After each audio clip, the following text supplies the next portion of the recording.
صدق الله العظيم.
Assalamu alaikum and a very good morning. I am Dr. Palvasha Kadri. I am your moderator for today's session. First of all, I would like to invite our Chair of Scientific Committee, Madam Dr. Sadia Tabassum, to give a welcome note. And Dr. Sadia Tabassum is the Chair of Scientific Committee 41st PADCON 2022. She is the Director of Dermatology Residency Program, the Aga Khan University Hospital. She is a Pakistan Association of Dermatology Cabinet Member, CPSP Faculty of Dermatology Sindh. Dr. Sadia.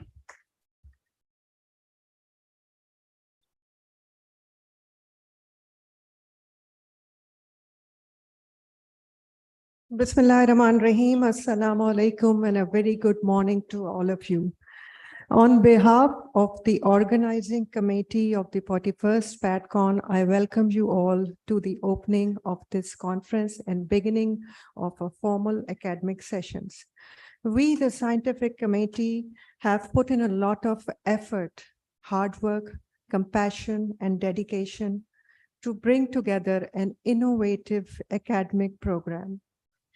As per the theme, we have strived for perfection and innovation, yet we accept there will be shortcomings. We all are human beings.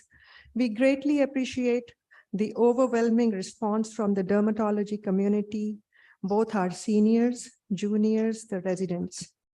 I must also like to mention here, the institute that I belong to, the Aga Khan University, has groomed me to take up this challenging task. So the credit goes to the Aga Khan University as well. And we hope you carry home good memories of this event. So it is time to start the scientific session. And for that, I shall invite the moderator to come and start the session. Thank you. Thank you, Madam.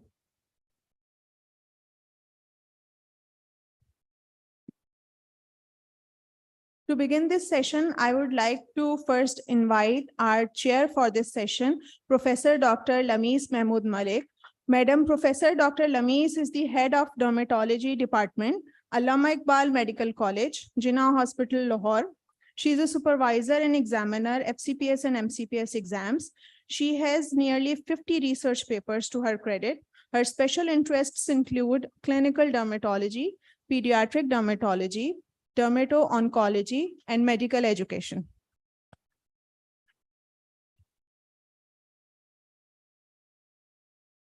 Now I would like to call one by one our worthy panelists for this session.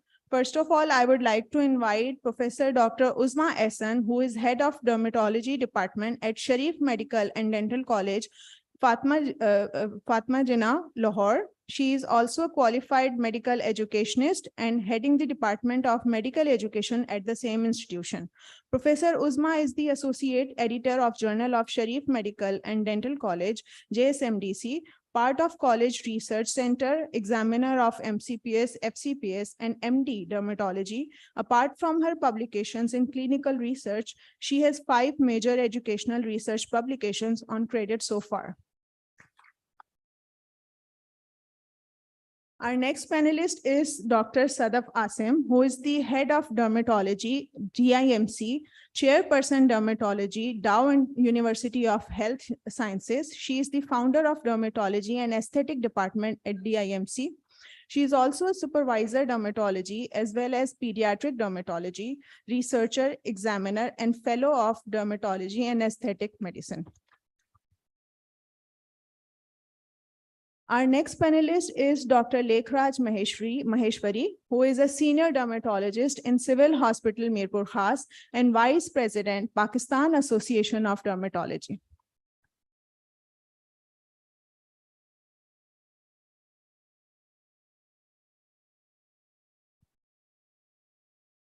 Thank you, sir, and thank you, madam.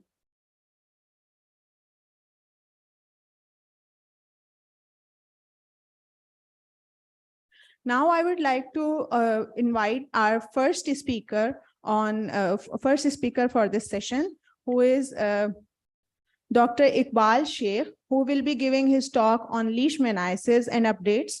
He is a seasoned and senior dermatologist from Nawabshah, and he is also a joint secretary of 41st PADCON 2022. Dr. Iqbal.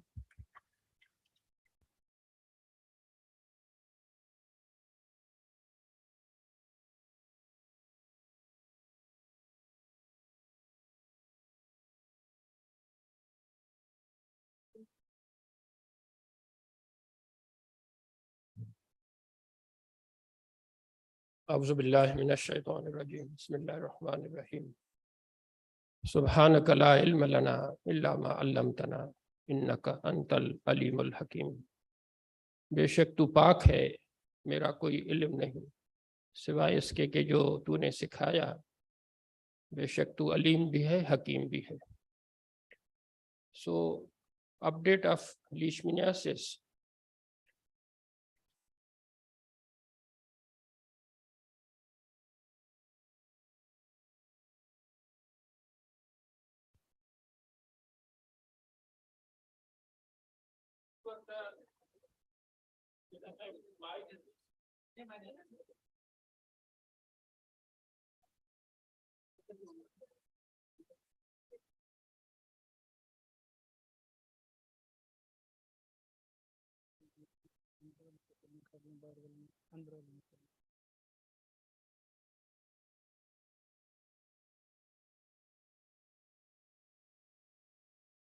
Hello. Okay.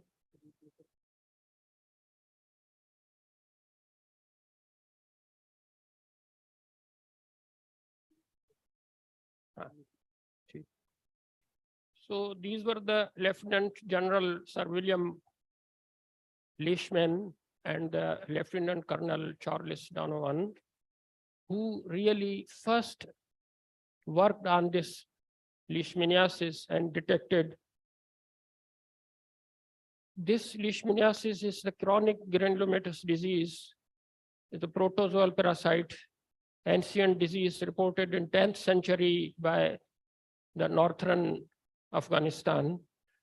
20 among 30 species of this are pathogenic and can they involve in the cutaneous leishmaniasis. 88 countries, including ours. So prevalent in all parts of the world except Antarctica, Pacific Islands, but have that breached the borders of previously disease. 12 million people affected by cutaneous leishmaniasis worldwide, 2 million now cases each year. 90% cases of cutaneous leishmaniasis occur in Afghanistan, Middle East, and South America. This increase in recent years due to increased international layer, mass migration, urbanization, military-related travel, infection with HIV, and malnutrition.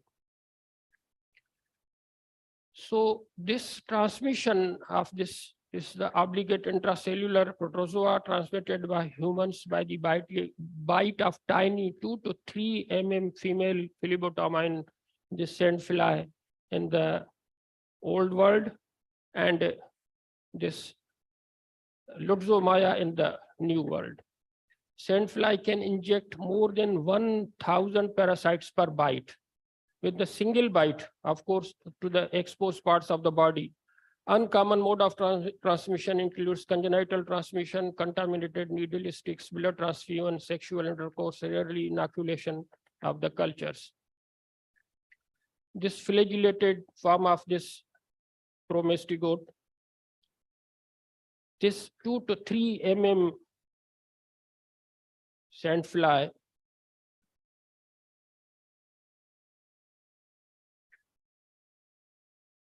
varieties of that in the different regions have different names. Baghdad sore, Alipos ulcer, Quetta sore, Kandhar, boil. So in Afghanistan, they used to call it Saldana. They characterize in acute, chronic, diffuse, and the post-colors are, and the visceral mucocutaneous. So in acute, they are wet and dry type, self-healing within 6 months to 1 year.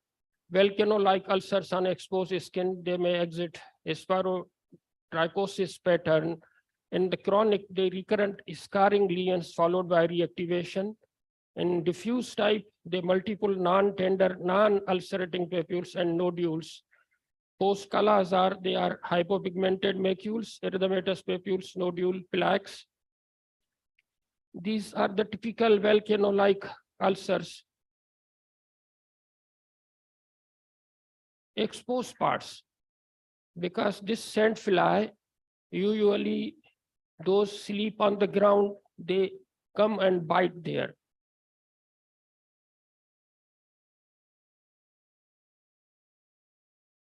In mucocutaneous, that endemic in Brazil, destruction of the nose with the parrot's beak with the camel nose, oropharynx, nasopharynx, palate, uvula, larynx, gingivitis, periodontitis, localized lymphadenopathy, optical, and the genital mucosal involvement in severe cases. With the visceral form, they present with the rusty gray discoloration of the skin, fever, weight loss, hepatosplenomegaly, pancytopenia, hypergammaglobulinemia. In visceral, they have the present with the cutaneous sore, tender abdomen, nausea, diarrhea, fever with rigors, dry cough, arthralgia, myalgia, adenopathy, transient hepatosplenomegaly. So we have to differentiate it with the atypical mycobacterial infection with from the lupus vulgaris, deep fungal infections, impetigo contagiosa, ecthyma, tropical ulcer, discoid lupus erythematosus, pyoderma, gangrenosum, cutaneous diphtheria, rhinoscleroma, ORF, pyogenic granuloma, nummular eczema, plaque psoriasis, traumatic ulcers, varicose veins that develop the stasis ulcers, basal cell carcinoma, squamous cell carcinoma, sarcoidosis, butterfly rash of the systemic lupus erythematosus, syphilis. So we have to differentiate it from these things. In laboratory, we have to detect it with the slit skin smear or FNAC for isolation of and visualization of the organism, biopsy.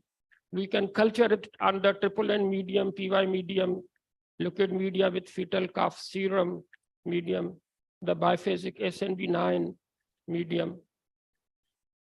Serologically, we can detect the antibodies to recombinant RK39 antigen PCR for the diagnosis of that species that I told you, the 30 species, isoenzyme, electrophoresis, monoclonal antibodies analysis, specific kinetoplast, DNA probe to identify various strains, indirect fluorescent antibodies, ELISA combined with indirect fluorescent antibodies, Western blot to increase sensitivity and the specificity.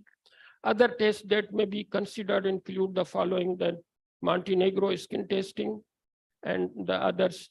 But the endemic areas, they are less significant. Animal inoculation. These are the pro-mastigotes on slide under the microscope. So how to treat? Because it is self-limiting 6 months to 1 year, but of course it will leave the scar, leave the lesion as such. Cryotherapy with 15 to 20 second freeze thaw refresh cycle, local heat therapy at 40 to 42 degrees centigrade through a thermomedium device. Dr. Nasir Dar at PN Shifa, he taught us how to do this local heat therapy. Photodynamic therapy, topical paramomycin, but the problem of formulation yet not solved with the paramomycin. Peshawar peoples, one of the university, they made it, but yet not. Topical imicomod, intralesional infiltration of antimony compound, systemic antimony compound, meglumine antimony sodium stibogluconate, 60 milligram per kilogram for 3 weeks. Interferon gamma, 1B administered with sodium antimony gluconate that have to enhance efficacy. Immunotherapy with immunofluorescent, this IFN gamma, or with the combination of Leishmania, pro-mastigote antigen, and live bacillus calmette guerin. Liposomal amphotericin B, ambisome, 3 mg per kg body weight per day IVR on the day 1st to 5, 14, and 21 day. May repeat course of therapy if parasite clearance is not achieved. Oral multifocine Impevido approved by the FDA in March 2014. Dose is 30 to 44, 50 mg capsule twice a day for 4 weeks, and if above 45 kg, 3 times a day. So we can also go through the pentamidine effective in resistant cases associated with persistent diabetes mellitus and disease recurrence. CDC recommended this dose 2 to 3 mg per kg intramuscular IV once a day or every second day for 4 to 7 doses. Orally administration with that, the ketoconazole, the second line therapy, and other, some people cannot afford this, the varieties of the drugs, ketoconazole, itraconazole, fluconazole, terminafins, allopurinol, dapsone, emitin, rifampicin, sitamaquine undergoing phase 3 trials. Other important issues in the management of leishmaniasis are the control local infection, correction of the malnutrition, treatment of concomitant systemic illness, for example, this HIV or this tuberculosis. So preventive measures that we have to wear the clothing that covers much of the skin, because exposed parts are more vulnerable to get bite of that sandfly. Insect repellents, insecticides, higher dose, higher floor sleeping, sandfly, poor flyers. So better to sleep on the beds rather to sleep on the grounds. Avoid outdoor dusk to dawn window screens, nets with mesh size smaller than mosquito nets. Future directions, we have to look at that the development of vaccine ultimate hope to control cutaneous leishmaniasis. Previously, virulent parasite inoculation was practiced. Leishmanization in the forearm in former Russia and Middle East to produce immunity, but was quite due to non-healing sore of the leishmaniasis. Whole killed autoclaved leishmania organism is also tested in Brazil with some success. Killed leishmania organism with BCG as an adjuvant is claimed to provide 18 to 78% protection, but the standardization of this vaccine, loss of efficacy over time, and variability is success rate is limited. So other way, live attenuated parasite and animal mode tested, immunogenic surface antigen also tested in animal model, Leishman veterinary vaccine with license, liposomal Leishmania antigen also been trialed, experiments on the recombinant dysprotein. DNA vaccine is also under trial. Its advantages are low cost, sustained expression, and efficient generation of the immune response, that is to produce interleukin 12, which stimulates CD4, as a result of which more cytokines that develop, and they have to stimulate the macrophages, lymphocytes, ultimately to kill Leishmaniasis. Thanks. Thank you very much for your patience listening.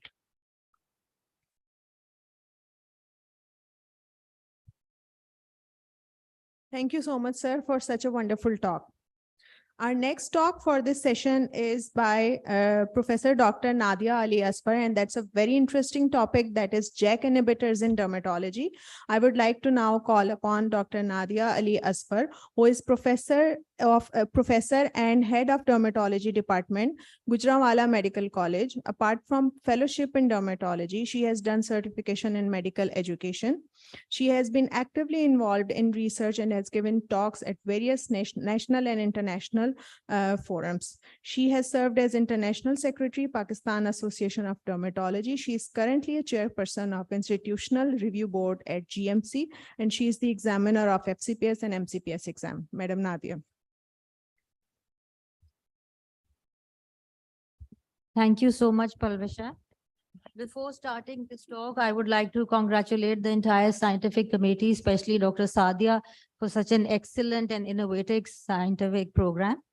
And as you have all know my introduction, I will start with the topic, which is JAK inhibitors in dermatology. So this is one of the innovative or emerging therapies for us, while in USA and Europe, it has been tried and tested in various research and trials for the past 5 or 6 years. Okay, thank you.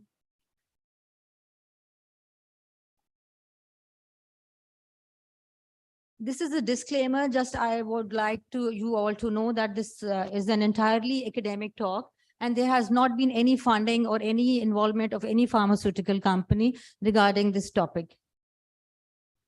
Now, what is a JAK inhibitor? Before coming to JAK inhibitors, I would like to brief you about what is Janus. The Janus word literally means a Greek god.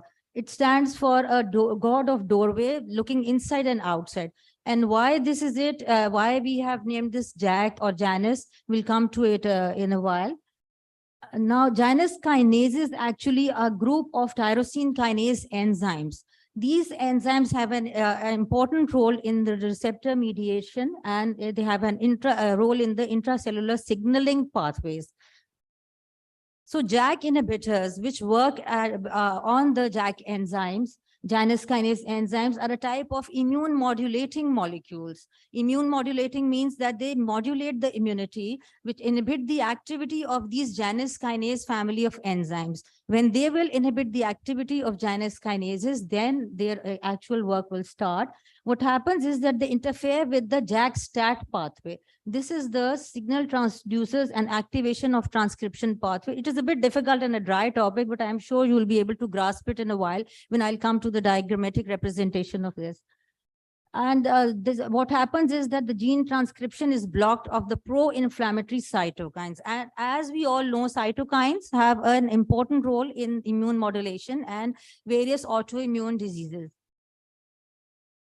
There are 4 members of the JAK family, JAK 1, 2, 3, and there is tyrosine kinase 2. So different cytokines signal through one or more of these JAK enzymes. JAK1 is associated with interferon, interleukin 6 and 10. And I know it's very difficult to learn all the names of these cytokines, but just remember that there are various cytokines and different JAKs are acting on different cytokines. For example, various numbers of interleukins and interferons as well. So what happens is that we'll just come to it. The cytokines, as we all know, have a key role in controlling cell growth as well as immune response. So firstly, JAK inhibitors, when they came in vogue, they were tested against diseases in which there was thrombopoiesis and myelofibrosis as well. Later on, they were developed or researched or tested for autoimmune disorders. They function by binding and activating the cytokine receptors, and the receptors rely on the JAK family of enzymes. These Janus kinases are phosphorylated when the cytokine comes and attaches itself to the receptors. And then these phosphorylated receptors result in the recruitment of different types of STATs. What are STATs? They are signal transduction and they are the activators of transcription. So the transcription factors which modulate the gene transcription, that is blocked. So these JAKs act at a molecular level. So this is a diagrammatic representation in which you can see that there are different conditions in which the JAK inhibitors have been used. These are the 1, 2, and 3 are the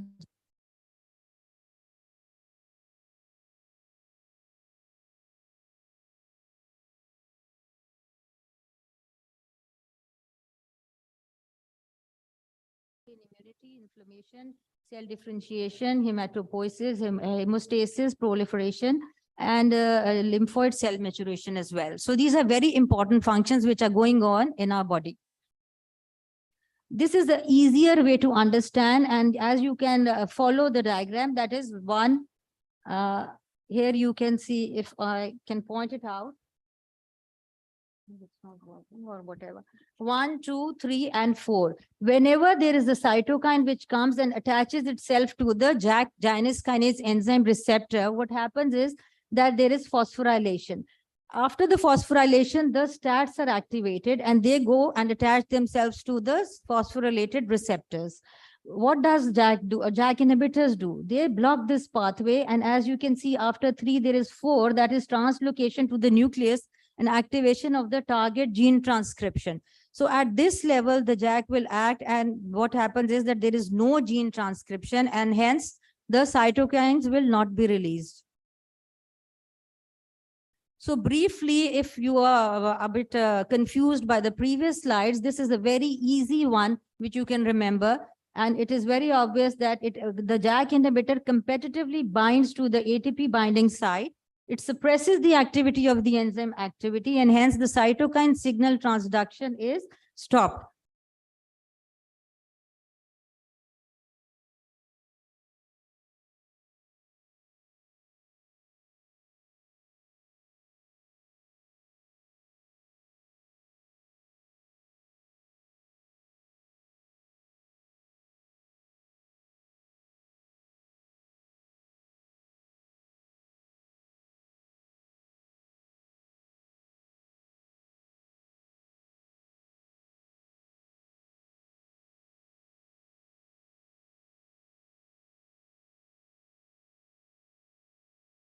So this is the classification of JAKs which are available. There is the first generation and second generation. There has been more work on the first generation of JAKs rather than on the second generations. And we can, please excuse me if I'm not pronouncing them correctly, because they are newer to us. And I think this is tofacitinib, ruxolitinib, baricitinib, and olasitinib. And these are 3 or 4 JAK inhibitors in which a lot of research has been conducted.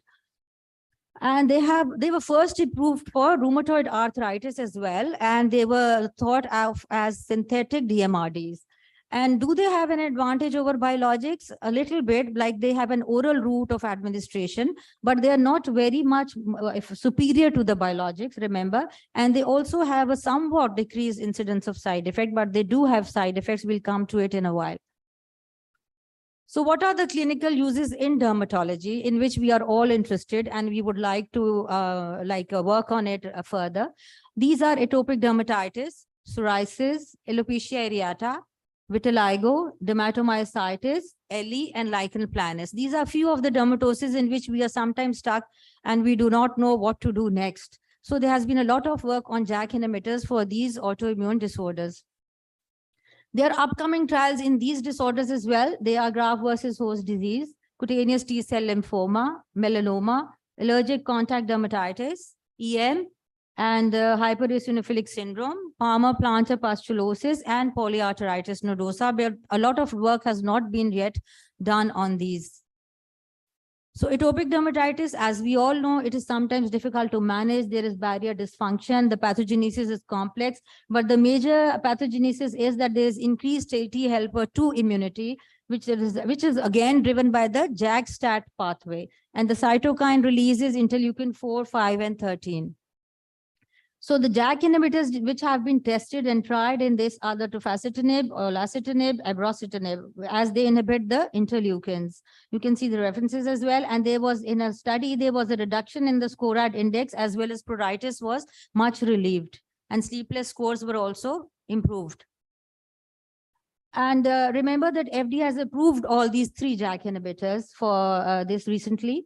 And they have been tested in adults and in children as well as a topical and I need 1 or 2 minutes more. I think I'll skip the details if we are short of time, because a lot of things are to be discussed. And this is psoriasis. We'll skip these slides. As we all know, the pathogenesis, we can also skip the pathogenesis of psoriasis. But for your kind information, in 2017, it was treated, JAK was tried for psoriatic arthritis. So there has been a lot of improvement and use of this drug again has been found to improve the NAPSI and the PASI scores. This is alopecia areata, and sometimes it is again very difficult to treat. And we are looking for another drug which we can use safely in such patients. We will again skip the pathogenesis, but the JAK-STAT pathway is again involved. And the 2 recent trials have shown that rexolatinib has shown us good results with no serious side effects. And there has been another study, but you can just see the last sentence that there was a relapse noted in such patients. So we are hopeful, but we have to keep our eyes open as well for the follow-up, and we need further studies for it. Again, in vitiligo, it has a role, and they have shown us promising results.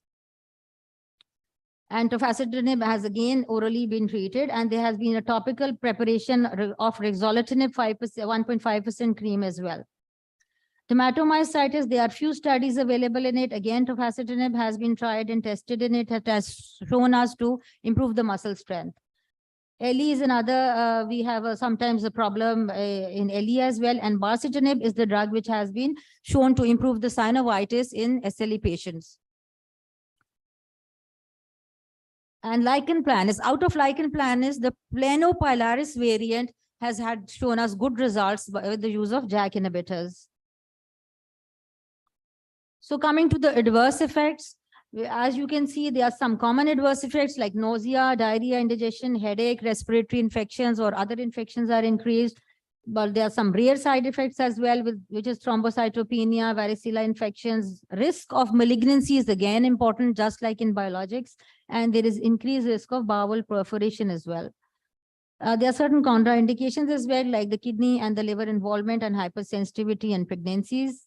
And this is important. Why? Because FDA first, they have approved these JAK inhibitors, but they have again started issuing a box warning on these JAK inhibitors. And this box warning is important, and we have to pay heed to this because there is an increased risk of heart attack, cancer, blood clots. And they have shown that first it was associated with the high dose of JAK inhibitors or JAK-NIBs, but now it is also seen to be by the low doses of JAK inhibitors. And there are certain monitoring guidelines. When we start, we have to be very careful about the tuberculosis testing and some of the baselines. And on follow-up, again, there are certain tests which are important, the baseline, which we have to repeat every 3 months.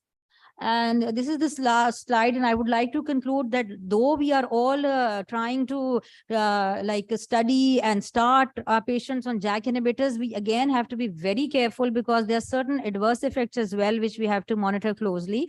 And this is again a hope for us. But again, we have, as scientists, we have to not follow the, the pharmaceuticals and everything blindly. And we have to be very careful in choosing our patients for JAK inhibitors. Thank you so much.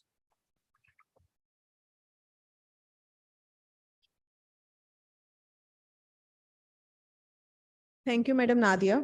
I hope all of the audience and including us are learning a lot from these wonderful sessions. Our next talk is by Dr. Najia Ashraf. The talk is again a very interesting topic. It's artificial intelligence in aesthetics and dermatology. Dr. Najia Ashraf is MSc in dermatology from King's College, London in 2007. She is also practicing aesthetics and has been participating in various conferences as a speaker and the host. Dr. Najia Ashraf.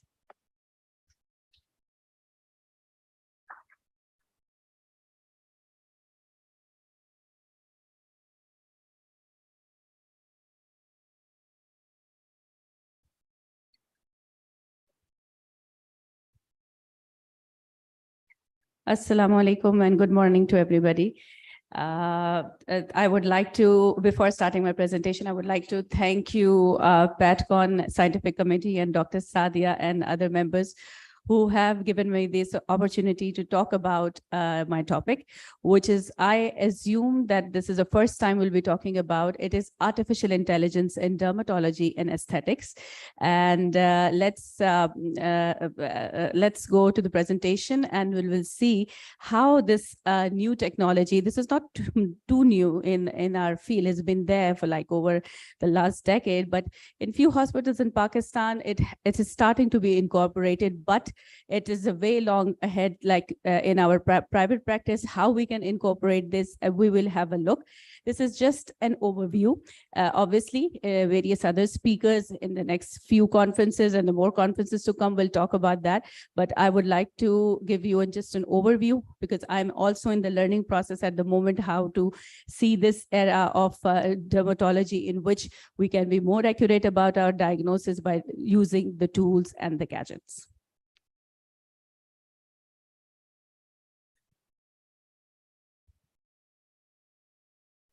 So what's the use of artificial intelligence, as I said, in dermatology and aesthetics and cosmetology?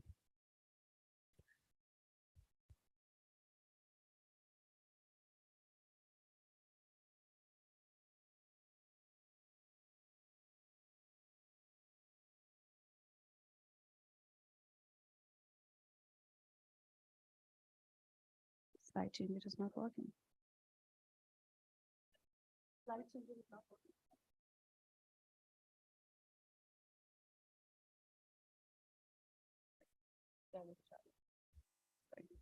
Sorry for that. So what is AI? We all, obviously, when you think about it, what is artificial intelligence when we have the intelligence of our own?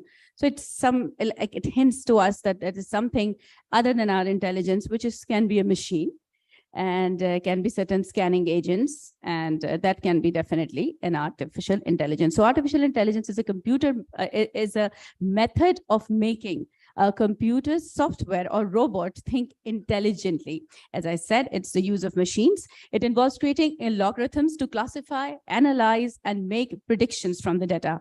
Artificial neural networks, which is known as ANN, this is the term I will be using in the next few slides, are structured to mimic the signaling that takes place in the human brain.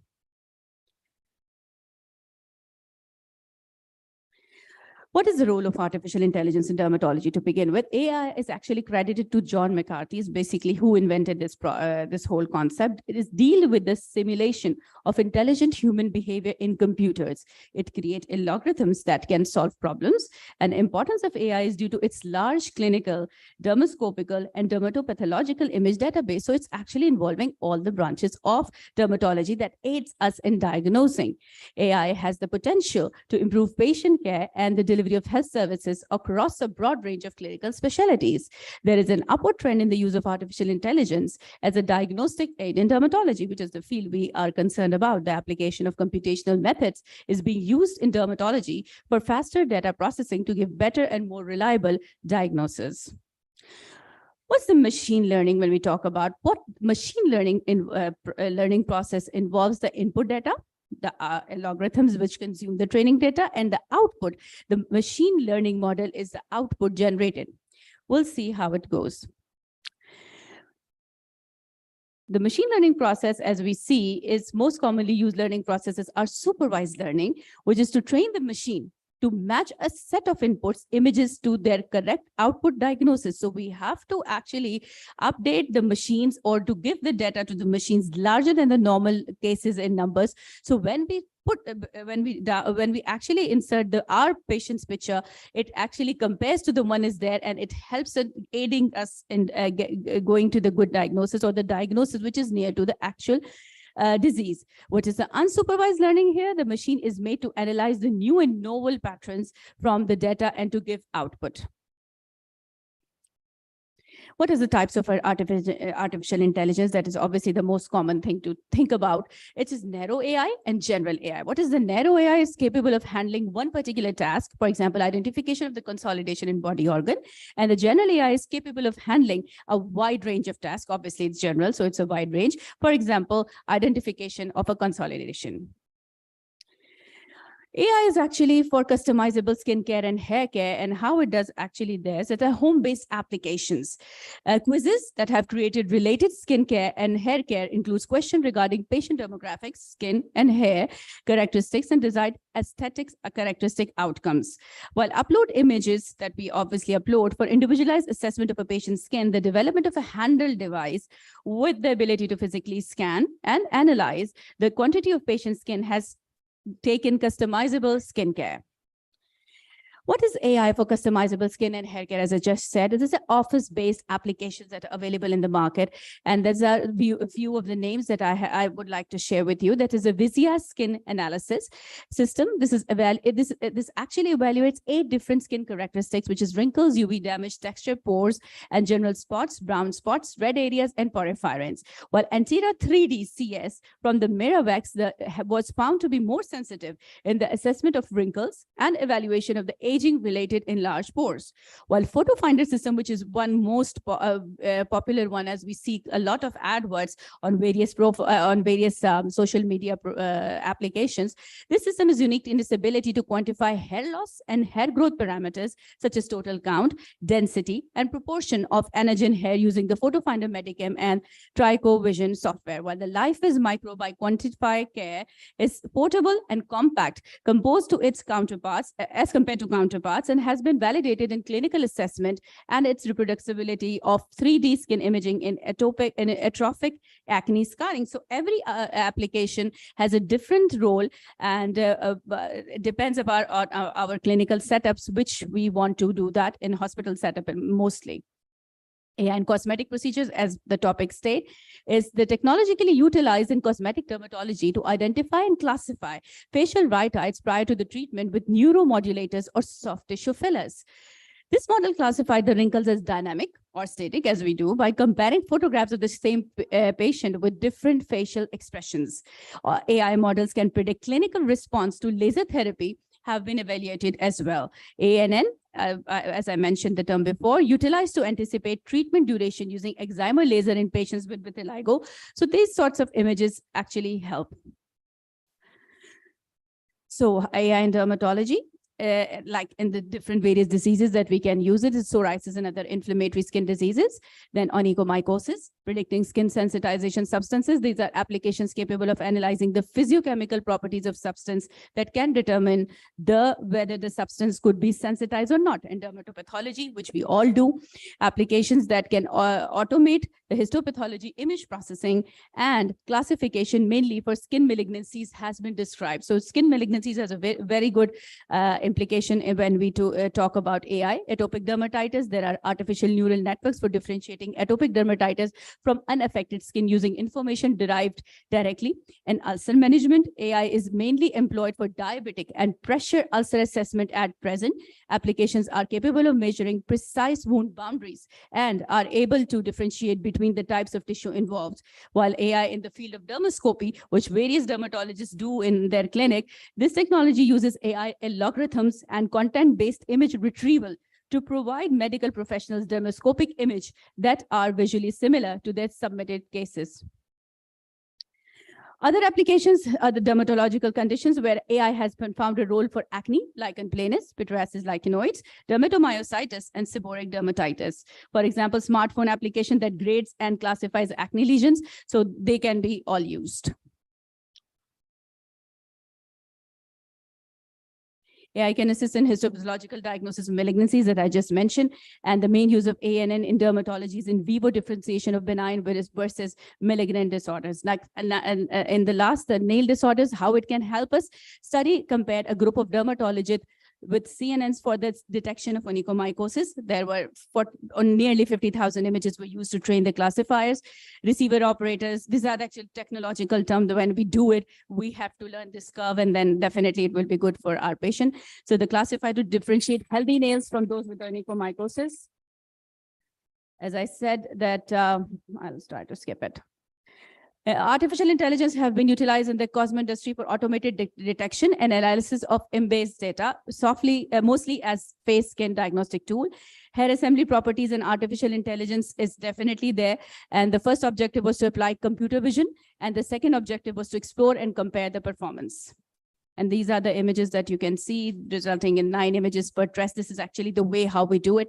So whoever is interested should obviously go through this presentation. And automatic hair segmentation, as you can see, there are automatic hair analysis consisting of hair detection and segmentation. And this framework was able to detect the presence of human hair in images taken from unconstrained view by relying only on image texture without a prior information on head shape and location, or using body parts classifiers. So you can see the top, middle, and bottom, and how this they have the volume analysis and element alignment analysis, and the classification that depends on.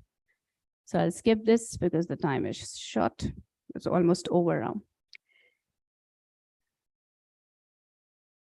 This is the 5 potential opportunities: respective tasks, repetitive tasks, time-consuming tasks, resource-limited tasks, and tasks with poor inter-observer reliability, and creative diagnostics via AI. I think with that, I would like to end this. Thank you so much.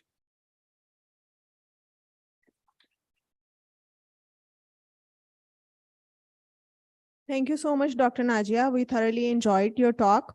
So the next talk for today's session is skin behavior during catastrophic disasters. This talk will be presented by Dr. Sadia Masood, who is FCPS Dermatology and Master in Health Professional Education from the Aga Khan University Hospital. She is also a FAMER International Fellowship from USA. She has done certification in assessment and accreditation from Kiel University, United Kingdom. She is Dermatology Head and Chair, Postgraduate Medical Education, Aga Khan University Hospital. She is a supervisor and MHP supervisor, assessor, and an examiner. Dr. Sadia Masood.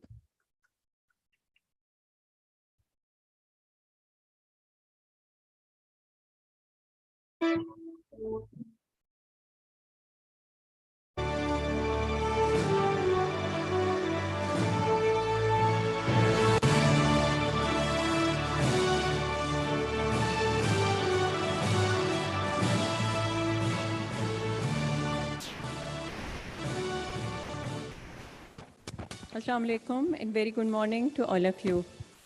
So I would like to congratulate the whole organizing team for this successful event, and we witnessed yesterday this workshop were very interesting and innovative. So before any further delay, I'm going to start the topic. It is just about a self-reflection about what happened in the past few months and how we manage these things. So I'm going to discuss about, I'm going to discuss about skin behavior during catastrophic disasters that happen in our country for the past 2 months. So I'm going to disclose there is no conflict of interest in my presentation. So I'm going through describing different things. I'm going to describe the different type of skin infections, skin lesions that have been categorized according to different skin disorders that we encountered during these flood camps. We are going to describe the clinical manifestations, what measures we adapted to help to relieve the patient, and what is the take-home message for everyone. So there are different factors that identified that how these disaster and skin conditions can happen in these areas. The common thing is there is a poor hygiene. The sanitation was not good. The water was stagnant. They have to live in the area where there is a stagnant water. They have to cross the river. They have to cross the area with lot of different chemicals in the water, and they can cause different type of skin injuries. In addition, the overcrowding is another factor. We try to manage them, but the overcrowding and the lack of different facilities, that is an issue we highlighted. So the skin disorders have been categorized into 4 different types. The one is communicable disorders, which are skin infections. The rest is inflammatory skin disorders that usually flare due to the weather condition, traumatic skin disorders, and the aggravation of the existing skin disorders. So the common skin infections, common thing we encountered in these flood camps were infection. There were multiple type of infections because the reason of infections were the hygiene was not good. In one camp, there was just one pump available and the whole area was taking water from that area. And you believe that if we asked them to take bath, they said we even don't have water to drink properly. So that is an issue. That is the main thing. Different type of bacterial infection, impetigo, cellulitis, fruncle, carbuncle, you name it, and you can find in these patients. These are different type of skin manifestation when we encountered.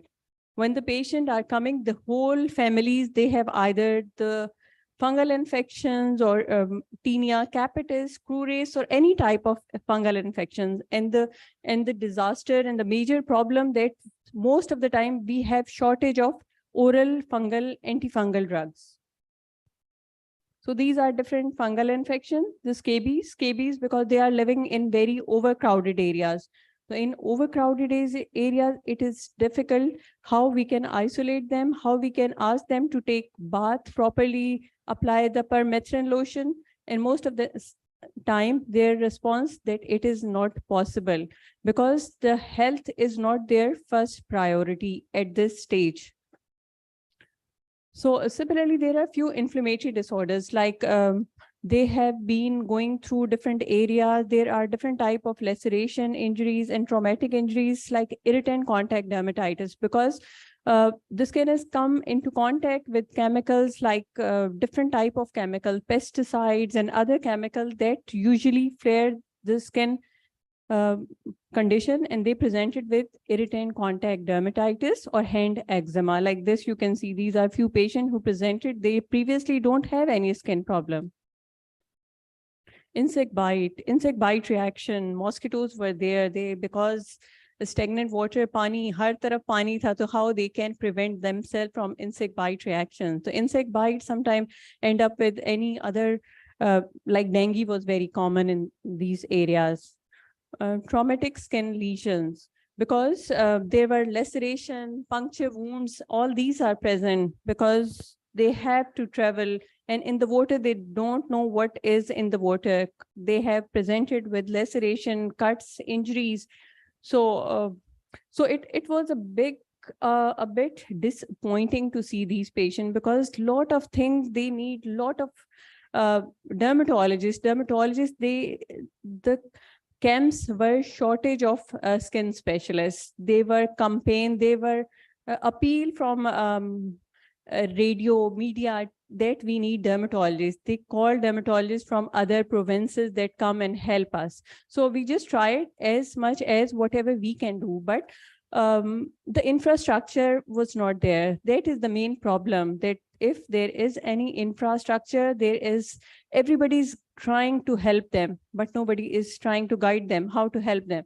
Because we have in one camp, we went, our medicine finished, we have enough doctors available, but similarly, there was another camp, lot of medicine, that was medicine provided by government, but no doctor was there. So medicine are there, whatever the medicine you want, you can take, but no doctor was there. So this is another problem, that resources have been not divided properly. They have not been used properly.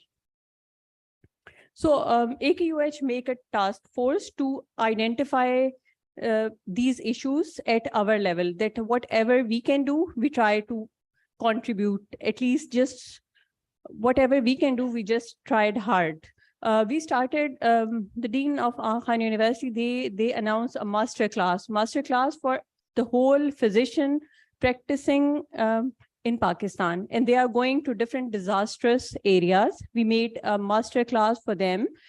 We did a certification course for them to help them and guide them if they are going to such areas, how they need to treat the patient. We made some basic algorithm that if the patient is present with pus, what are the things you need to do? If the patient is having itching, whole family member are having the problem, these are algorithm, just follow these, because everywhere dermatologist is not available. You have to train all the physician, all the general practitioners. So we tried that.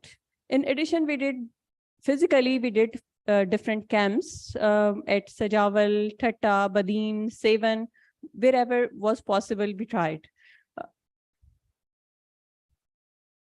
And it's a technology era. So we made different WhatsApp groups for the teams who are going, either they are going in Mitiari, they are going in Badin, Thatta, Balochistan.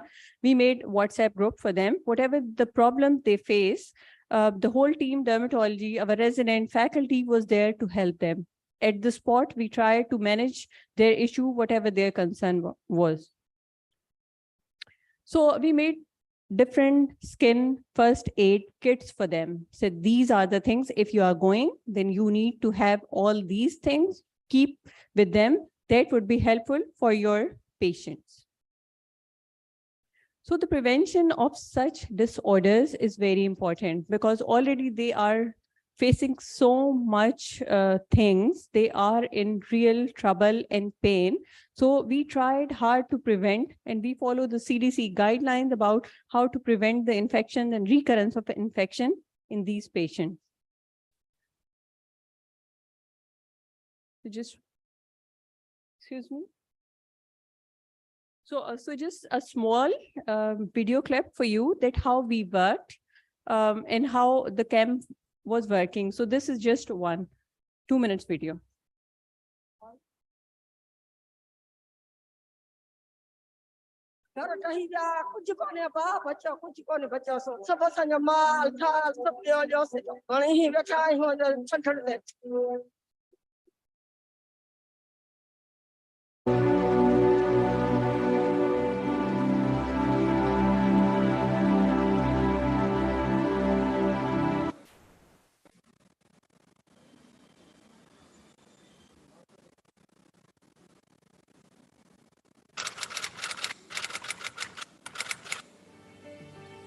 हम क्यों चले उस राह पर जिस राह पर सब ही चले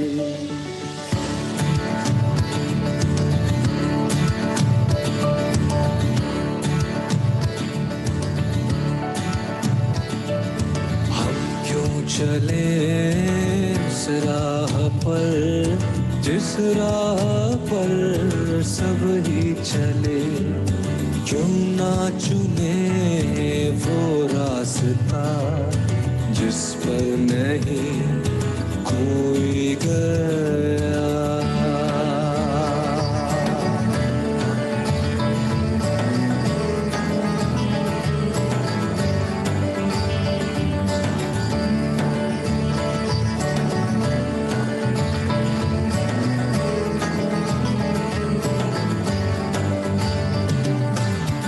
उदास नजरे उदास दिल भर नहीं कर आस पास दिन रात आह भरना और बेकरार रहना ये खेल ही बेकार है कुछ भी नहीं अंगार है इस आग में चले क्यों पल पल जिए मरे क्यों हम क्यों चले उस राह पर जिस राह पर सब ही चले क्यों ना चुने वो रास्ता जिस पर नहीं कोई गया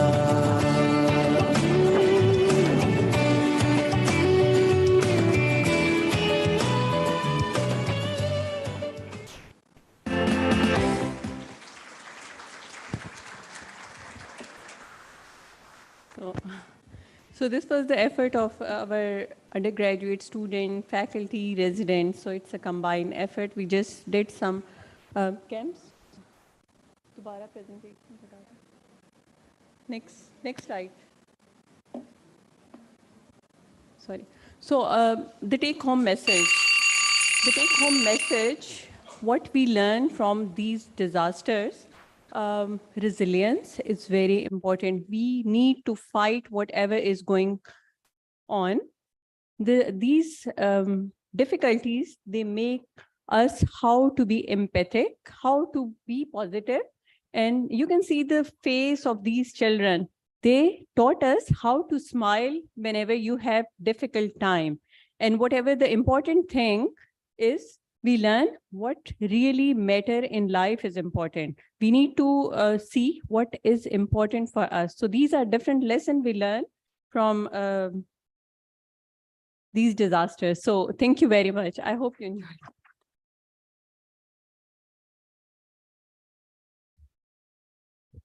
Thank you so much, Dr. Sadia, for an enjoyable talk. So the next talk for this session is, the title is personally my favorite because of the energy and hope which is present in this title. It says, managing psoriasis with chronic infection, be a reason to make someone smile. This talk will be presented by Dr. Humaira Tallat, who is Associate Professor and Head of Dermatology Department, Civil Hospital, Karachi. Madam. Assalamu alaikum, everyone, my respected seniors and dear colleagues. Today, I will be presenting a very challenging topic, that is managing psoriasis and chronic infections. These are my contents. So we all know that chronic infections like hepatitis C, B, and tuberculosis and HIV are very much prevalent in our community. So there are chances that our psoriatic patients can acquire these infections.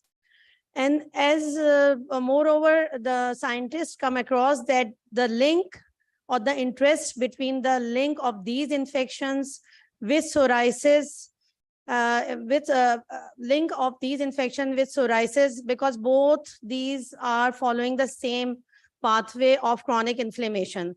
If you go in detail, the pathogenesis of hepatitis and the pathogenesis of psoriasis, you will come across that both are following the same, especially hepatitis C, following the same pathway of chronic inflammation. I will go a bit detail afterwards. So, first of all, the question arises, is there any association? Because we all should know that there is a strong association of hepatitis C with lichen planus. The next, we want to know that whether the patient has acquired the infection. As we have discussed, that there are chances because these patients are coming to the hospital, so there are chances they can get these infections by needle-stick injuries, or is this an association? We should know that. Then the second question arises, why do we want to know? First of all, we want to know for the purpose of treatment, then whether to treat the infections first or the psoriasis first. This is very important from our point of view, because there are so many patients, we will come to the data also, that afterwards turned out to be hepatitis B, C, HIV, and tuberculosis positive when we are dealing with psoriasis. So this is very important, whether to treat infections first or to treat the psoriasis first. So another important question, what is the impact of these chronic infections on psoriasis? Are these infections causing aggravation in the symptoms of psoriasis, or is this vice versa? But studies have, there is not much data available that is favoring the impact of psoriasis, other than data that is present is in favor of the treatment of psoriasis with chronic infections. So coming to hepatitis C, globally an estimated 58 million people have chronic hepatitis C, with about 1.5 million infections occurring per year. And Pakistan has the second largest burden of hepatitis C with a prevalence of 4.8%. So what is the association of hepatitis C and psoriasis? Hepatitis C infection predisposes patients to develop psoriasis, and interferon therapy that was given previously, nowadays oral antiviral therapy is available, and that exacerbated psoriasis and can induce de novo psoriasis. And elevated tumor necrosis factor alpha, you must all know about the pathogenesis of psoriasis. It possibly induced psoriasis in patients with a certain predisposition. So this slide is very interesting because it says that 389 genes, these genes targeting some of the cytokines like interleukin 6, TNF alpha, interleukin 10, And here you can see, I think pointer is not working. Here you can see that hepatitis C and psoriasis both are connected to the same genes. So these 389 genes are not only present in patients of psoriasis, but they are also present in patients of chronic hepatitis C patients, because both have same chronic inflammatory disease. And there are some biological pathways like cytokine receptor interaction pathway, and another pathway like Toll-like receptor signaling pathways. They are also interconnected to each other in patients of psoriasis and hepatitis C. So this slide shows that there is an association of hepatitis C with psoriasis, but they need study or obviously on large scale in order to prove it further. So if we talk about hepatitis C, and globally an estimated 296 million people were living with chronic hepatitis B in 2019, with 1.5 million new infections each year. In Pakistan, the prevalence of hepatitis B is 4.3%. So if we talk about the association of psoriasis and hepatitis B and psoriasis showed no significant association. This study was conducted in our department in 2014, and it was published in Medical Forum. It was about the frequency of hepatitis B and C in patients of psoriasis. And it says that about 10.6% of patients were anti-HCV positive, and about 6.4% were HBs antigen positive. And the most common variant of psoriasis among all those patients were plaque psoriasis. So coming to tuberculosis, tuberculosis is the world's most deadly infectious disease with 1.5 million deaths per year. Pakistan ranks 6th among the countries with a high TB burden. And the prevalence of TB in Pakistan is about 4.2%, and incidence is 231 per 1 million population.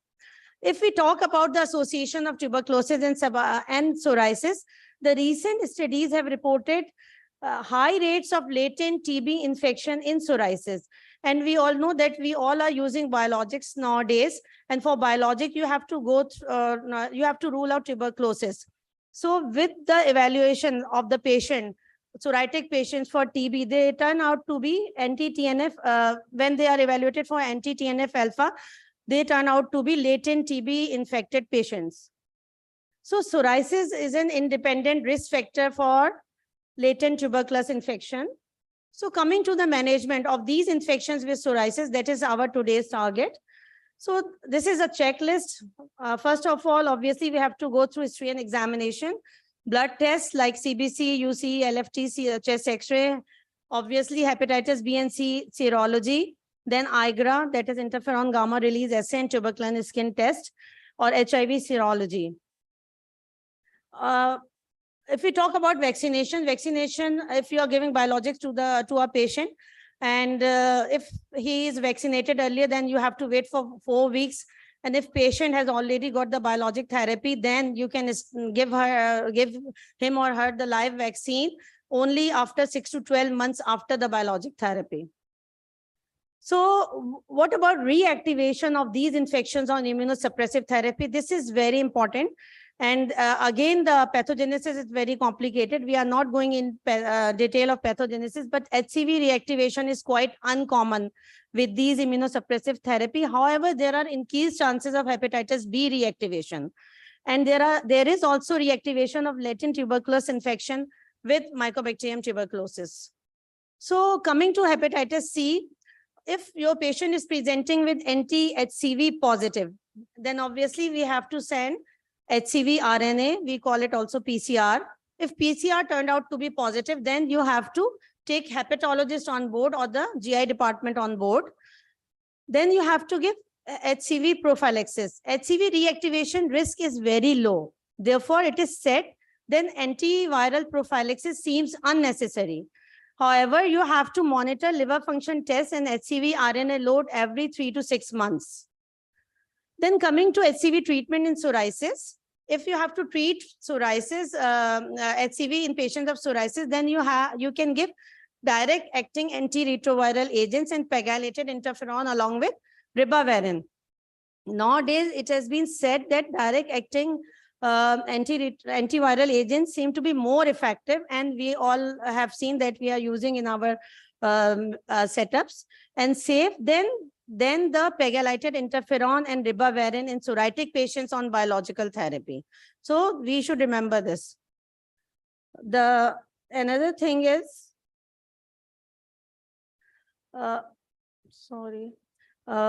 what traditional therapy you can give if patients are presenting with psoriasis and hepatitis C. And another question, whether you have to start the treatment of two diseases together. In hepatitis C, it has been said, then you can start the treatment together. You are giving biological treatment along with the hepatitis C treatment. And the traditional therapy that we can give is the acitretin, cyclosporin. However, methotrexate is absolutely contraindicated, and we can give phototherapy as well. Coming to biologics and other novel agent, TNF-alpha, particularly etanercept, has been said to be safe among all the biologics if you are dealing with hepatitis C and psoriasis, because it is causing less cytotoxic mediated damage to the liver cells. Interleukin 17, interleukin 23, the data is limited. And apremilast, again, the data is limited. This is another case report is from our department. It was published in, I think, 2016. It was about the ectodermic variant of psoriasis and hepatitis C, and patient was treated with pegylated interferon alpha. And this was about a case of 28-year-old male. And along with this, we gave the similar treatment to 2 more patients. And all these patients, they got clear and with the hepatitis C, and afterwards we continued with the treatment of psoriasis. So coming to hepatitis B, if hepatitis B surface antigen is positive, then you have to, obviously you have to send PCR or hepatitis B virus DNA. Then you have to take hepatologist on board. Then if it is detectable, if hepatitis B virus DNA is detectable, then you have to start antiviral therapy like entecavir or tenofovir before biological treatment. This is important that you have to start treatment before biological therapy. And biological treatment can be initiated when plasma hepatitis B virus DNA is either undetectable or at least the titer is below 2000 international unit per ml. However, the other circumstances, if HBs antigen is positive but PCR is negative, even then you have to, PCR is not detectable, then you have to start antiviral therapy 2 to 4 weeks before biological therapy. And you have to continue this therapy even after 6 to 12 months from its suspension. So this is important from hepatitis B virus point of view, because there are chances of reactivation of hepatitis B virus as compared to hepatitis C. So monitor hepatitis B virus DNA and LFTs monthly for the first 3 months, then quarterly, and continued after 6 to 12 months of treatment discontinuation. If HBs antigen is positive, what traditional therapy you can give? You can give acitretin. However, methotrexate and cyclosporin are contraindicated. You can add phototherapy to your patient. Among the biological agents, TNF-alpha and ustekinumab can cause viral reactivation. So again, they are not good for the patient. However, interleukin 17 are safer in hepatitis B virus positive patients. And you can, about the interleukin 23, again, no data is available. Apremilast, again, data is limited. If we talk about latent tuberculosis, then first of all, you have to go through clinical history and physical examination. Then obviously you have to go through tuberculous skin test or the IGRA. If it come out to be positive, then you have to go to chest X-ray or CT. If chest X-ray and CT is normal, then you can diagnose this as latent tuberculosis infection, and prophylaxis is recommended in this. Please wait for a while. For the prophylaxis of latent TB, this is very important. 3 months of isoniazid with rifampicin and pyridoxine, or 6 months of isoniazid with pyridoxine should be given. Aim is to complete 2 months of treatment before commencing to biologic therapy. And in latent TB, you can add methotrexate, cyclosporin, acitretin, and phototherapy. However, among the biologic agent, you can add all these if the patient has latent tuberculosis, but you have to keep watch on the patient. So other novel agent like apremilast can be used, and it can be used safely. If patient has active tuberculosis, this is again very important. You have to take clinical history and physical examination. If tuberculin test and IGRA is positive, chest X-ray and CT are abnormal, means patient has active TB. Then sputum for AFB smear and gene expert is positive. The diagnosis of active TB has been made. And ATT is recommended for 6 months before you start biologic therapy. This is again very important to know. And how to manage these active tuberculosis in the scenario of psoriasis. Then if the PASI is low, then you have to give topical therapy. If PASI is 5 to 10 or moderate, you can give topical therapy along with narrowband phototherapy. And if PASI is severe, then after 2 months of therapy for active TB, restart ustekinumab, etanercept, abatacept in selected cases. Here, I would like to add, when patient has been diagnosed either as active TB or latent TB, you have to keep watch on your patient, because the chances of reactivation of tuberculosis is very common at any stage. And most of these patients are presenting with either extrapulmonary tuberculosis. So you have to keep watch on the patient if they have weight loss or if they have some active complaints. So you have to repeat the test. So this was all about my presentation. My take-home messages: HBS antigen and anti-HCV should be done before commencing treatment of psoriasis. And tuberculin stin test and IGRA is mandatory for the start of biologic therapy. Thank you so much for your patience.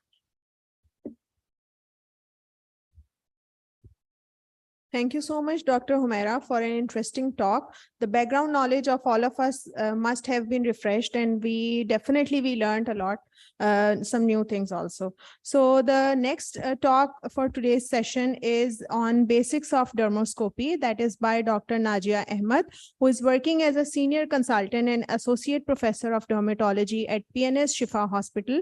She is a fellow of College of Physicians and Surgeons, Pakistan, fellow of Royal College of Physicians, and she is a diplomate of American Academy of Aesthetic Medicine. Dr. Najia.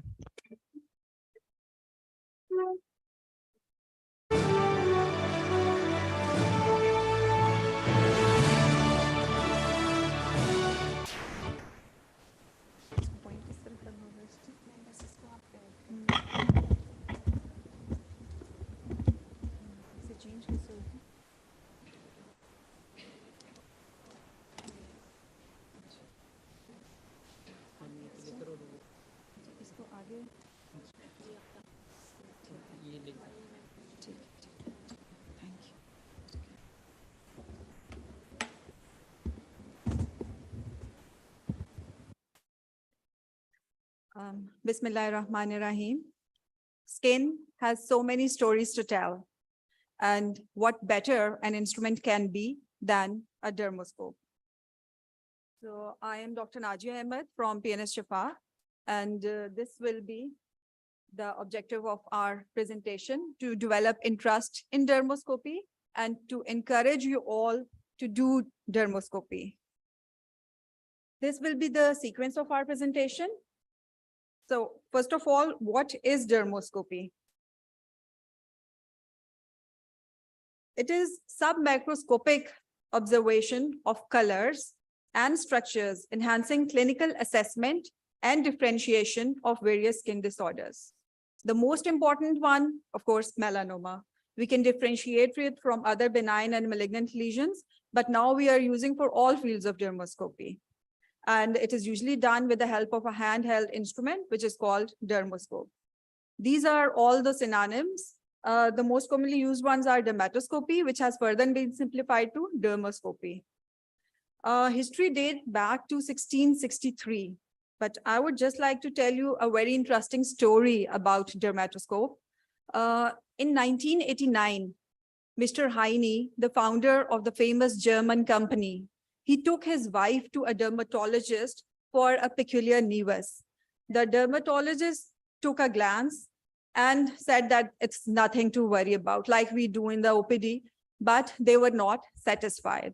And this led to the invention of the first portable dermoscope, Heine Delta 10, in collaboration of Munich University. Since then, there has always been an improvement, and these are different versions. This is another famous dermoscope. These are some others. This is what we are using in PNS Shifa. So in Western Europe and US, Almost all the dermatologists are now using dermoscopy. But in Pakistan, studies have mostly been published from Lahore. In South, PNS Shifa has the credit to be the trendsetter. So,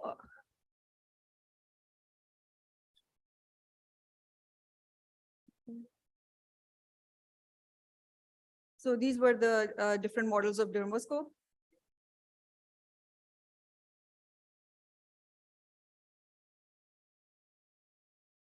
This is the one we are using in PNS Shifa. These are some stats. So why do dermoscopy? It's non-invasive, leads to very early diagnosis, so avoid unnecessary biopsies, and it can provide magnification from 10 to 40 folds. The usual one gives 20-fold, and it increases diagnostic accuracy by about 30% above the clinical. These are various types of dermoscopy. Of course, the most important is the classic one. And now it's being for all fields, for parasitology, for inflammatory diseases, scalp disorders, hair, nail, and of course, the vessels. So what is the principle behind?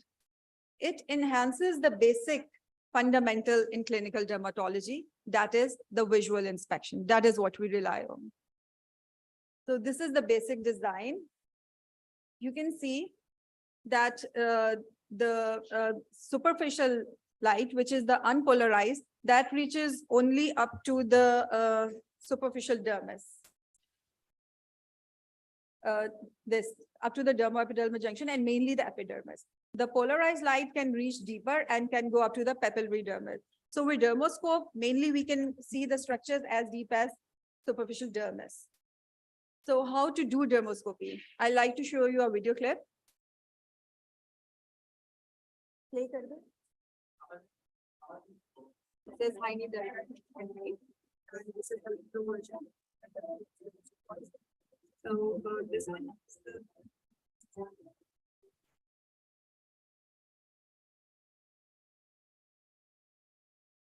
अच्छा चलिए ठीक है ऐसे ही चलने दे मैं वैसे बोल लूंगी. That we are using in PNS Shifa. This is Heine Delta T20 and this is the later version Delta T20T. So this one has this charger, but this one can also be charged with the help of a USB. So first of all, we need to assemble the instrument. ये इसके अंदर ऐसे इसकी fitting की जगह बनी होती है और उसमें हमें इसको फिक्स करना होता है. ये इसका लाइट सोर्स है. यहाँ से हम इसकी लाइट ऑन कर देते हैं. अब हमें प्रोसीजर से पहले इसका लेंस भी क्लीन कर लेना चाहिए फॉर एसेप्टिक पर्पसेस और पेशेंट का लीजन भी क्लीन कर लेना चाहिए. ये हमारी पेशेंट है जिनको ये मेलानोसिटिक नीवस के लिए कंसर्न है, तो इसको भी हम क्लीन कर लेंगे. और ये हमारा ऑयल इमर्शन फ्लूइड है फॉर पोलराइज्ड डर्मोस्कोपी. तो ये हम इसके ऊपर पहले थोड़ा सा टच कर देंगे और अब हम इनकी डर्मोस्कोपी कर लेंगे.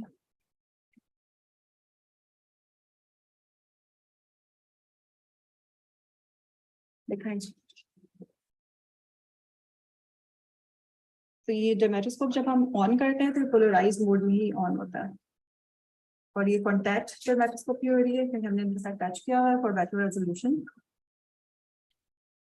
अब आप देख सकते हैं रेजोल्यूशन. आप देख सकते हैं कि टोटली बेनाइन लीजन है, सिमेट्रिकल है, कलर भी यूनिफॉर्म है और रेटिकुलेट पिगमेंट नेटवर्क भी इसमें नजर आ रहा है. तो इट्स अ बेनाइन मेलानोसिटिक नीवस. अच्छा, अब अगर हम इसका ये साथ बटन लगा हुआ है इसको प्रेस कर दें तो ये इसका पोलराइज्ड व्यू खत्म हो जाता है, ये फिर नॉन पोलराइज्ड व्यू आ जाता है. That's it. The video is shown with the consent. So how to interpret what you are seeing? In order to interpret, you need to learn some basics. That is the color.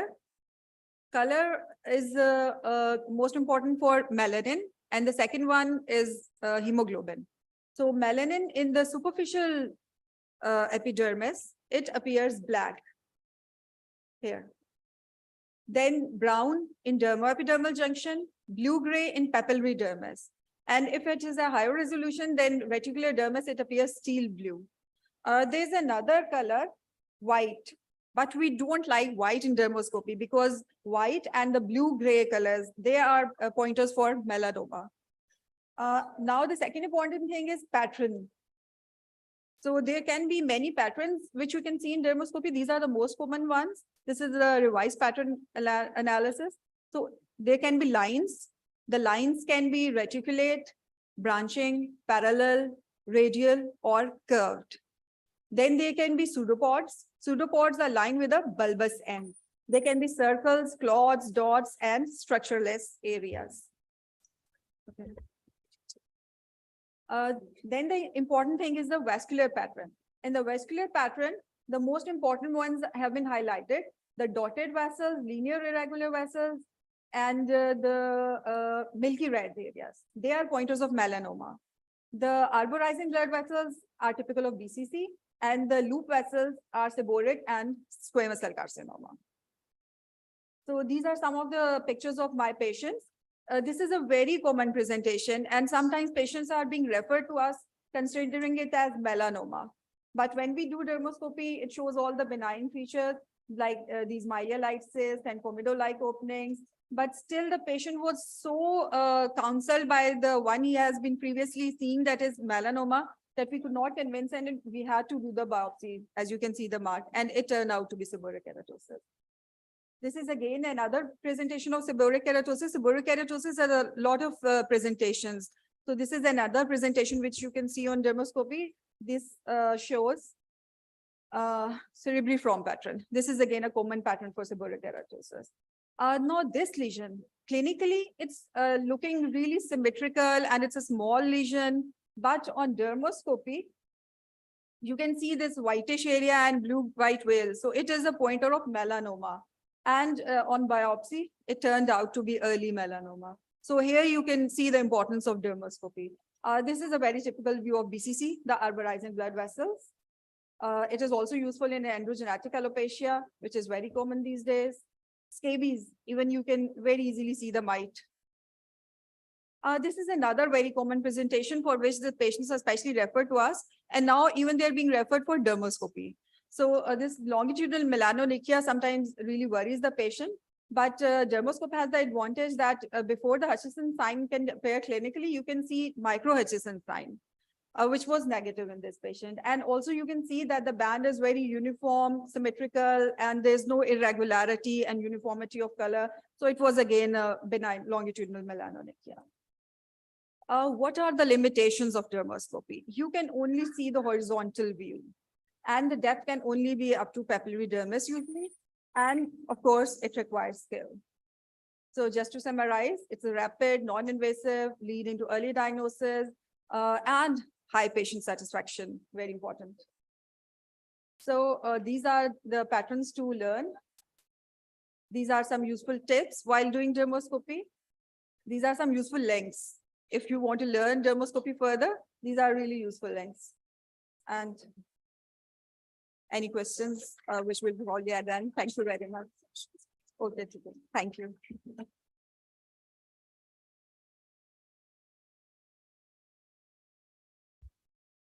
Thank you, Dr. Najia, for the excellent talk. So now the last talk for this session is on cutaneous manifestations of COVID-19 pandemic, which will be presented by Dr. Rabia Ghafoor, who is Assistant Professor Dermatology, JPMC, and she got the department recognized for dermatology training at JPMC. She has multiple national and international research publications to her credit, and she has been a speaker internationally. Dr. Rabia.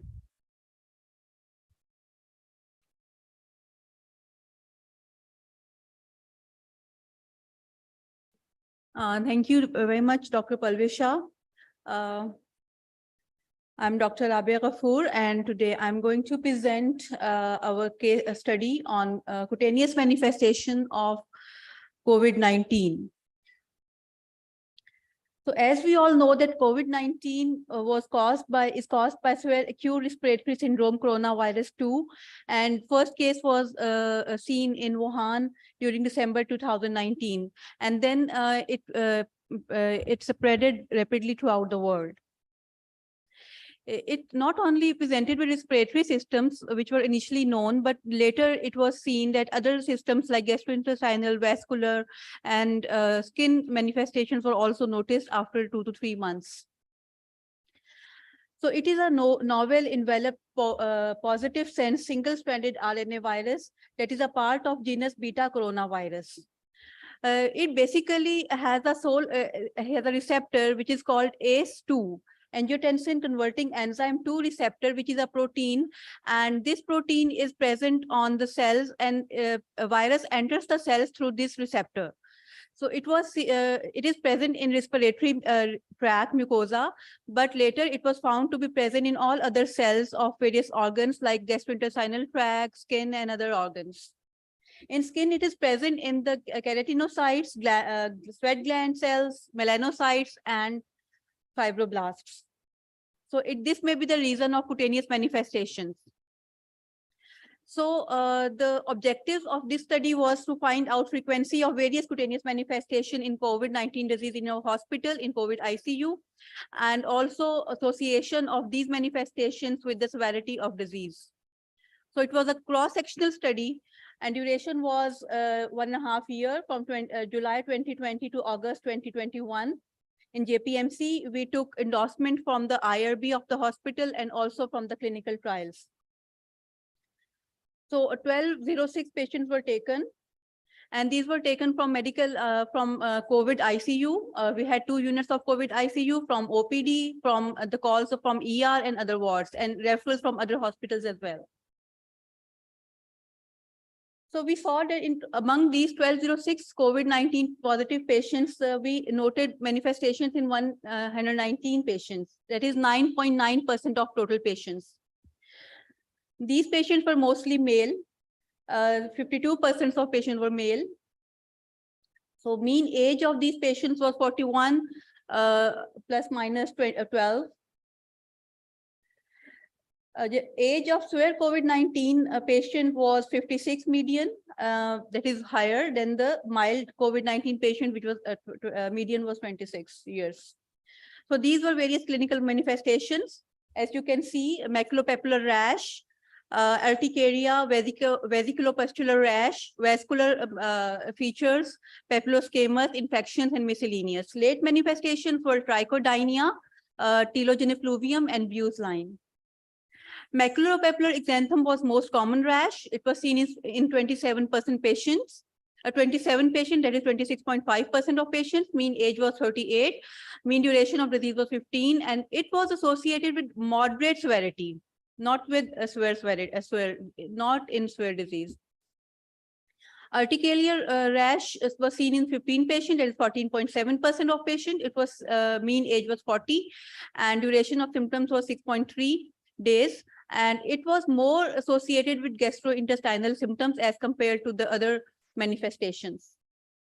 Vesiculobullous eruption was seen in 10 patients, 9.8%. Mean age was 46. Duration of disease was 13 days, and it was a monomorphic vesicular rash. Vascular manifestations were seen in 15 patients, most commonly retiform purpura in 8 patients, 2 patients with vasculitis, 2 patients with perniotic lesions, 2 patients with brutos, and 1 patient with livedo reticularis.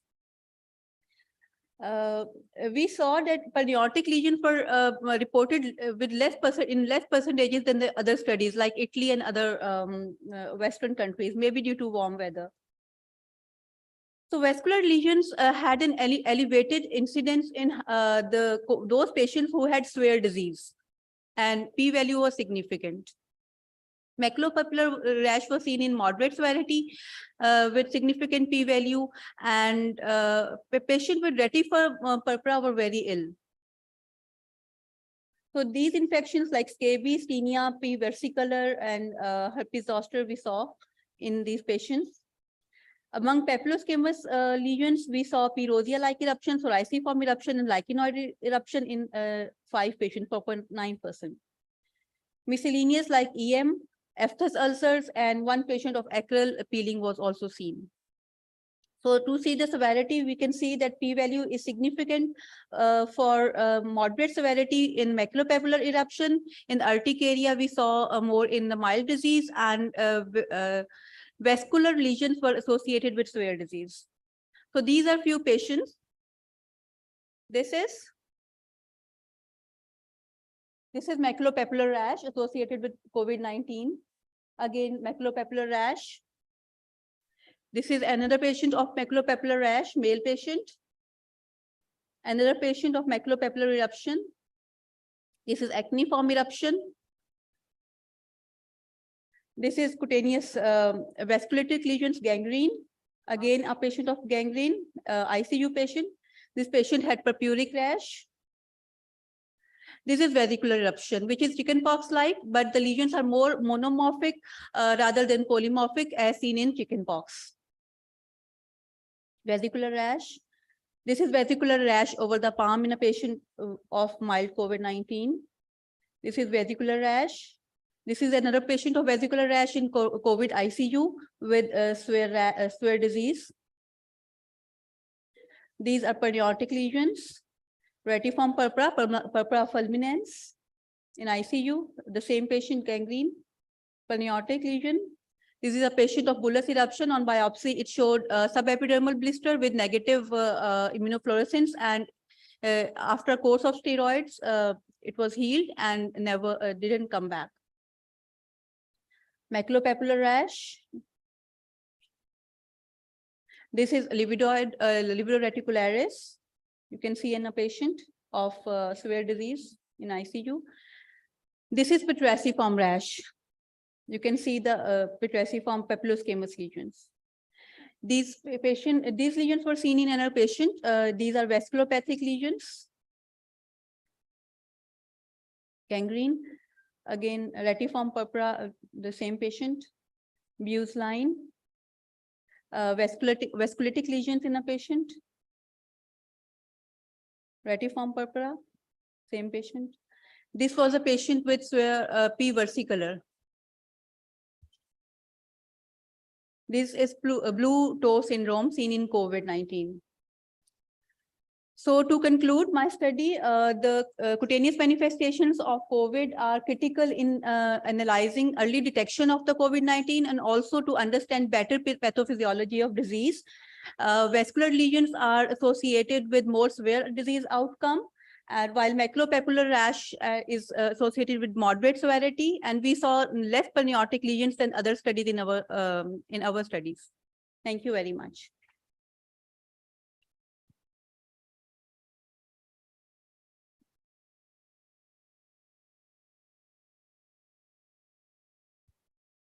Thank you so much, Dr. Rabia Ghafoor, for such a wonderful talk. The house is open for question and answers. If any one of you have any questions from our speakers, you are free to ask.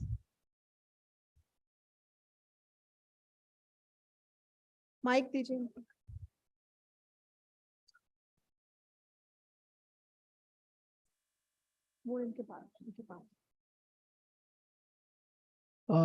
I will request the professor who delivered lecture regarding cutaneous leishmaniasis or leishmaniasis. Dr. Iqbal Sheikh. Do we have Dr. Iqbal Sheikh with us in the hall? I think Dr. Iqbal Sheikh just left for some urgent work. Although okay, he is so not over here, so it is requested to management that in future ask all the professors that they should have to sit here. And I introduce myself that my name is Dr. Abdul Majid Baledai. I belong to rural Sindh and flood affectee. So my question was, although there are so many questions, but regarding flood affectee, there was some film is shown in the Sijawal, Thatta, where the doctors, they were going to treat the flood affected patients. But it was surprising to note that during that film, no any dermatologist was seen. Only general patients having a stethoscope, no magnifying glass or anything was there. And it is also one thing which I want to add over here, that it is great player for me. It is great player for me being villager doctor, that today this is the 41st paid conference in which I am seeing all of you without mask. Without mask means we are going to see each other's face alignment, cheek alignment, chin alignment. Each and everything is going to be shown over here. Ji, thank you so much, Dr. Saab, for your question. So your question was from Dr. Sadia Masood, who presented the talk and showed us the video. She is going to answer to your question. Because your question is, there was no dermatologist. So I was there. I arranged everything, all the medicine, I was there. So we just made a presentation just to show what we have done. It's not just to highlight the dermatologists, what Exactly. dermatologists have done. So exactly that was highlighted by Dr. Sadia. And she took the effort and went all the way with the team Yeah. of Aga Khan University. And then we did a lot of camps there. And because you don't know me, so you can't recognize that who is Dr. Sadia. Maybe that could be the reason. Okay, thank you. So any other question? Or we will just move to the comments by our expert panelist and chair.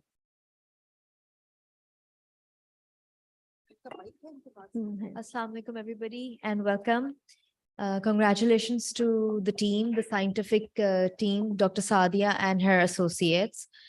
There is a versatility in the spectrum of topics that were presented today. And because of this wide range, it made it all the more interesting and a very vast diversion for everyone. There were simple topics as well as academically comprehensive ones. All the speakers were very good with their presentations and they knew what they wanted to portray. Especially Professor Nadia. Her topic is very much in demand and something that's surprising. And although the cost is, I think, another limiting factor for this drug, but it does hold promise in future. Dr. Humaira, the topic is again very practical and very important for all of us.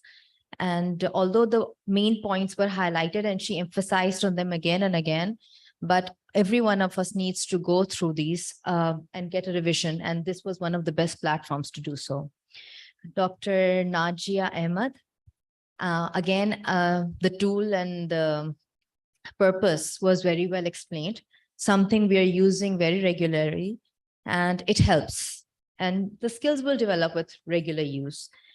Again, and Dr. Rabia and the others, Najia Ashraf, Dr. Sadia Masood, all your points were highlighted very well. And congratulations and all the best.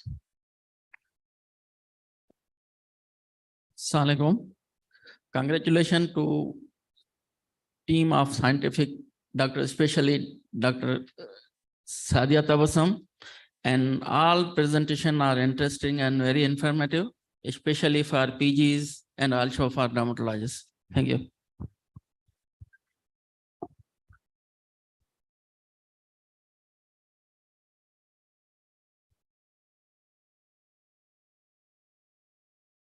Assalamu alaikum ji. I think a lot has been talked already. I would especially like to appreciate Professor Nadia Ali as well for such a wonderful talk on JAK and everything.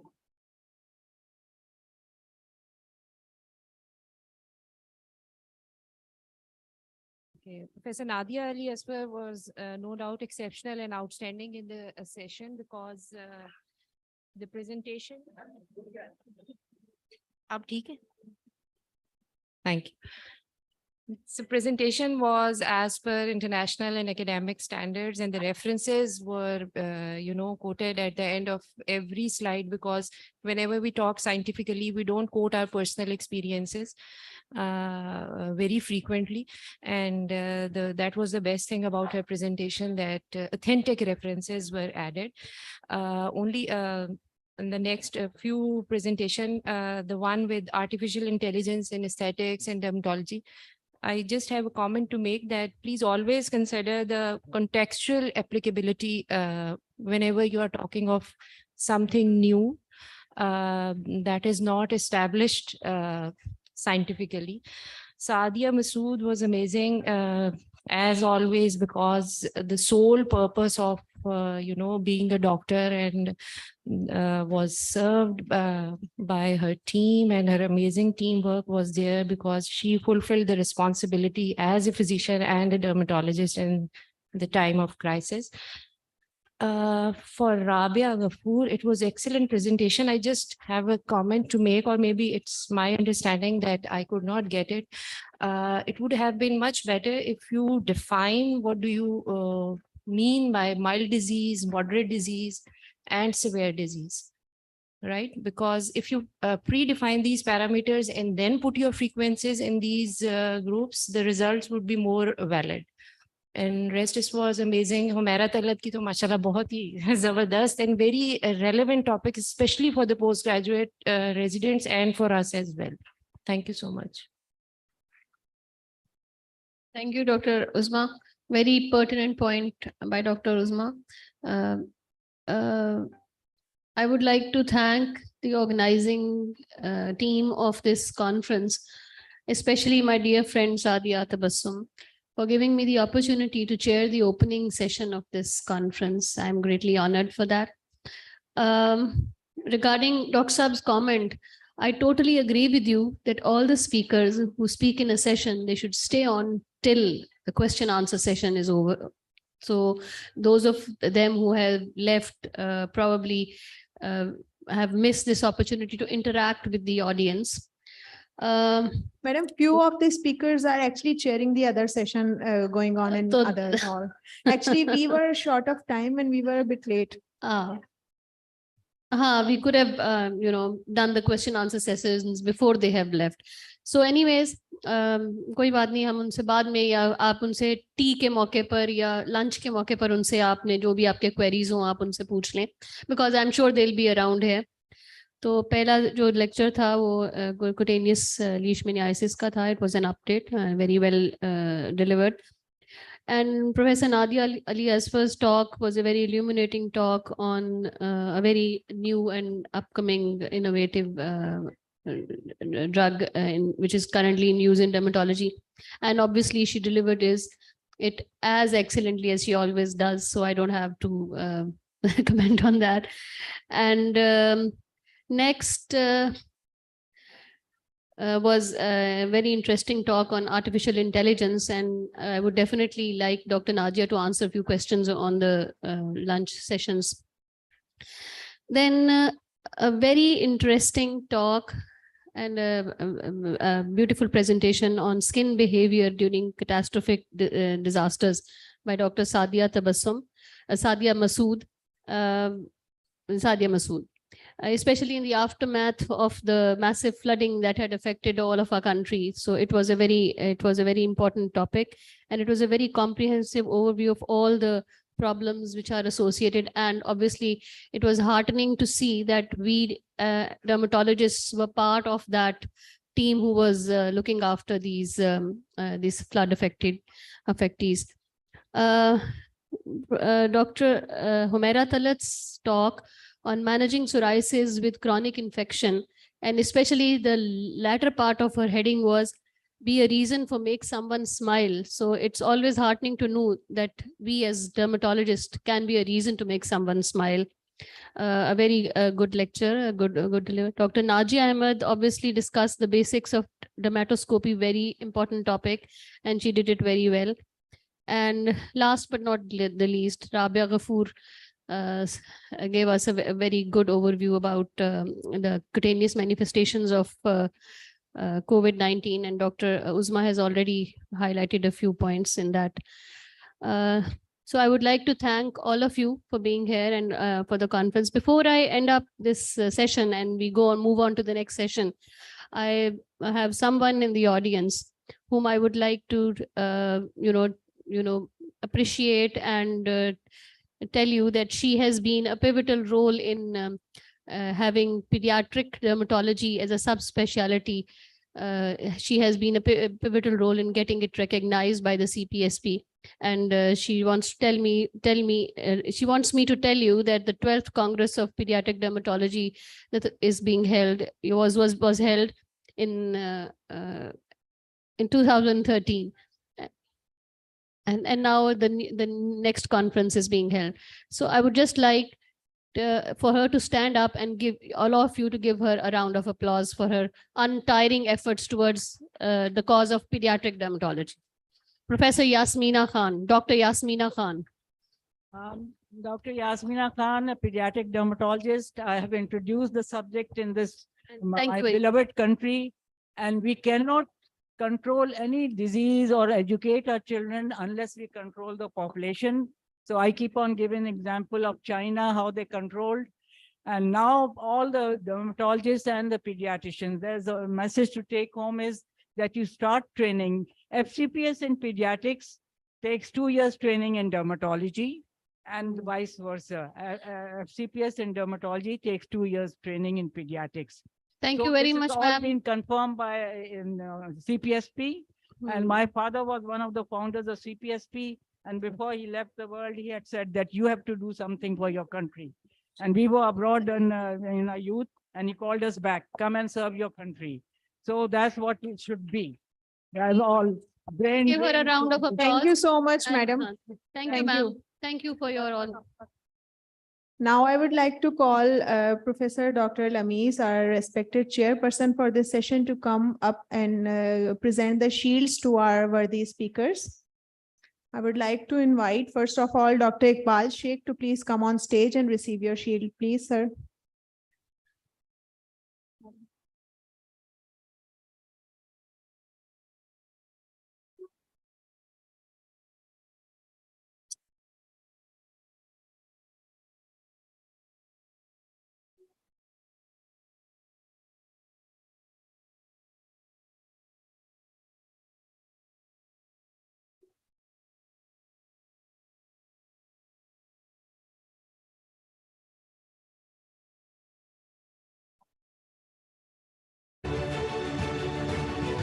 Professor Nadia Ali Asfar.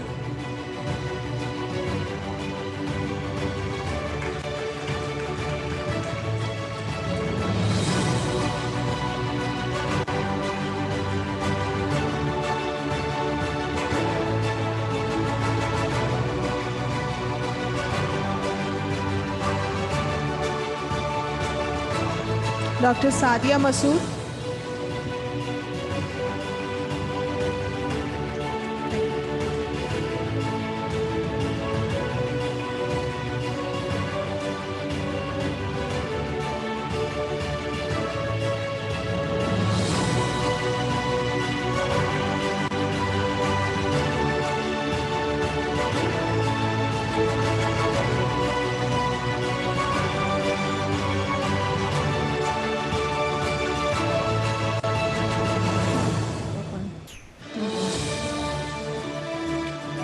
Dr. Humaira Talat.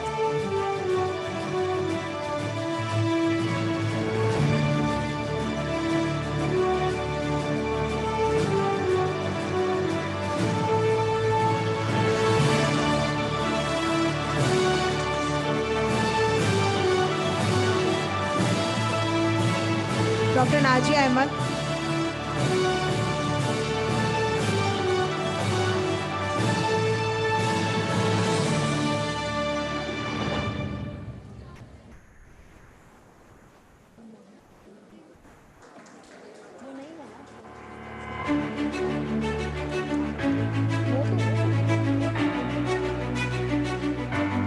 Dr. Rabia Ghafoor.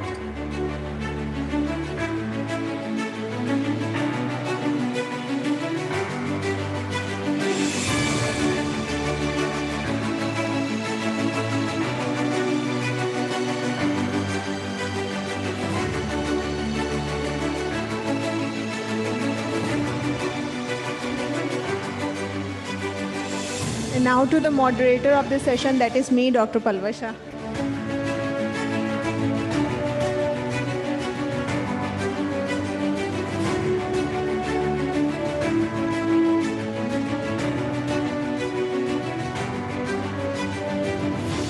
Now I would like to invite Dr. Sadia Tabassum to come on stage and present the shields to our worthy chairperson and panelists for this session, please.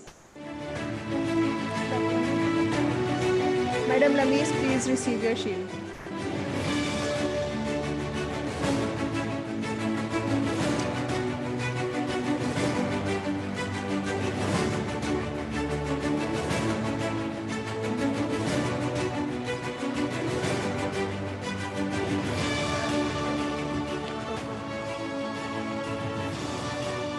Dr. Uzma Ahsan, please come on stage and receive your shield, please.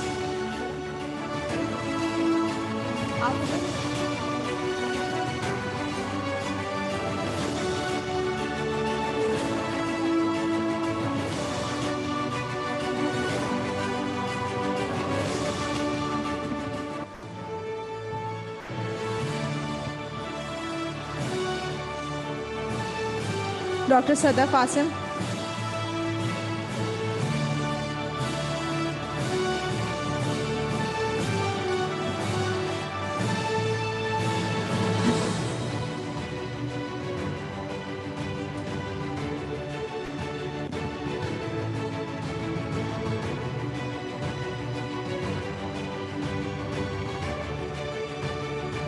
And last but not the least, Dr. Lekhraj Maheshwari.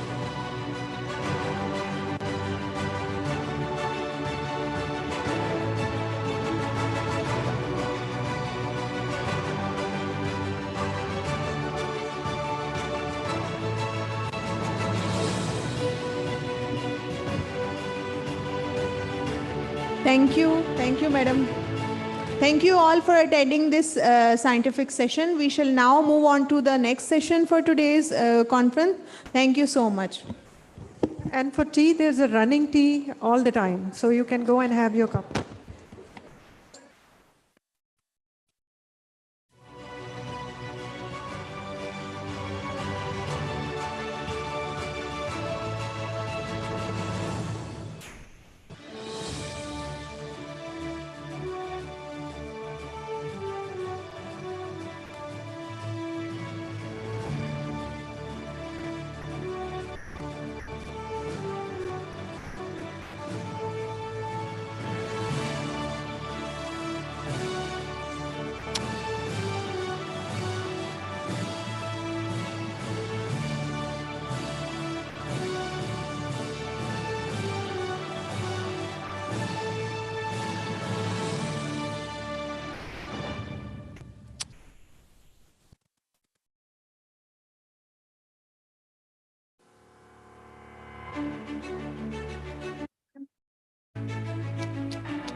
Hello hello sonic, एक minute सुनता वो नहीं जा रहा, एक minute यार।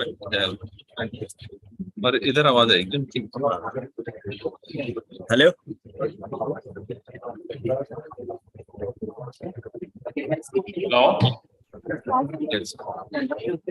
Sir, आपका भी ऑनलाइन सेशन होने वाला है थोड़ी देर में, तो आपको आवाज वगैरह क्लियर आ रही है मेरी?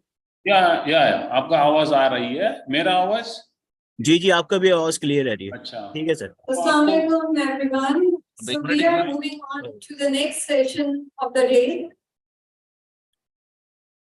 I'm Dr. Iram Ashraf and I'm working as consultant dermatologist at the Institute of Skin Can't Disease hear. in Karachi, and I'll be your host for the next two sessions. I welcome you all to the 41st PADCON. It is a big event for us, and we, as members of scientific committee, have put a lot of hard work and passion to it. I can't hear. Hello? Session of the day. Huh. It is an important virtual session, and we have a world-renowned dermatologist with us, Dr. J. Dev Badkura, who will be joining us online from India.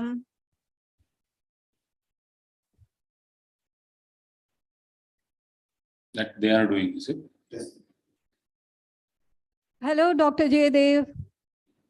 Good morning, Dr. Aram. I'm the moderator of the session, Dr. Iram Ashraf, and I welcome you on behalf of the 41st PADCON team. Thank you. So before we move on, let me give a brief introduction of Dr. J. Dev. Dr. J. Dev is working as professor and head of the Department of Dermatology at Mupin's Medical College when in Kerala. He has been an active member of Indian Association of Dermatologists, Venerologists, and Leprologists, and he was president IADVL in 2021. He was also an honorary secretary of South Asian Regional Association of Dermatologists, Venerologists, and Leprologists from the year 2015 to 2017. He has many research and other publications to his credit, and some of which he will share with us after the end of the session. The topic of his talk today is leprosy, the unending scourge. So over to you, sir. Good morning, Dr. Aram, for the introduction. And today is a very proud moment for me to be with you and interact with you, all the members. I will remember this moment forever in my life. I should be thankful to the organizing chairperson, Dr. Irfan Sheikh, and the scientific committee chair, Dr. Sadia, and all the organizing committee of PADCON for inviting me here, and also to the members of Pakistan Association of Dermatology. Many of you are my very good friends. I hope they are in the audience listening to me. I wish I was there personally to meet all of you, but unfortunately it's not possible. I was there in Lahore in 2017. Let me just share my slides right now.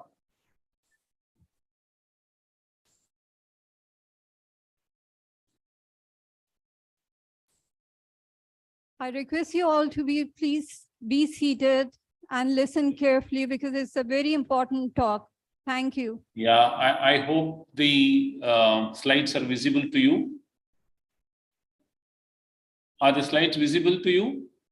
Yes, sir. Yeah, okay. So this is the place where I live, and I see this every day morning. And most of you, all of you are welcome to be with me whenever you are in India. So this one. Let us go to leprosy. We all know leprosy has been there with us for many, many years, or more to say decades, centuries also. It has been mentioned in many ancient scriptures like Sushruta Samhita in 6600 BC. And as long back, even the chalmugro oil was being used as a treatment. It was being used even recently also. And this is the first organism which is found to be the cause for a particular disease. Okay. This is by the person who found out the Mycobacterium leprae. All of you know about that. Nothing much to be added there. Why should we bother about leprosy as such? Leprosy on its own, it does not cause any mortality. Maybe some amount of morbidities though. But unfortunately, it is the stigma that is attached to the deformities and the visible disease that leprosy causes. And since ancient years, this particular stigmatization has been the bane of leprosy for us. Now, let's just get to the epidemiology of leprosy, the recent one. This is the WHO Global Leprosy Update in 2021. That's what I could get. And they say that MDT has reduced the prevalence substantially, of course. And when I was doing my post-graduation in the 1980s, the prevalence was around more than 5 million all over the world. But right now it is just around 133,000 plus in 2021. The prevalence rate at that time was 16.9, but it has come down drastically. But unfortunately, if you see that, it is the Southeast Asian region which contributes maximum number of cases worldwide. New cases continue to occur worldwide. That's because that indicating that there is a continuous transmission which we have not been able to interrupt as of now. This is again the global report. You can see that WHO is now considering the new case detection rate as a part of the epidemiological parameter and it has shown that there is a 10.2% increase compared to 2020. That means the new cases are being detected more as the days pass. And again, the Southeast Asian region of which we are members, there is a 66.5% of the new cases detected here. And the other one, epidemiological parameter that is considered is the number of children that they are affected. And here it is around 9,000 cases of new cases in children have been found. And the other one is the grade 2 deformities. Again, around 8,500 new grade 2 deformity cases have been identified in worldwide. Again, ACR is the major contributor to this particular diseases. And this is a SARC situation in 2021. As you see, the Indians still lead here in that. Probably it's because of the larger population that we have, nothing else much probably. And we contribute maximum for the worldwide diseases also, and also to the Southeast Asian region. In all aspects, that is quite bad for us, contributing such a large number of cases. We are followed by Bangladesh, Nepal, and Sri Lanka. The Pakistan data that I could get was very low. It is quite encouraging for us to know that you have very less number of leprosy cases. This is India. In India, we said that we have eliminated leprosy in 2005 because our prevalence rate came down to less than 1 per 10,000 population. But and the NLEP, that is the National Leprosy Eradication Program, was decentralized and it was brought into primary healthcare one. But however, even in spite of that, we are still contributing to around 60% of the global cases, and also good number of grade 2 deformities also to the population of leprosy population. This is the Sri Lankan leprosy statistics for 2020. I should thank Dr. Indira Kahavita for giving me this information. Now, once the elimination was there, we're taking prevalence, we started looking at the other parameters, that is the new case detection rate, the number of child cases, and the number of grade 2 deformities, as I mentioned earlier in the WHO global report. Now, this disease has been there since ancient times with us, and it still continues to linger and cause problems for us. Now, what are the reasons for this longevity of this disease? How long? Why should it be there with us for such a long time? Now, these are the various reasons I feel are the ones why the disease continues to be with us. That is the organism, the disease itself, the various drugs that we use. Most importantly, it is the community and the healthcare system. And of course, we, the dermatologists, are also the contributors for this longevity of this disease. The organism, of course, is an oldest known organism, but unfortunately, we have not been able to grow this in vitro at all as of till now. And that probably is hampering the research on this organism. It has a long reproduction time, as you all know, and we are seeing a lot of persisters post MDT in majority of our patients. Reinfection also is a possibility because the life expectancy has increased in all countries here. So reinfection is another problem with this organism. Unfortunately, in 2008, we found another organism which can cause leprosy, that is the Mycobacterium lepromatosis in the Mexican patients. And there seems to be some reports from Singapore of this case. And in India, we tried some studies to identify whether this particular bacilli does exist in India, but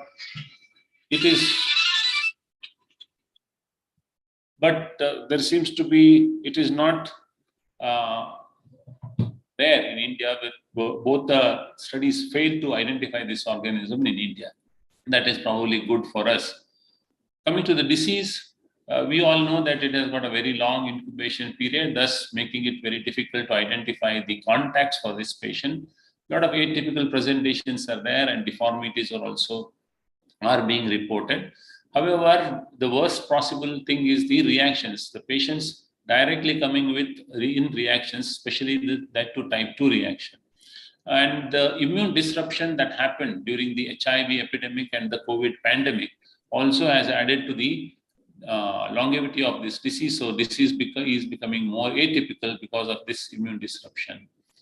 Drugs, we know that MDT was introduced on 17th May 1982, which is considered to be the date of birth of MDT.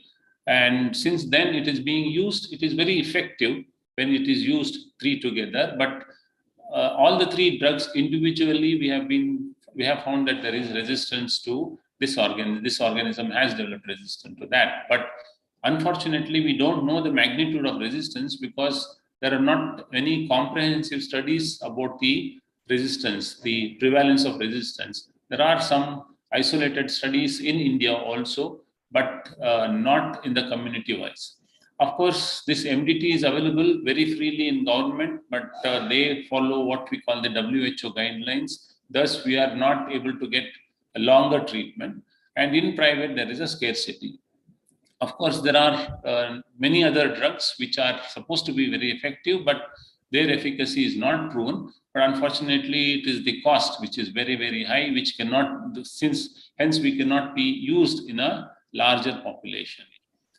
These are some of the images of the drugs, particularly clofazimine. Recently, there was a scarcity, severe scarcity of clofazimine in India. The IDVL approached the government and the pharma companies to make it available. And since then, it has been easily available. Unfortunately, we have started using clofazimine for non-leprosy cases also. Dapsone, of course, makes its appearance and again disappears quite frequently. So there is a scarcity of Dapsone in the pharmacies. Of course, it is available in the government supply.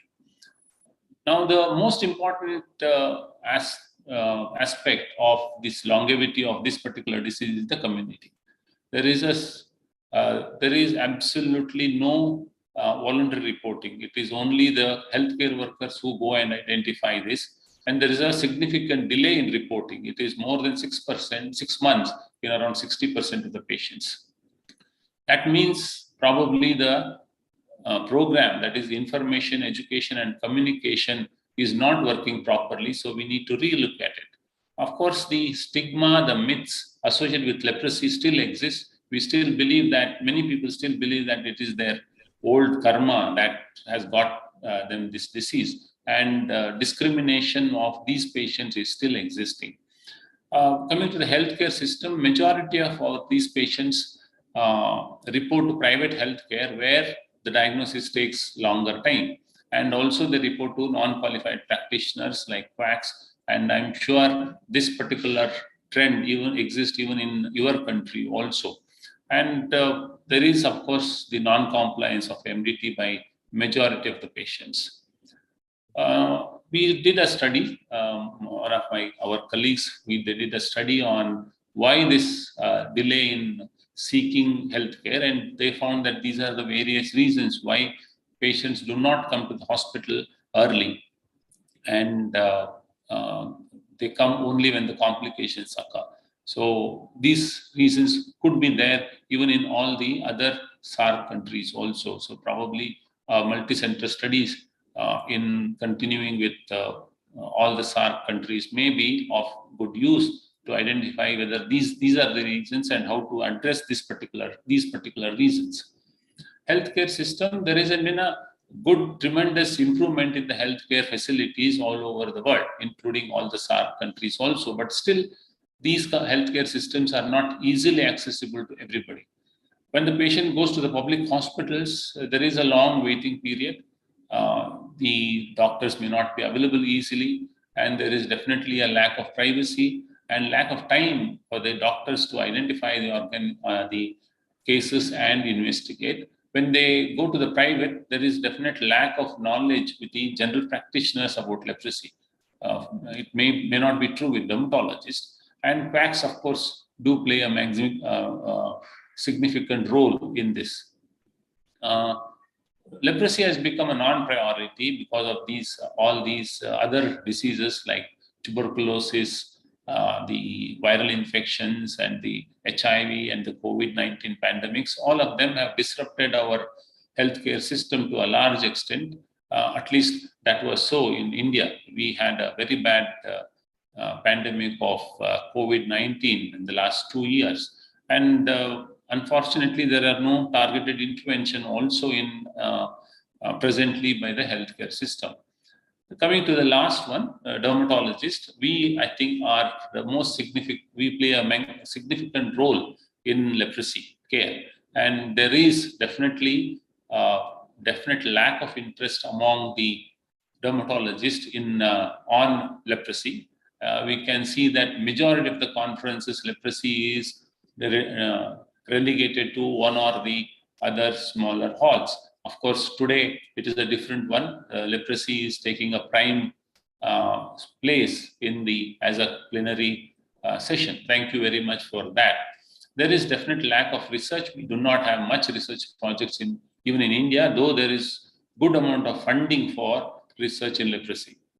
And there is, all of you know that most of the dermatologists have a more emphasis on aesthetics, cosmetology, and also dermatosurgery. That is the most common thing that we do. And that is true even in India, and that is true in most of the other SAARC countries also. Because of this, there is lack of clinical acumen among the new postgraduates and the newer teaching faculty. So we need to have a good clinical acumen to identify or recognize the various presentations of leprosy. And unfortunately, however, how much ever interest we have, the diagnostic techniques are not very easy to do, especially in private setup, whether it may be slit skin smear or even for biopsy. For all these things, we need to depend on someone else, like a microbiologist or a pathologist. And busy practitioners, many of the busy practitioners who see hundreds of cases, they definitely have lack of time to examine and do all the investigations and follow up these patients regularly. Now, with all these things, the disease which has been there with us still poses serious challenges to all of us.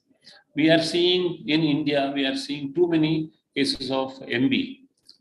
Most of the cases who come to us, the virgin cases are MB cases. And we are seeing quite a good number of smear positive cases post MDT, even after 6 months. However, the present understanding is that this smear positivity comes down and goes down gradually over a period of time. So they may not require continuation of MDT. And quite a good number of histoid leprosies are being seen all over India right now and all over the world, I suppose. Unfortunately, there are many patients who come with reaction and they are recalcitrant to any treatment. Often they are steroid dependent. Resistant cases have been reported by some of us, but that may not be, that's again is an isolated report, but not in good number of cases, we find this resistant cases. Relapses do occur in majority of the cases. With this, we need to find good control programs for elimination of leprosy by a few years from now. Now, for that, though presently the global partnership wants to reach zero leprosy by 2030 with zero transmission, zero disability, and zero discrimination. That is what we want to achieve by 2030. I hope we should be able to do that if we are working together. For that to happen, we need to interrupt the transmission. Now, how we interrupt the transmission? The interruption of transmission is said when there is absolutely no case, zero new autocathars cases among children of less than 15 years for at least 5 consecutive years. If we achieve that, then we say that the transmission has been interrupted in that particular region. Now, if this continues for 3 consecutive years after interruption of transmission, then we say that that particular area, the leprosy has been eliminated. So this should be our goal to achieve this. And coming to the various control and elimination aspects of leprosy, which is very important for us, so that we reach the goal of zero leprosy by 2030. Again, the main important thing will be early detection and treatment. That should happen in all cases at the earliest, so that we also prevent the stigma or the paralytic deformities that can exist.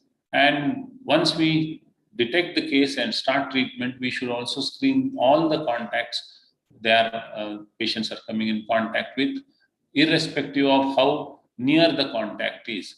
WHO is promoting chemoprophylaxis with single-dose rifampicin, but I am a little bit skeptical about that. I don't want to use it because we have a rampant tuberculosis existing in our country, and especially after the epidemics of HIV and also COVID, we are still finding good number of tuberculosis. We don't want to have MDR tuberculosis by using rifampicin. Of course, we need to develop an effective vaccine for us for the prophylaxis rather than treatment. For all these things, most of the nation should have strategic plans to have targeted intervention for detection and treatment, take care of the disabilities, and more importantly, we need to have effective surveillance and data management to know how good our control programs are working and how bad is the leprosy status in our nation. The other control programs that we need to do to control or eliminate this drug is to do some research on leprosy. Of course, we are lacking on leprosy. As I said, there is good amount of money for you to do research on leprosy. The research should be concentrated on new diagnostics, especially which are very simple to do and specific also. Also on newer drugs, again, which are cheaper, easily available, and can be used in the community. The regimes which are existing can be shortened if possible, but the WHO is asking us to implement UMDT, which we have not been doing as of now. Universal MDT, which is being promoted, but somehow, again, I am not, personally speaking, I am not for it. Of course, we have a lot of therapeutic vaccines like Mycobacterium perini and so forth, BCG and ICRC vaccine in India. But we need to have a prophylactic vaccine rather than a therapeutic vaccine. Again, we need to have a lot of intervention to improve the quality of life of these patients, especially those with deformities, and also the quality of control and care should be improved as soon as possible. Apart from this, if you want to have an effective control program, or if you want to implement the programs, we need to include those persons who were affected by leprosy. They will have good motivation to implement these programs and encourage others to come to the hospital and seek health care. Then we have to address the issues of stigmatization, which is very, very prevalent in all countries. and we need to repeal the laws and make laws which prevent discrimination among that. With all these, probably we can achieve the global leprosy strategy of between 2021 to 2030, that is of zero leprosy. I shall stop here. I had Dr. Iram, are you there? Dr. Iram? Yes, sir, I'm here. Yeah, my lecture is over right now. I hope with all these things we will be able to control this disease. Now I have 3 cases here to discuss. If the time, I think I have enough time to. Yes, sir, we still have time. So yeah. Dr. Dev is now So going to... Yes, sir. I will have 3 cases. Present them.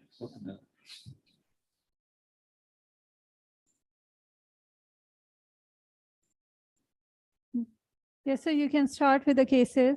Yeah, I will show you.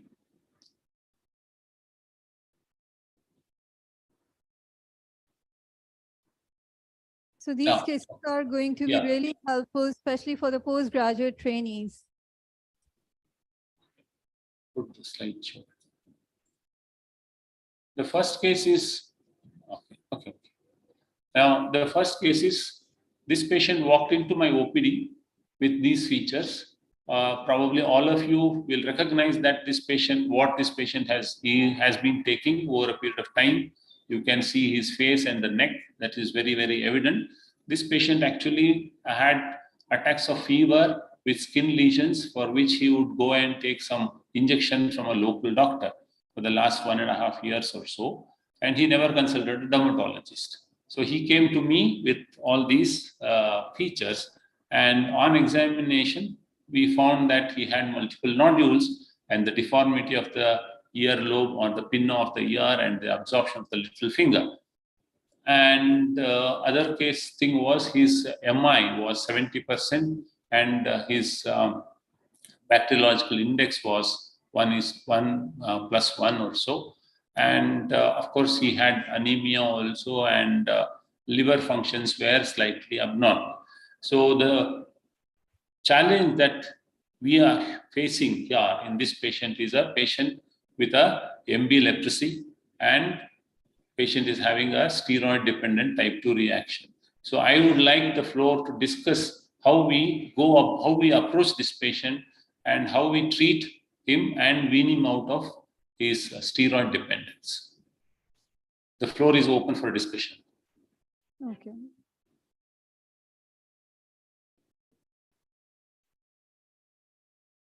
And Dr. Iram, you can ask the members to speak. After looking at the picture and hearing the brief description of the case, anyone of you would like to add few points or anything you have in mind?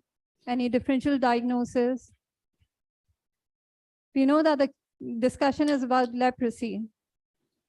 We know that this is a case of LL with type 2 reaction, recalcitrant type 2 reaction with steroid dependency. I request you all to please participate in the discussion and try to keep this session interactive. Anyone?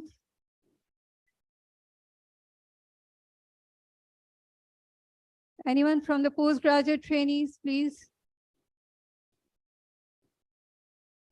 So you can proceed. Yeah.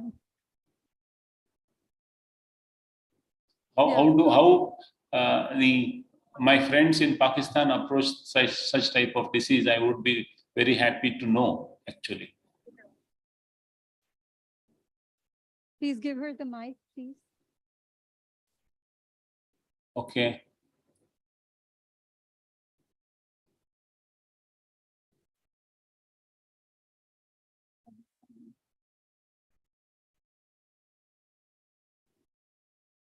Assalamu alaikum. I'm Dr. Shayana. So we understood the case about lepromatous leprosy and the other things, but can you please highlight points about steroid dependency? I mean, what was in the picture that was focusing? He was taking some injection from a local doctor, which was evidently steroid, and that has produced moon face and also the buffalo hum in this patient. And as and when he developed this fever with skin lesions, he would go and take the injection. Once for about 15-20 days, he would be free. Again, he would go and take the injection. So that was the reason why we steroid dependency was there in this patient. So we have to wean him out of the steroid that he is taking.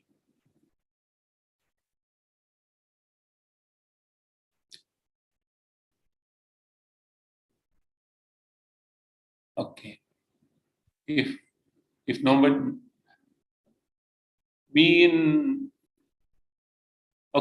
so we in India are seeing quite a good number of patients who are steroid dependent, type 2 reaction, and also type 1 reaction. There are others, we try to use lower potent steroids in these patients and try to wean them out. But most importantly, we have started using thalidomide more frequently in these patients. Thalidomide is easily available in India right now. So we use that quite frequently also. And there are some studies where they have used small molecules like Professionalism also, and also some biologicals. They are still isolated studies. There are not many comprehensive studies on that. And of course, MDT still continues to be used. And we've also been using minocycline and ofloxacin on a weekly basis, along with MDT, to bring down the bacteriological BI as fast as possible. Though it is not recommended by WHO, we are still using that occasionally in certain areas. We are using on a personal basis. So probably in this patient, we could be using all those things. Unfortunately, again, this patient has been lost for follow-up for us. That is the irony of treating leprosy patients, even in a good hospital like ours. Unfortunately, that is a problem. Now, this is the second case. We know that leprosy presents with various types of lesions. They may be characteristic, and some often confusing, and they may resemble other diseases. What I'm projecting right now is a single case of different types of lesions that are present in the one patient only. These are not from different patients. So this is basically a question for postgraduates, whoever are there. So they can probably identify various types of skin lesions which are described in Jopling. I hope you are all reading Jopling, the recent edition which was released in India, and probably name some differential diagnosis for this condition. I would be very happy if the PGs identify various lesions here.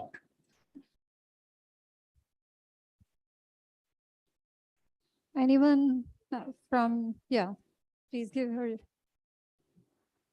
So thank you for your Mind session. you, this is only one patient with whom we have found all these lesions. Okay, the same patient with different type of lesions.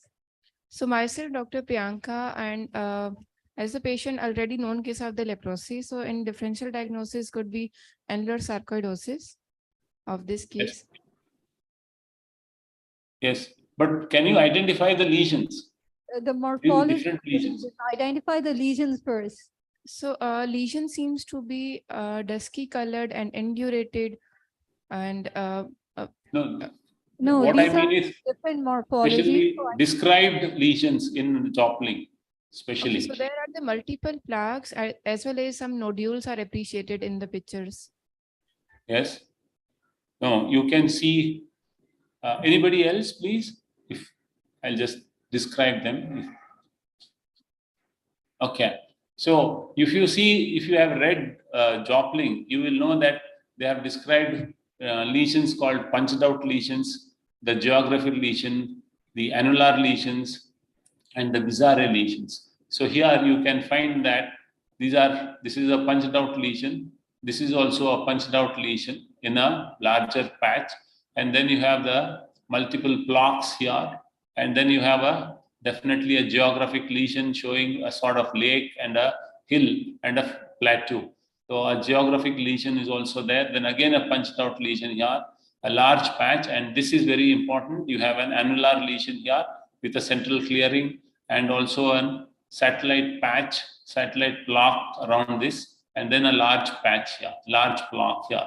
So these are all the different types of lesions that have been described in Joplin, especially in the type, in the mid-borderline type of leprosy. So this is one case where we found all these type of lesions in oil examining. So I call this as a museum of leprosy lesions. I should be actually the last one is this. A male presented with hypopigment patches on the forearms, followed by asymptomatic nodules over the trunk and the limbs. And he had redness, and also he gave a history of spontaneous blistering and ulceration of the soles. And he had glove and stocking type of anesthesia.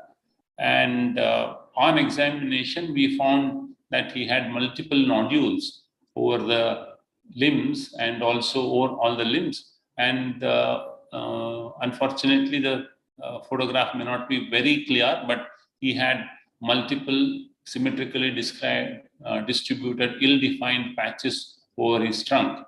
And we did a biopsy, and the biopsy showed that Gren zone plus lymphohistiocytic infiltration in one and only macrophages in the other from the papule. And if you see that the fight Ferraco stain is positive, his smear was positive, and his MI was 80%. So I would request some of the members to tell me what disease does he have? What type of leprosy does he have? It's quite an interesting case, because I feel among the postgraduate trainees, please.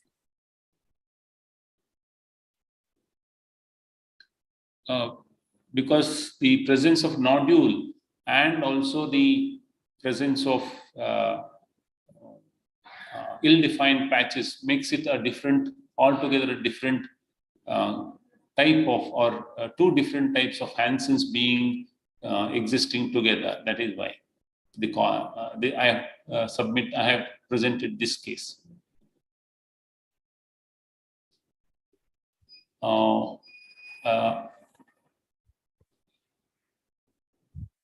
Before going, I think I will take, I think we're getting little late for that.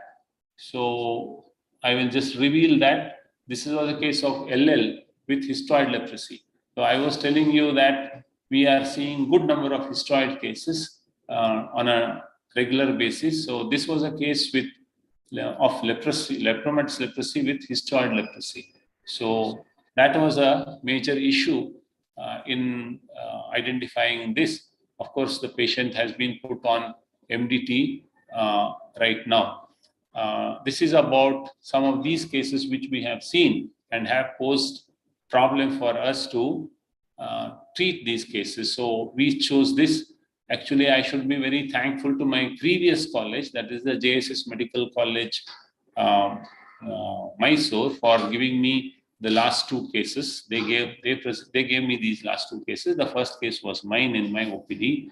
So before I want to sign off, I was the president of IDBL as Dr. Iram introduced me. During that time, I published 3 books. IDBL published 3 books. One is the IDBL Research Compendium. This is a complete symposium on all aspects of research, starting from how to choose a topic, how to produce the protocol, how to develop a protocol, how to develop a budget for that, and what are the funding agencies to whom international and national funding agencies that you can approach for money, and how to publish, how to conduct a study, what are the statistics that can be used. So it's a comprehensive book on research. And then we have the IITVL textbook of innovations in dermatosurgery. The present theme of PADCON 22 is innovations in dermatology. So you can make use of this book. And the last one is the MCQs in dermatology. This is the first book to have MCQs in dermatology in a comprehensive manner. It covers all the subjects, all the topics in dermatology, venereology, and leprosy also. So these books are easily available on Amazon. Probably you should be able to get them. They're quite cheap. They're not very costly like the foreign authors' books. And I'm sure you will enjoy reading them, especially the textbook of innovations of dermatosurgery and the MCQs, which can be used for examination, for preparing for examinations. I'm sure you will be able to try and buy them. If you have any difficulty, please let me know. I should be able to help you in procuring them. With this, I say goodbye to all of you. Thank you, Dr. Thank you very much. Long live our friendship across the border. I will always be there to meet you whenever in a major conferences like WCD or the SARC conferences. I have recently, we met in 2019, we all met in Pokhara in Nepal. So similarly, maybe in the next international events, we should all be meeting and having a good chat. Thank you very much. Thank you, Dr. Jaydev, for such an informative talk. And it was a pleasure to learn so much from you. So I would like to invite Dr. Sadia Tabassum. She is Chairperson, Scientific Committee, to give a vote of thanks to Dr. Jaydev. Thank you. Hi, namaste, and good afternoon, sir. I hope you're doing great. Thank you. Yeah, I hope you enjoyed this session. Yeah, I hope others enjoyed, because I would like to interact more often than talk. Yeah, we are highly thankful and honored that you spared your precious time to educate us and make us learn new things about leprosy. And thank you so much, sir. It was a pleasure to have you here. Thank you. Shall I?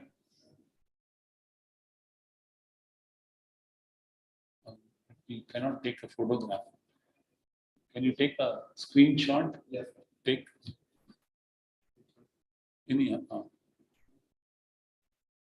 Now we are moving to the next session of the day. And this session comprises of important speeches by our national faculty members. I would first like to invite the chair of the session, though she needs no introduction, Professor Dr. Naseema Kapadia. She was a great supervisor. She was a great supervisor and examiner and a mentor for many of us. She started the Department of Dermatology at Karachi Medical and Dental College, Abbasi Shaheed Hospital, from where she retired as professor and head of the Department of Dermatology after serving for more than 25 years. So please give her a very warm welcome.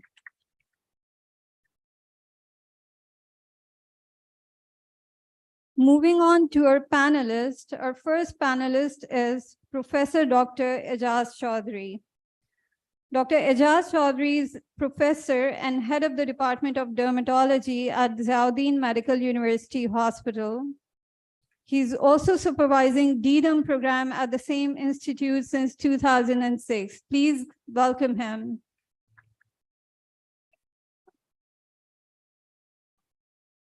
Our second panelist is Dr. Uzma Ali. Dr. Uzma Ali is working as an associate dermatologist at Capital Development Authority Hospital, Islamabad. Dr. Uzma Ali.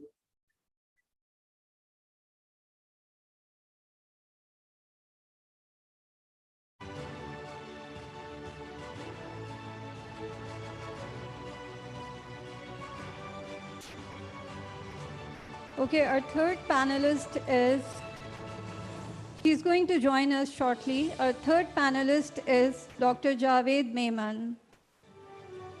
He's working as specialist dermatologist at Services Hospital, Karachi, and he's also an international secretary of Pakistan Association of Dermatologists. Dr. Javed Mehman.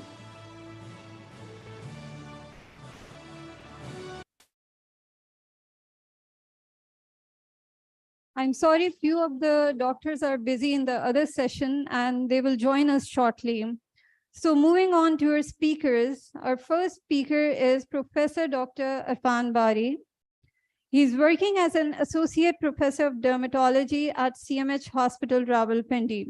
The topic of his talk today is measuring research impact of an author. Please give him a warm welcome.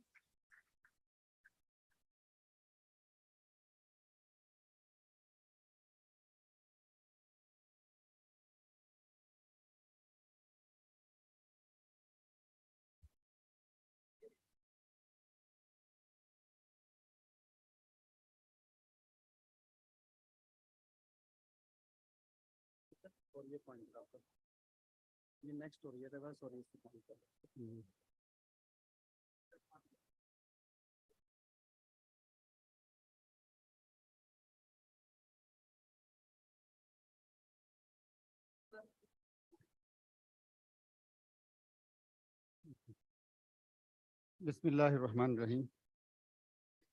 Can you hear me at the back? Okay. My presentation is going to be very simple, with no colors, no animation, and it may be perceived as boring too while looking at the topic. But I can assure you that if you are a little more attentive, this is going to be very interesting for all of you. And this is going to be beneficial for all the categories of the audience who are sitting here.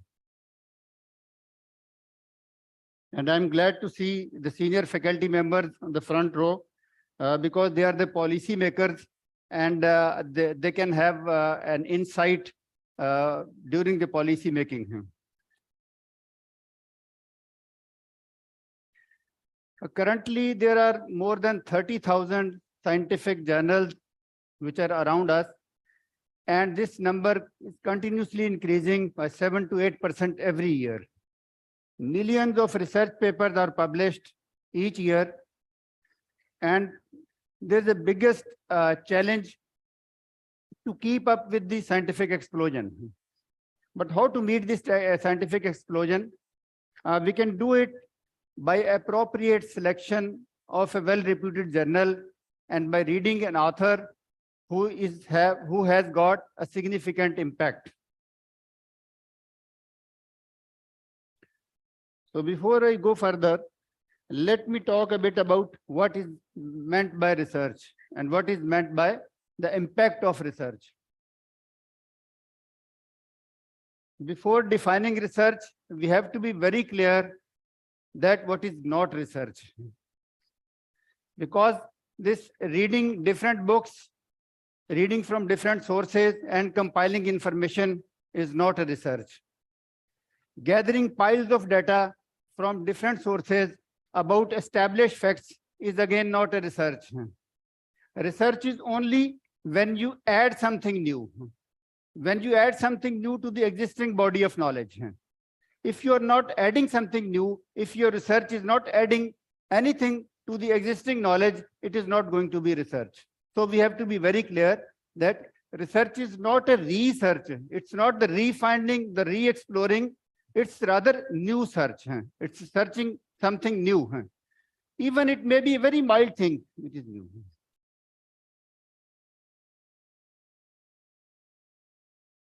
So research, what is research depends upon when we publish any research article. So the thing that is going to have an impact, significant impact, that includes the productivity. Productivity means it's not the number of the article, it's where it is published.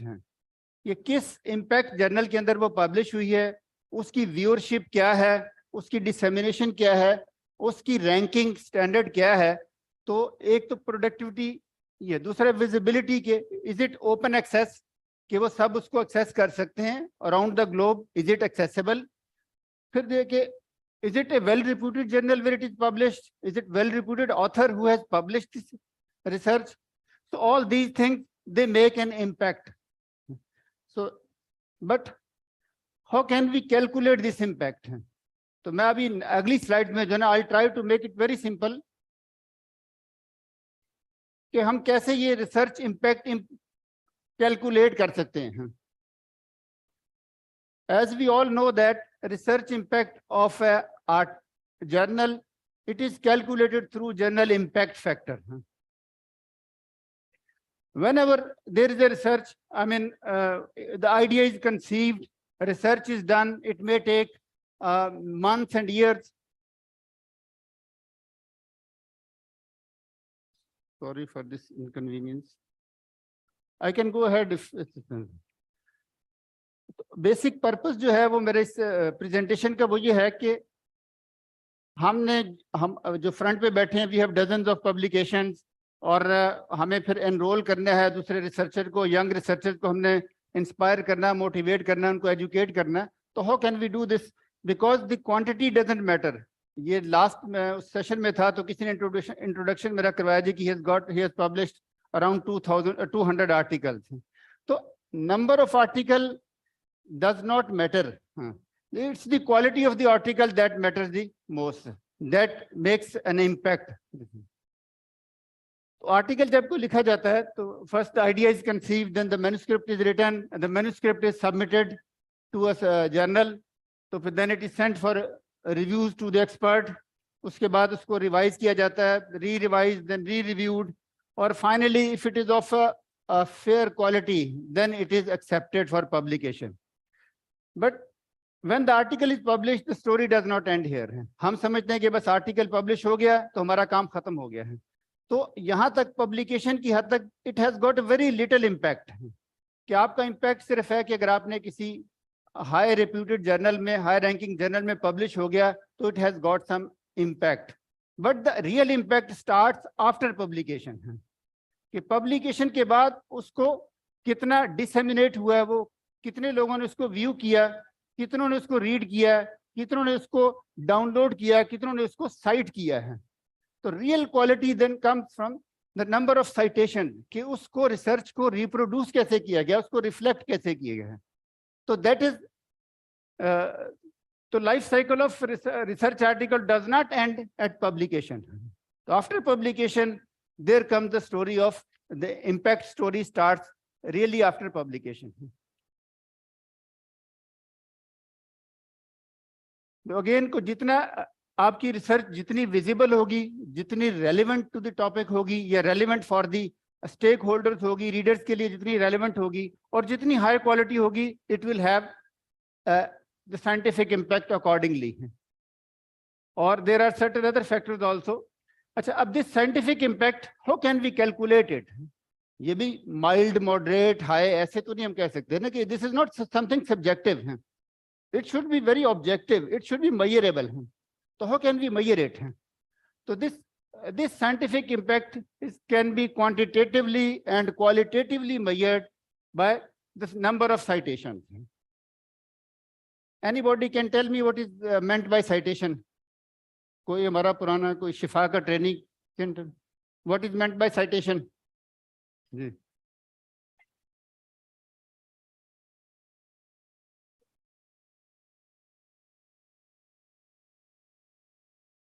Okay, it's the mentioning of your research, mentioning of your work by the other researchers.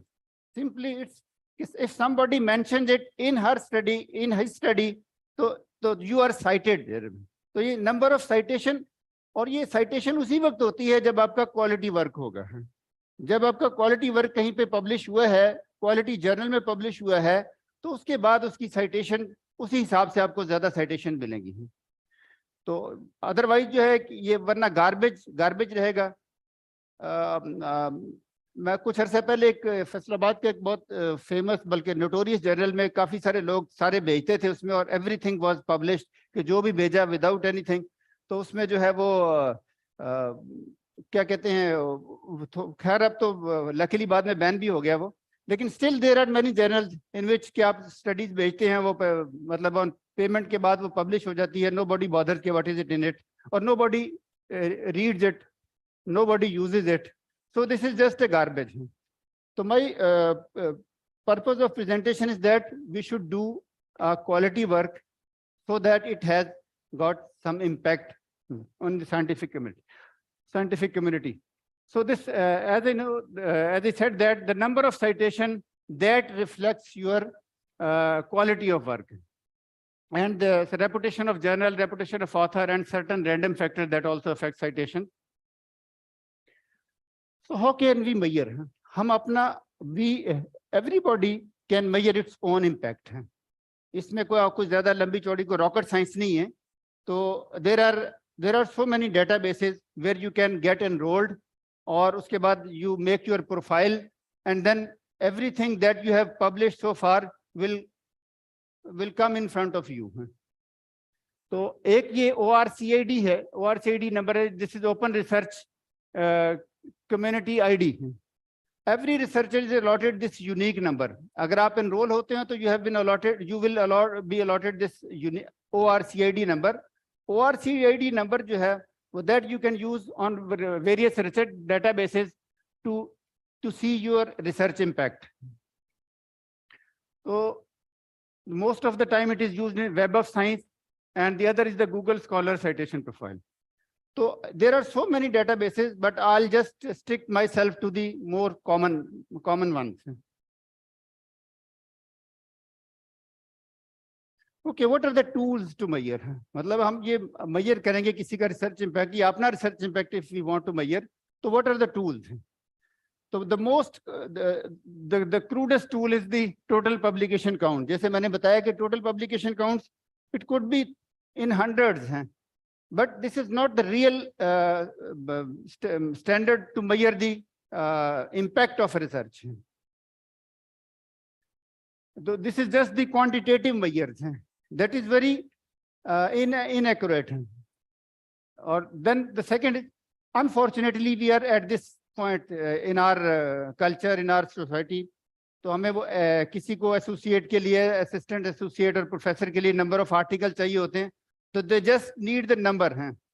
वो number कहीं भी publish हुए हैं, किसी भी journal में publish हुए हैं, वो PMD से रिकॉग्नाइज है, HEC रिकॉग्नाइज कुछ जर्नल्स हैं, बट मे बी कि उसका इम्पैक्ट फैक्टर है या नहीं है.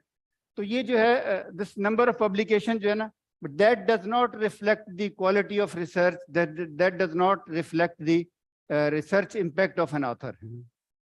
It is rather a false reflection. Then the qualitative analysis can be done. The qualitative analysis measure is the citation count. As I mentioned earlier, कि आपकी research को कितनी दफा साइट किया गया है, कितनी दफा उसको व्यू किया गया है और कितनी दफा उसको मेंशन किया गया है by other researchers. So that shows the quality.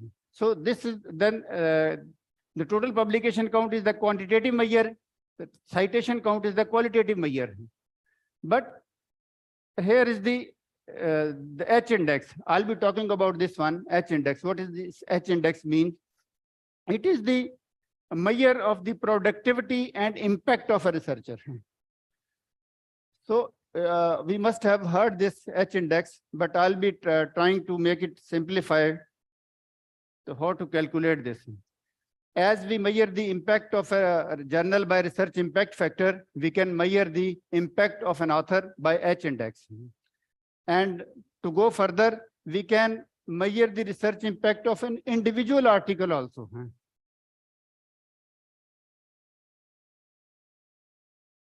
The research impact of an author is calculated as the highest number of papers included that have had at least the same number of citations. This may be a little confusing, but this confusion will be cleared later on. You can see the H index. H index is the number of the papers with a citation number equal to or more than the number of papers. For example, this example will further simplify it. If an author has an H index of 9, it means that out of the total number of published documents by that author, 9 of those have been cited at least 9 times. The H index 9 means that out of total number of publications, the 9 of those publications have been cited at least 9 times. Collectively, I'll show further. So for calculating H index, we need to go to this, need to use these tools, the Scopus, Publisher, Parish, Web of Science, Google Scholar, ResearchGate. I'll give example out of these two, because this Google Scholar is very user-friendly. We all can use it. We can make a profile in this Google Scholar. I think within a couple of minutes, we can make profile in Google Scholar, and we can see the research impact of us. And this ResearchGate, I'll also come to it later on. H index is an author level metric. H index actually, this is proposed by American physicist J.E. Hirsch in 2005, and it is being widely used these days to measure the impact of author, to measure the impact of the article.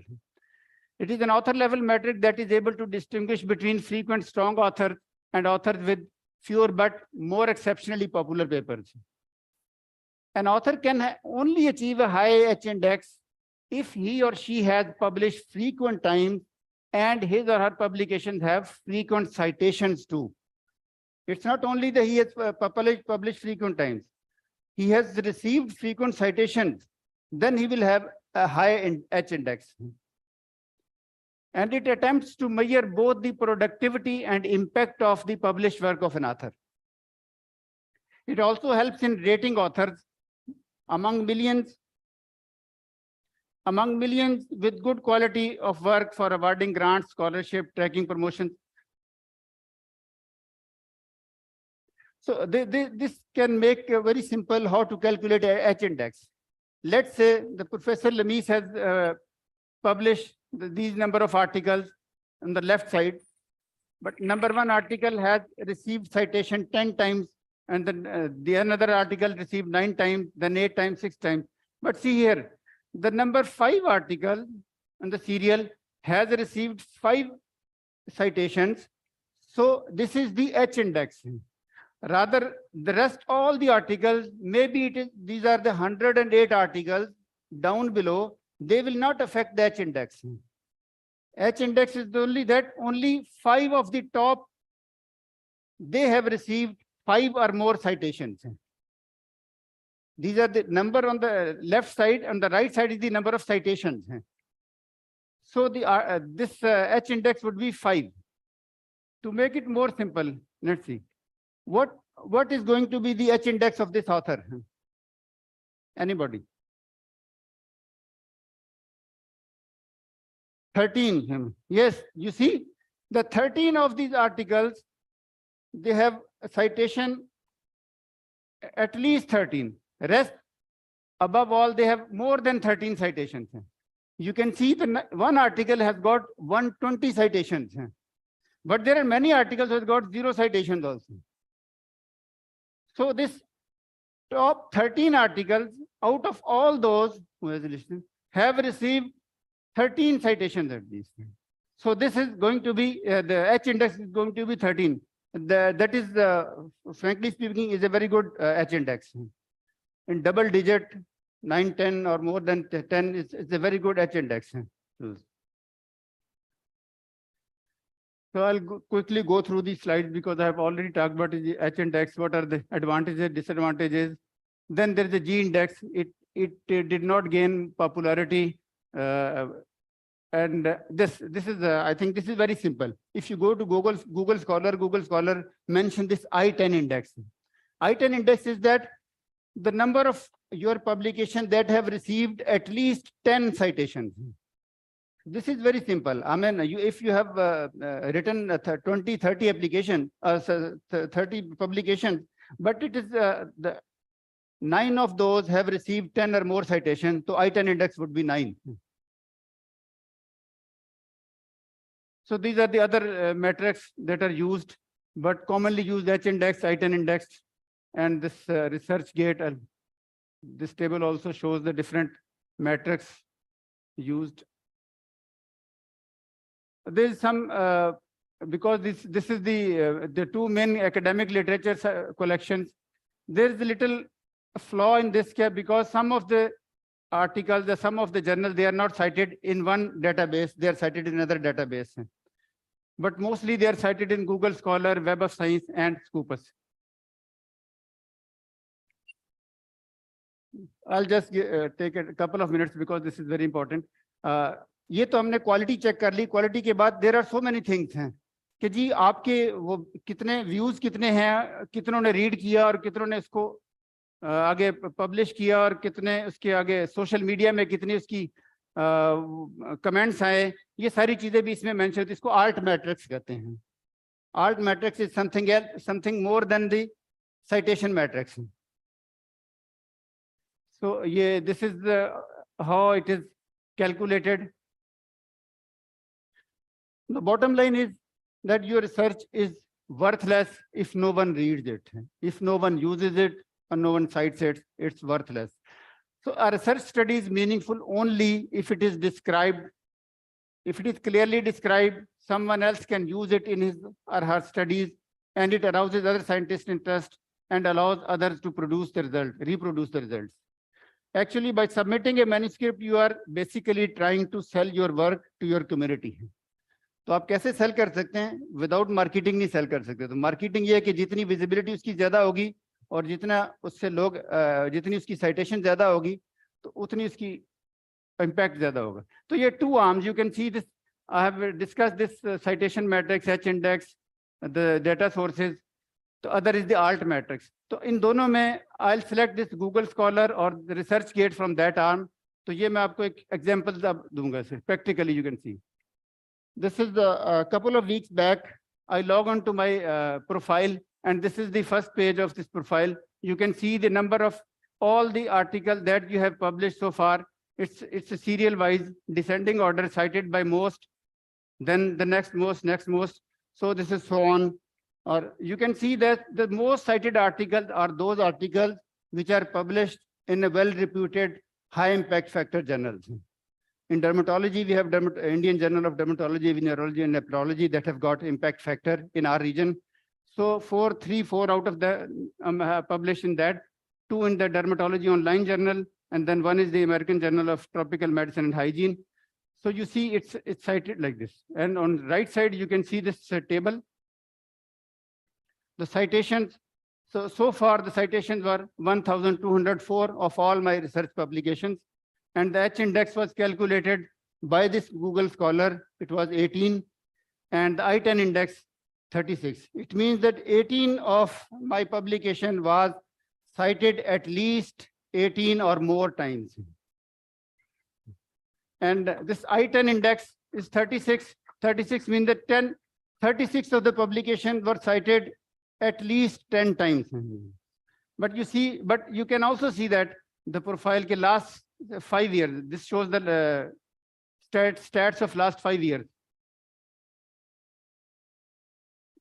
500 almost in last 5 years, and this you can see that this H index and I-10 index is decreased because I have a slowed down, or I have stopped writing more. तो ये आप index जो है ना वो इनका कम होता जा रहा है. So this is the second arm, the alt matrix. Alt matrix में ये कि आपको यहाँ तक citation का था कि कितनी reads हैं आपकी research को कितने लोगों ने read किया है और कितना research interest score है. Reads, you can see the 61,000, and then the citations. Yes, please.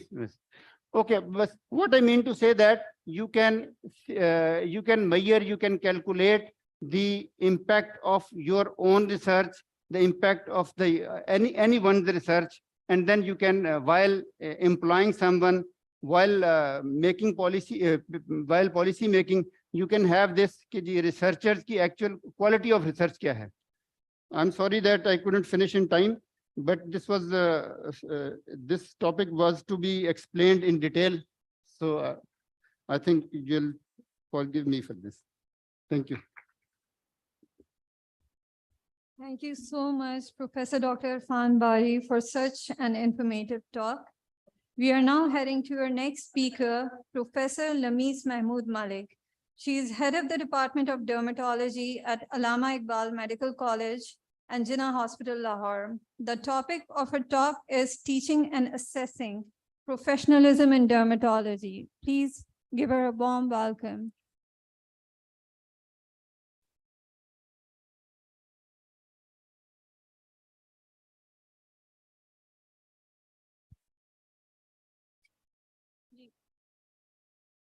Ji, Bismillah Rahman Rahim. I've spent most of my morning here in this hall. So I'm back with the small talk on teaching and assessing professionalism. I can see a number of medical educationists sitting in this hall, and a lot of my new PG trainees as well as seasoned dermatologists. And ji. अच्छा जी, ठीक है, time हमारे पास कम है, मुझे पहले ही कह दिया गया, we are short of time, so it's a very important topic, and this 7 or 10 minutes presentation is not enough to do justice to it. ये कम से कम 3-1 घंटे की एक वर्कशॉप होनी चाहिए थी इस टॉपिक पर, जो कि इंशाल्लाह we will plan in future. Now, our learning objectives of today's presentation is that we should be able to define professionalism. What are the various methods of teaching it? What are the various methods of assessing it? And what are the modern days problems in regard to professionalism? And a few words about digital professionalism. I will try to contain myself in the time, but if I take a couple of minutes more, please bear with me. Now, imagine you are in an unfamiliar city and you suddenly experience chest pain, lightheadedness, and sweats. In short, you get a heart attack. And you dial 911 and the team arrives and you're taken to a hospital. Now, you know nothing about the hospital and physician. What are the attributes and behaviors would you desire and expect in the physician who will be caring for you? Anyone? कैसा doctor आप चाहेंगे कि आपको देखे? A competent हो, kind हो, आपकी बात सुने. Let's see. Most people would have the same expectations. A competent and trustworthy physician who acts for the benefit of the patient and manifests accountability, altruism, and excellence. In short, a physician who manifests professionalism. Now, which brings us to the question, what is professionalism? ये लफ्ज़ तो हम बहुत सुनते हैं ना, professionalism होनी चाहिए, professionalism को कैसे पढ़ाना चाहिए, professionalism को कैसे सीखना चाहिए. Now, the attributes, behaviors, commitments, values, and goals that characterize a certain profession, in our case, the doctor, the physician as a profession, is that what constitutes professionalism, and its members are called professionals. जिस तरह lawyers हो सकते हैं, they have different attributes and characteristics. Some CSP officers have different attributes and characteristics. So physicians should have different attributes and characteristics, and that is what defines us as a profession and this whole system as a professionalism. Now, in simple words, professionalism means the skills, good judgment, and behavior expected from a trained person in order to do the job well. Do you all agree with this? Yes.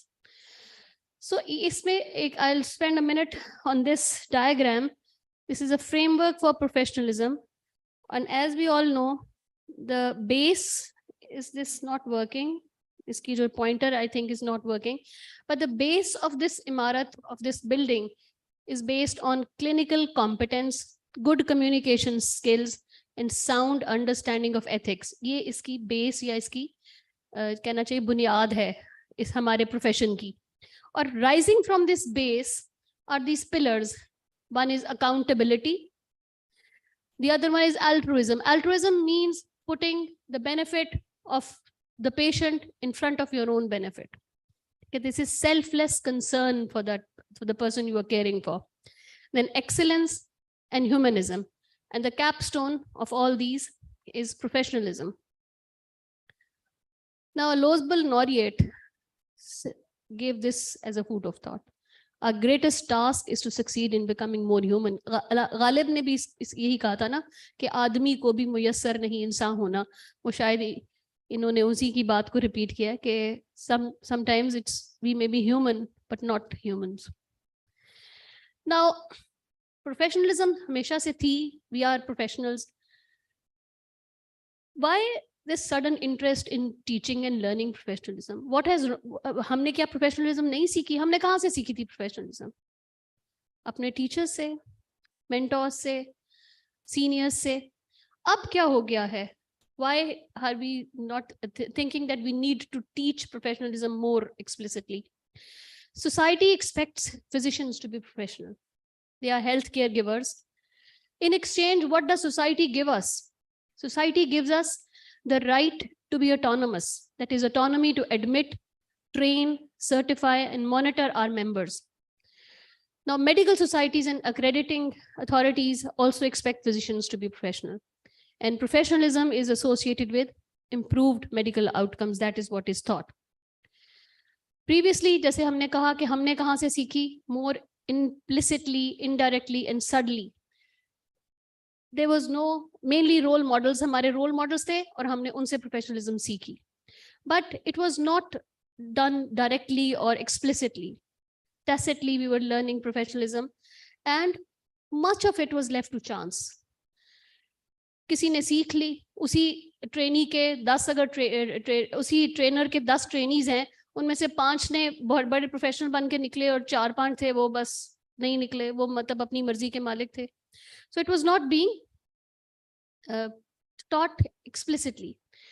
अब consensus is, अब आपका क्या ख्याल है कि जो हमारे साथ अब मसले हो रहे हैं as a profession, हमारे जो problems we are facing every day, was this something that should be left to chance? No. Should it be taught implicitly or explicitly? I think we all agree that it should be taught more explicitly. It should be intentionally taught and it should be intentionally assessed. Because if something is taught and not assessed, that means that it's not important. ये कुछ principles हैं, I'll skip them. सिर्फ इसलिए ये है कि 2 बातें इसमें मैं करूंगी कि institutional leaders should support teaching professionalism और adequate resources उसके लिए चाहिए. और जो cognitive base है, मसलन इसकी historical roots हैं, definitions, values and attributes, इनको explicitly taught, it should be explicitly taught. And who should be teaching them? Obviously someone who is professional himself should be teach. हम क्या करते हैं, हम ये तो नहीं कर सकते ना कि house officer को कहते हैं बेटा जा ये final year की class को professionalism तू पढ़ा दे. Somebody who is professional himself and should be highly respected colleagues who should be teaching professionalism. So these were just the principles of professionalism. Now, these are the different methods in which professionalism can be taught. Let's take one by one. Lectures, however we disagree or we don't like them, but still they are most popular and efficient means. They can improve knowledge and change attitudes. Or, लेकिन इसमें we can't be solely relied upon. Lectures, didactic lectures, जैसे हमने बताया कि cognitive base है, roots क्या हैं इसकी, definitions क्या हैं, attributes क्या होने चाहिए, क्या ये एक knowledge base पहले lectures में हम दे सकते हैं उनको.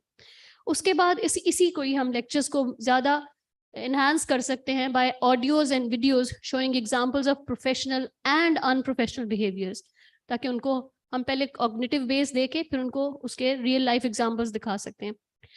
Then we can use am I audible? Is this echoing? Okay. It's not echoing. Okay. Thank you.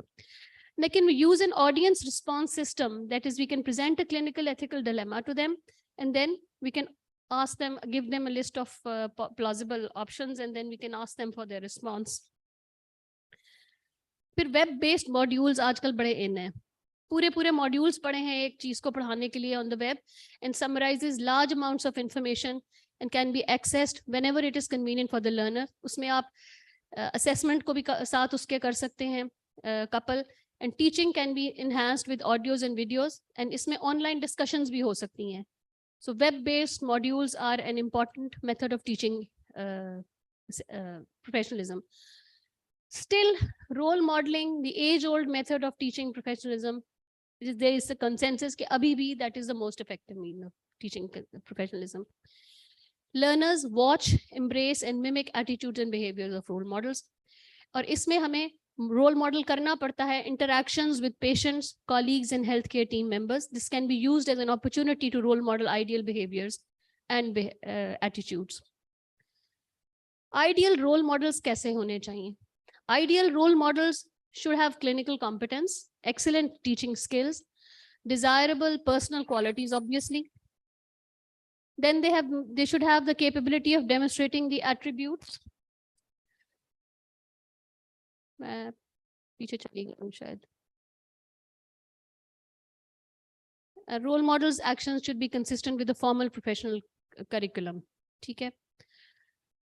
अच्छा, reflection एक चीज होती है. I'm just taking two to 3 more minutes. Reflection is a thing that to think back and reflect on what you have done, and it can be used along with role modeling. Students can be given a time, they can be shown a behavior and then asked to reflect upon it, even reflect upon unprofessional behaviors that sometimes we happen to do. Experiential and interactive teaching means that discussions, role plays, simulations, and keeping a journal and writing a critical incident report can also be forms of teaching experiential and interactive learning. Now, how can professionalism be assessed? क्यों assess करनी है? क्योंकि assessment derives learning, and if something is not assessed, it means it gives out the message that it's not important. So, एक single tool नहीं हो सकता to assess professionalism. ये Miller's triangle जो हमारे medical educationists हैं, they are aware of it. कि इसमें different levels है, knows how, shows how, or does. तो इसमें Miller's का जो knows का part है, that is knowledge, that can be assessed by written MCQs. The knows how, that is the application of that knowledge, can be assessed again with MCQs or SCQs, yeah, reflective activities, critical incident reports, and this. Shows how means that the person knows how to demonstrate it under artificial circumstances, like in an OSCE. It can be tested in a talk setting or standardized professional encounters. But the main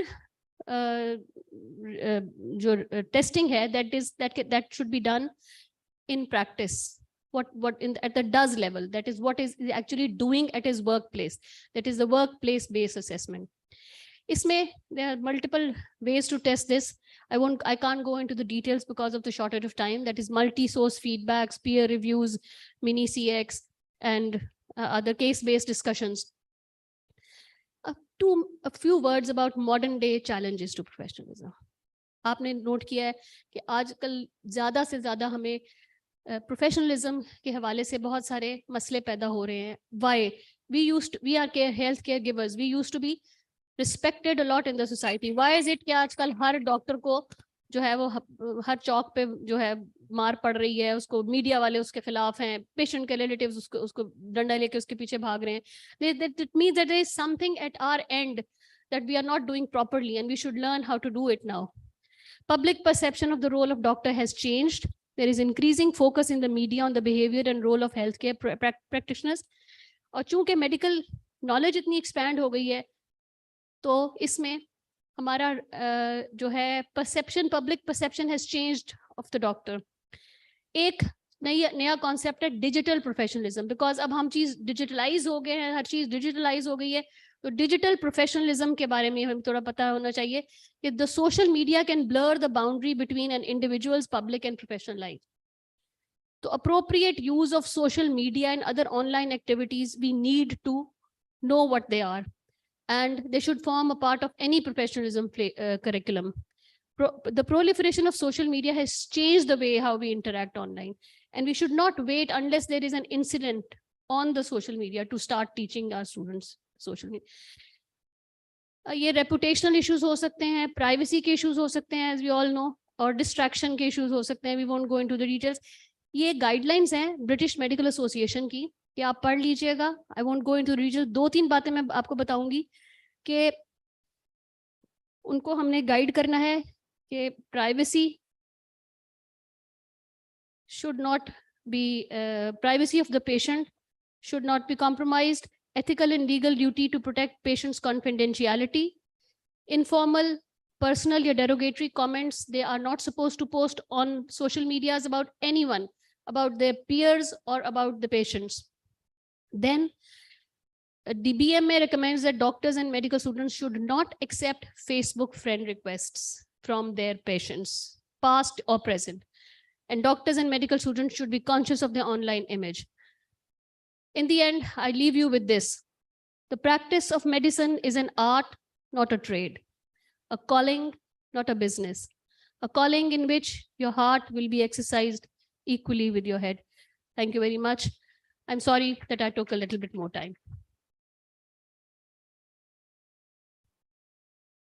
Thank you, Professor Dr. Namis Mahmood Malik, for such an elaborative talk. Now we are moving to our next speaker, Professor Faria Asad. She's Professor of Dermatology at Services Institute of Medical Sciences, Lahore. The topic of her talk is recognizing body dysmorphic disorders in aesthetic practice.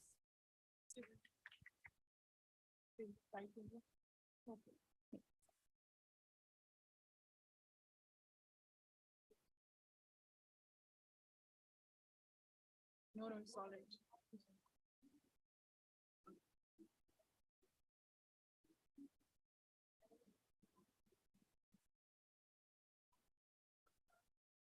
Okay, ma'am. Bismillahirrahmanirrahim. I'm grateful to the organizers of the PADCON for giving me the opportunity to throw light on this important, common, but rarely talked about disorder, that is body dysmorphic disorder. As you can see in the slide, this is purely an imaginary defect, but you can recognize the suffering of this patient. It's purely a psychiatric disorder, but why we are discussing this topic in a dermatology conference is that because most of these patients, they are presented to dermatology settings. Being wife of a psychiatrist, the topics that cover both dermatology and psychiatry are very close to my heart. So it was first recognized by an Italian psychiatrist in 1891, and he coined the term dysmorphia. It means ugliness.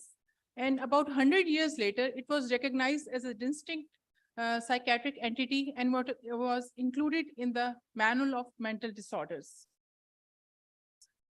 There's a set criteria for diagnosing body dysmorphic disorder. And the thing that is very important is that the patient is preoccupied with one or more defect or flaws in his physical appearance. And this physical appearance is generally facial physical appearance, whether he is not satisfied with her or his lips, eyes, this and that. Males are usually affected with, they're more concerned about their muscles or their genital size. But the females, they are more, usually they are concerned about their facial features. And the other thing that is very worrisome is about the repetitive behaviors. And all these things, they produce a very significant distress to the impairment. It's a very common disorder. The studies of the prevalence, they show that it's about 0.7 to 2.4%. It affects 0.7 to 2.4% of the population. Most of these studies, they are done in the Western world. And the time of onset of body dysmorphic disorder is about late adolescence. And it's very surprisingly that males, they are equally affected as compared to females. However, few studies that were done in Pakistan, one in Aga Khan University and one in University of Lahore, they show that the females, they outnumber males. And one thing disturbing about this disease is that the course of disease is continuous. There are no periods of remission in this disease. A lot of comorbidities, they are associated with body dysmorphic disorder. It is termed under the umbrella of obsessive compulsive disorders. Two things are very common with obsessive compulsive disorders. One is preoccupation and other is the repetitive behaviors. These patients are also associated with social anxiety disorders and sometimes depression and major depressive illness is also there. The cause of BDD is not known. Sometimes few studies, they show that there's deficiency of serotonin. Serotonin is believed to be an happy hormone. So there's deficiency of serotonin in these patients. And there's also genetic predisposition to have this disorder. Certain perfectionist personality styles, the media pressure these days, certain ghosts of the past like early childhood experiences, sexual abuse, or teasing in early childhood, they can also contribute to the development of body dysmorphic disorder. And certain parenting style में generally we see that हमारा ख्याल होता है कि हमारे बच्चे को party में सबसे अच्छा लगना चाहिए, है ना? These types of behaviors that inculcate the effects of body dysmorphic, they can affect and promote body dysmorphic syndromes. So the patients of those who are suffering from body dysmorphic disorders, they don't see any picture as a whole. They zoom in the details of the picture first, and then they divide the picture into small bits and pieces, and then they visually process that picture in their mind, and then it leads to a very distorted image of that picture. A lot of studies have been done, and they have neuroimaging studies have done, and they have shown that they have abnormal visual processing of those pictures in their mind. The common compulsions usually see the checking in the mirror. Checking in a mirror is the first common. Then there's camouflaging and checking physically, seeking reassurances from other family members, families, and these patients, they generally present to dermatology OPD for having cosmetic procedures or surgical OPDs. Now, if the body dysmorphic syndrome is affects about 1 to 3% of the population, then where is everyone? Because this is underdiagnosed. The patients have a very secretive behaviors. They don't present to mental health settings. And if the patients, they go to a doctor, they seek treatment outside of mental health settings. Sometimes the clinicians, they're not familiar with the body dysmorphic syndromes, and the family members, they take the features, the clinical features of body dysmorphic symptoms as normal. So it is underdiagnosed. What is the impact of BDD? These patients, they socially isolate themselves. They suffer from substance misuse. Sometimes they are associated with anxiety and depressive disorders also. It is very surprising that 80% of these patients, they have suicidal ideations, and 20% of them, they actually commit suicide at some point in their life. So it's highest suicide rate among all the psychiatric disorders. So you can assess the sufferings of these patients. Now coming to the dermatology clinics, one systematic study that was published in the year 2020, it showed that the 11 to 15% of the patients that are presented to dermatology OPD, they suffer from body dysmorphic disorders. And those patients that are seeking procedures, they suffer in 1 in 8 patients. And 1 in 7 patients seeking cosmetic surgery, they suffer from BDD.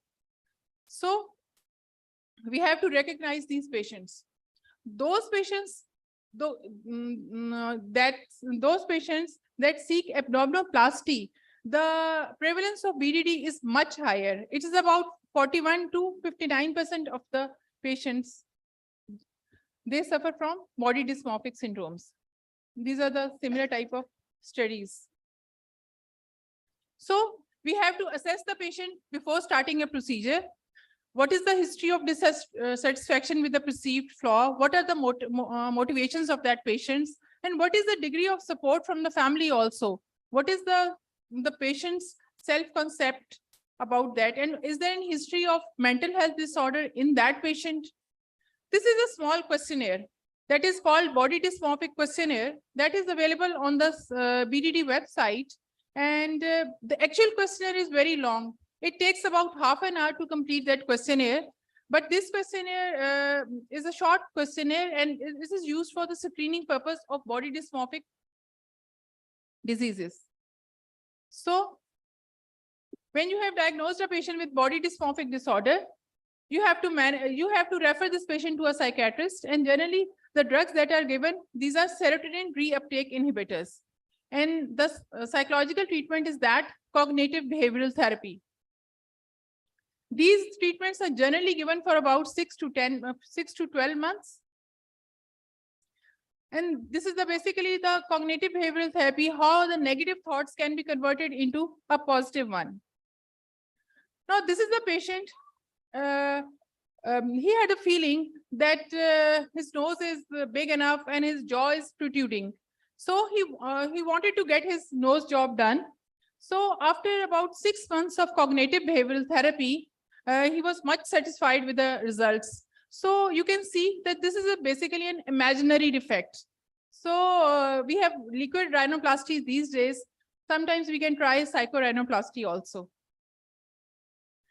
There's a body dysmorphic disorder foundation that was organized in year 2006 in United Kingdom, and it has been working since then. They have a different support groups, different inspiration theories group, and they used to do conferences each year on body dysmorphic syndromes, and they have awareness campaigns. Patients can also use these sites, but healthcare professionals can also get help from this site. And the body dysmorphic screening questionnaire is available on this site, and we can take help from this. Thank you very much.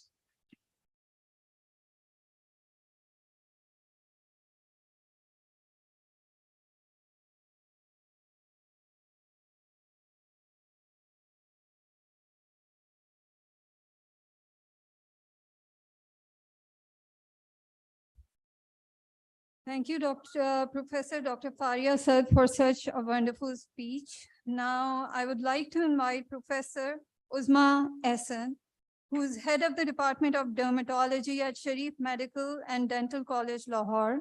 She is also heading the Department of Medical Education at the same institute.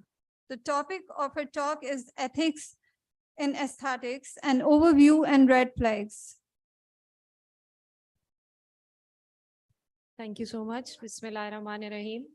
I don't need to give introduction anymore. And I just wanted to quickly overview this very important topic and pertinent topic these days, especially in the era of hype of cosmetic dermatology and aesthetics. What is ethics? It's primarily a study of human behavior about being right or wrong. And honestly, no one likes his or her ethics to be challenged.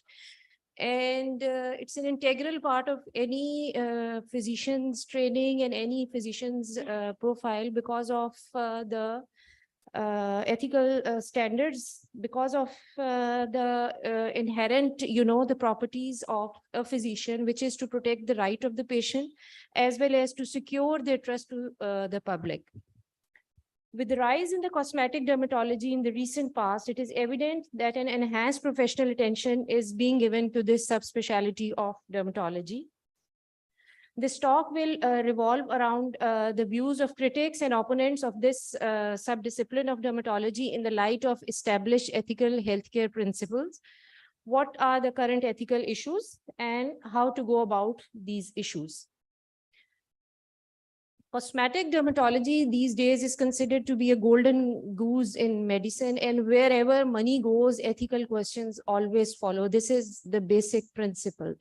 And especially in this field, ethical, moral values and ethics are challenged actually on a daily basis. So this was very important to see what actually is happening and how could we curtail unethical practices. These are the principles of medical ethics. Can I have a mic, please? It's very difficult for me to just stand at one point and read the slide. Thank you.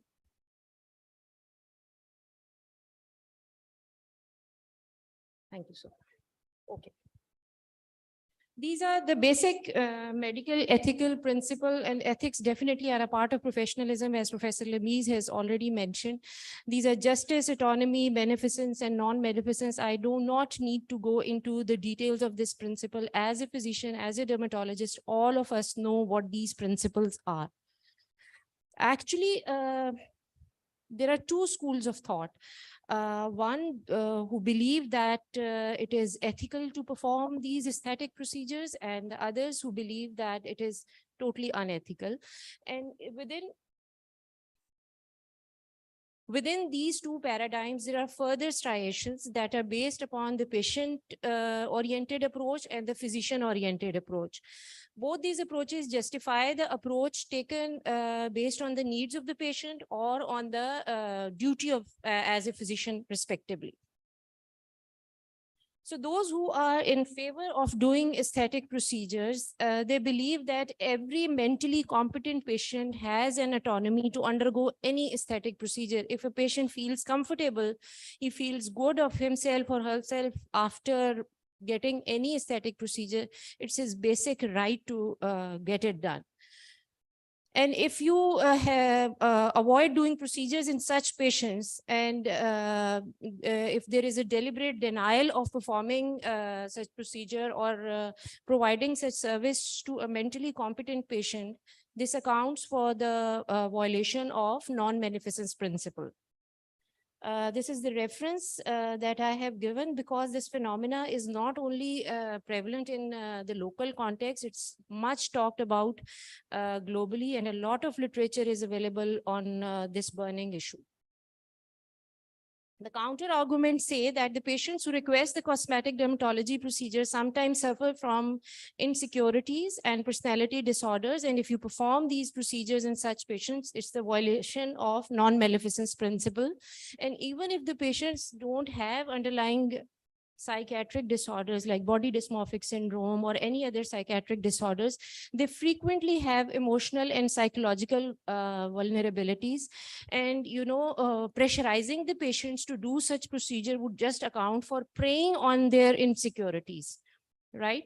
So you are actually, again, violating the principle of non-maleficence if you do that in emotionally unstable patients. Why is that the cosmetic dermatologists assume heightened obligations? This is because certain areas of particular concern have emerged in the recent past where the cosmetologists may need to assume additional obligations which are much beyond that is expected from a regular physician. Why? Because there are a lot of opportunities of financial gains. Every day in the market, the procedures are introduced probably on a monthly basis or on a daily basis without any scientific evidence of safety and efficacy, but they still bring in money. So your ethics are challenged on a daily basis. So it is very important to draw some line of demarcation to avoid harm to the patient. This was the quote that I actually wanted to read out, and it was mentioned in this study that was quoted by one of the physicians, that the inherent morbidity of the procedures, the vulnerability of the patients, and the special privileges that are granted to the physician by the society all demand a degree of moral conduct on the part of cosmetic physicians. Now, what is happening? The line of demarcation between a physician or a cosmetologist or a dermatologist, I'm just using these terms as interchangeable terms or synonymously. It's being blurred by, the medi-spas. And what actually we are seeing is that a qualified healthcare professional is sitting next to a hairdresser or sometimes to a makeup artist, and they are telling secrets of beautification. And a lot of glamour has actually been added in the recent past, and it has not brought anything positive to this specialty. It has only devaluated your own worth, actually, right? Aesthetic physicians and sometimes the physicians as well, again, I'm mentioning again and again that these terms are being used interchangeably. Okay, thank you. They are sometimes paid on an incentive basis just to promote the products or the equipments which lack the scientific evidence of efficacy and safety. As I mentioned again, that procedures that bring in money, but they are not effective. And even sometimes the consultants doing the procedures are not fully aware of the possible outcome or efficacy. They are introduced on a monthly basis or probably on a daily basis only because they have hidden incentives, right? So your ethics are actually challenged on a daily basis.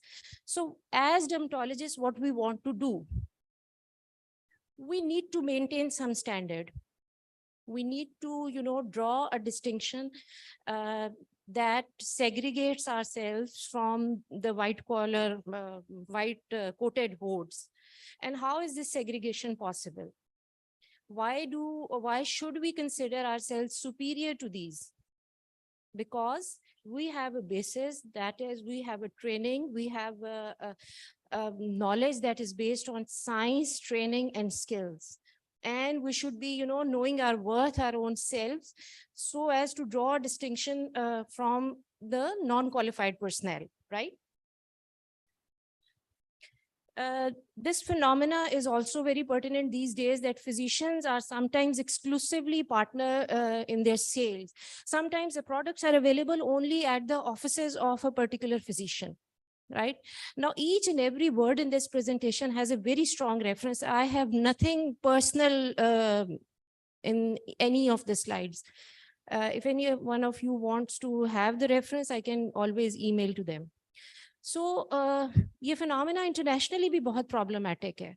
If you are actually keeping some products in your offices, exclusively in your offices, you have to declare that conflict of interest. Patients should be knowing about your deals with the providers, right? And if you don't do so, this is actually the violation of conflict of interest. You have to declare. And before undertaking any such venture, be very particular about the efficacy of the product or the procedure. As qualified people, this is your professional and moral obligation to critically evaluate that product before you keep it in your offices and before you start prescribing it. Local context mein, as per rules of DRAP, Drug Regulatory Authority of Pakistan, doctor cannot keep the medicines in his or her office, dispensed or otherwise, unless he has the license with DRAP. So you can do it, but within your legal limitations.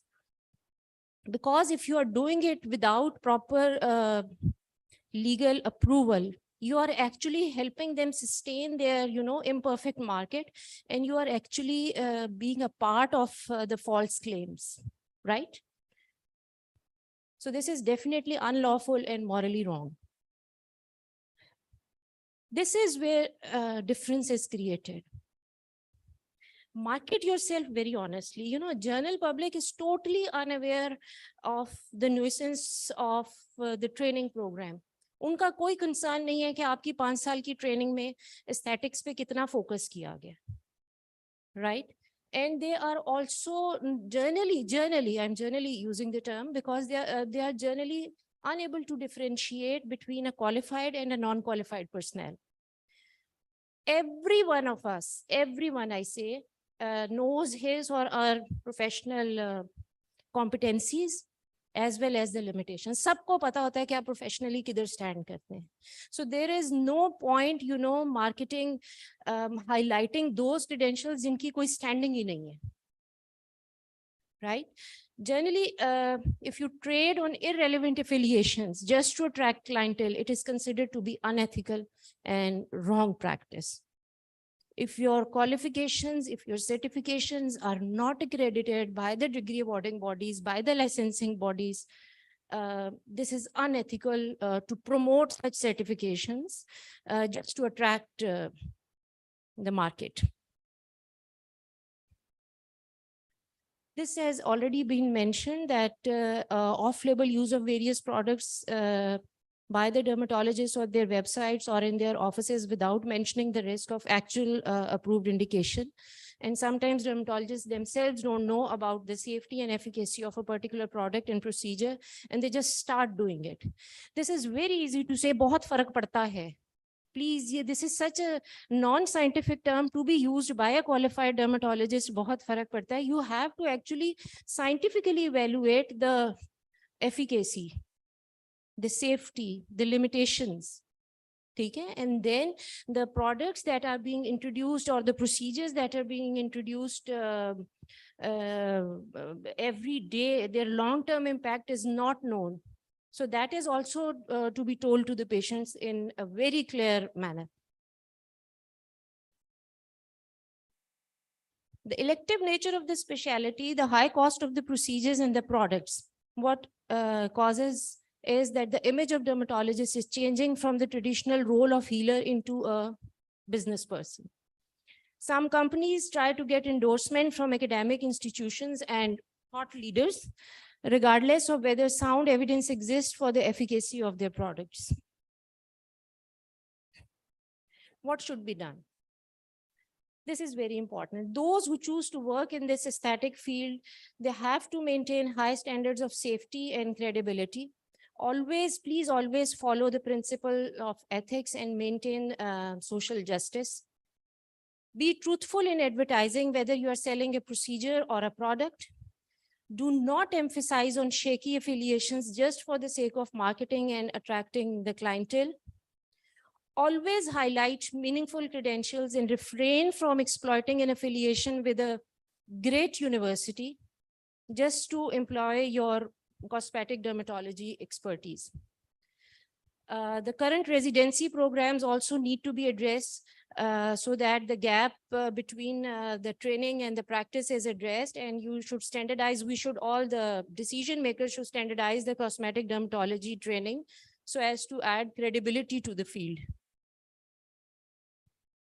Always advocate for the right of the patients and maintain the integrity of profession by demanding the companies to deflate the false claims in their ads. The questionable claims and should always be, counteracted.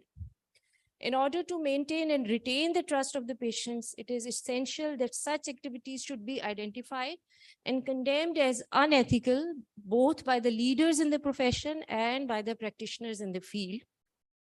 And the relationships that encourage the product promotion using the name of academic institutions, this practice actually should be terminated. And in order to retain the public trust, physician must be above the buffing, puffing, and spinning marketing policies. Informed consent should always be detailed and exhaustive. Sometimes we as, just 1 minute, madam, just one slide is left. We as physicians sometimes even don't know about the possible outcome and the side effect of the procedure that we are undertaking. This is very important to sit with the patient and, combat the influence of the social media perception on patient's influence. Avoid giving false hopes and faulty claims. Screen for underlying psychiatric disorders. This is that I all wanted to say, and we conclude by saying that cosmetic dermatology is a great field that offers great promise, but the field is laden with dangers that the physicians must acknowledge and address. We must work together to condemn the conflicts of interest, shoddy professional behavior, greed, commercialism, and hype. And the most important step is to offer the procedures that are both safe as well as effective.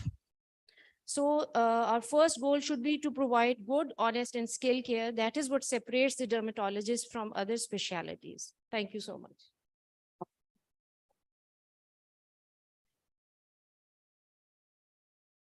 Thank you, Dr. Ismailson, for such a wonderful speech. Now, last but not the least, Professor Atiya Rahman. She's working as a professor of dermatology at PNS Shifa Hospital, Karachi. She also did her master's in medical education from UK.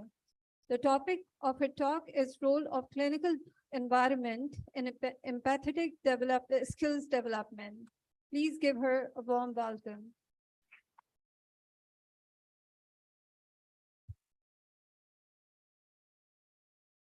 Bismillahirrahmanirrahim.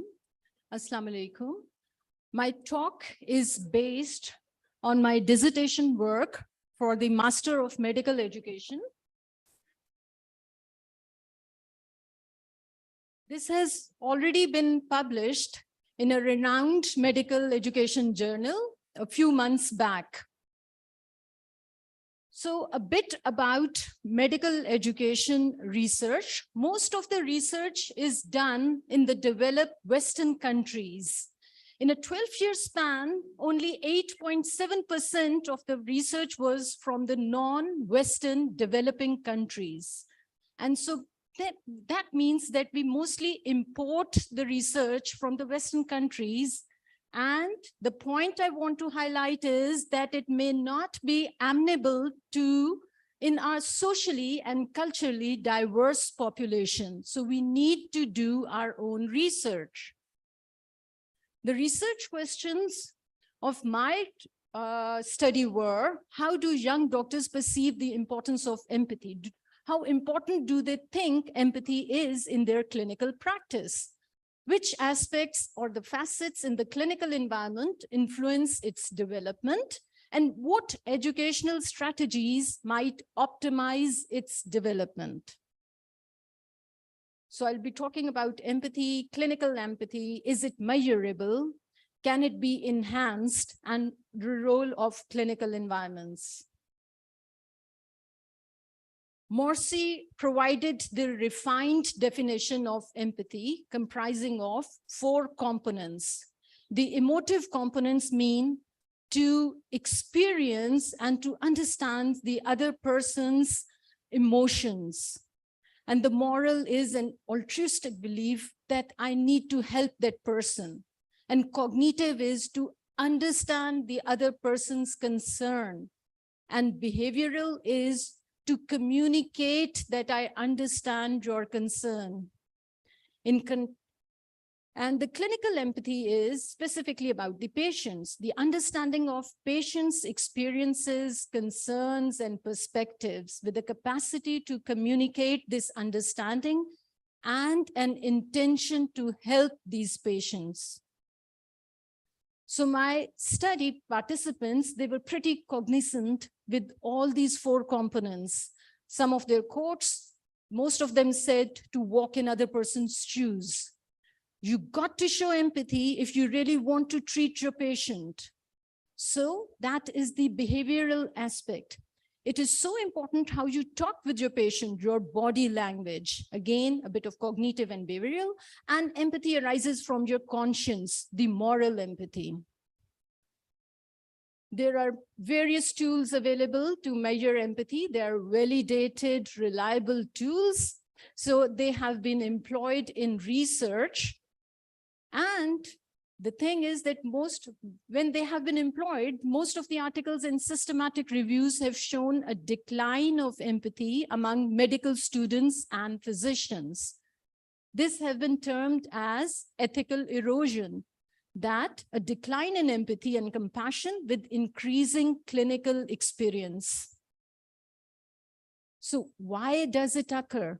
One thing is about the development of medical professional identity and maintaining boundaries between ourselves and the patients. And many of them, they believe that this is what the society expects them to be. I'm a doctor, and being emotional doesn't go with the image of a doctor, said one participant. We are always told that being a doctor, you should keep your emotions outside the hospital. Being a doctor, you are another person, and otherwise you are another person. So that's what we are teaching the undergraduate students. Then regarding evolution of empathy, there was diverse opinion. There were participants who said that empathy declines. I have seen the more junior the doctor is, like when they are in the medical college or house job, they are more empathetic. In contrast, we had another resident who said, well, I think in our setup, empathy increases. With the time you have spent in this profession, you experience that if you have empathized a patient, your patient care is better. So he's going towards cognitive empathy and behavioral empathy and linking it to patient care. Then in 2013, the UK Francis report was a damning report. It identified lack of empathy contributing to incompetence. So empathy and competence were related. And they said the lack of empathy is leading to threatening the patient's safety, and the patients in turn have no confidence in the medical and allied professionals. That is in 2013 in UK. So we can imagine if we conduct a similar report, what would it show? So medical professionals' indifferences has frightening consequences, and they said that the training the junior doctors to be empathetic caregivers is tremendously important. Now, how to train the junior doctors to be empathetic? The best place for this training is the workplace, right? The clinical environments are the best place. They are the pivotal role. However, we need to remember that they are a dysfunctional setting. It is important, but inherently problematic. Why? Because there are so many demanding, complex, and often frustrating tasks. Consultants are multitasking. They are seeing patients, their attendants, there must be administrative issues, calls from ICUs, ward patients, colleagues from other departments, so much going on. And in that period, they also have to train the residents. So what we need to know is that we cannot transmit formal teaching from expert to novice like it's done in the lecture halls. And the tutors need to make informal into formal. For example, if a consultant encounters a patient who is quite angry, then how did the consultant dealt with him? How did he or she pacified him? And how did the patient went out of the office satisfied? And then the consultant needs to make it this informal thing into formal, to articulate the key points so that the residents learn from the consultants. So effects of empathy on patients, obviously it's a win-win situation for the patients. They would be pretty happy, satisfied, they would trust the healthcare system, and there will be a willingness to give detailed information about their illnesses and lifestyles, shared decision-making, and obvious patients' compliance would be more. So some of my study participants' quotes: if we empathize more, we will be able to pick something earlier. We will get a good history. If the doctor isn't empathetic, the patient isn't ready to adopt whatever you said to him. Then, what is the effect of empathy on the treating physicians? It leads to certain good things like experience job satisfaction, psychological well-being, better clinical decisions. Like I said, empathy linked with competence, higher levels of clinical competence, and less chances of complaints or litigations against them. But then there can be a downside too. For patients, I said it's a win-win situation. But for the consultants or for the doctors, there can be a negative thing: emotional exhaustion and burnout. So we need to have a fine balance between exhibiting lack of empathy and being over-empathetic to patients.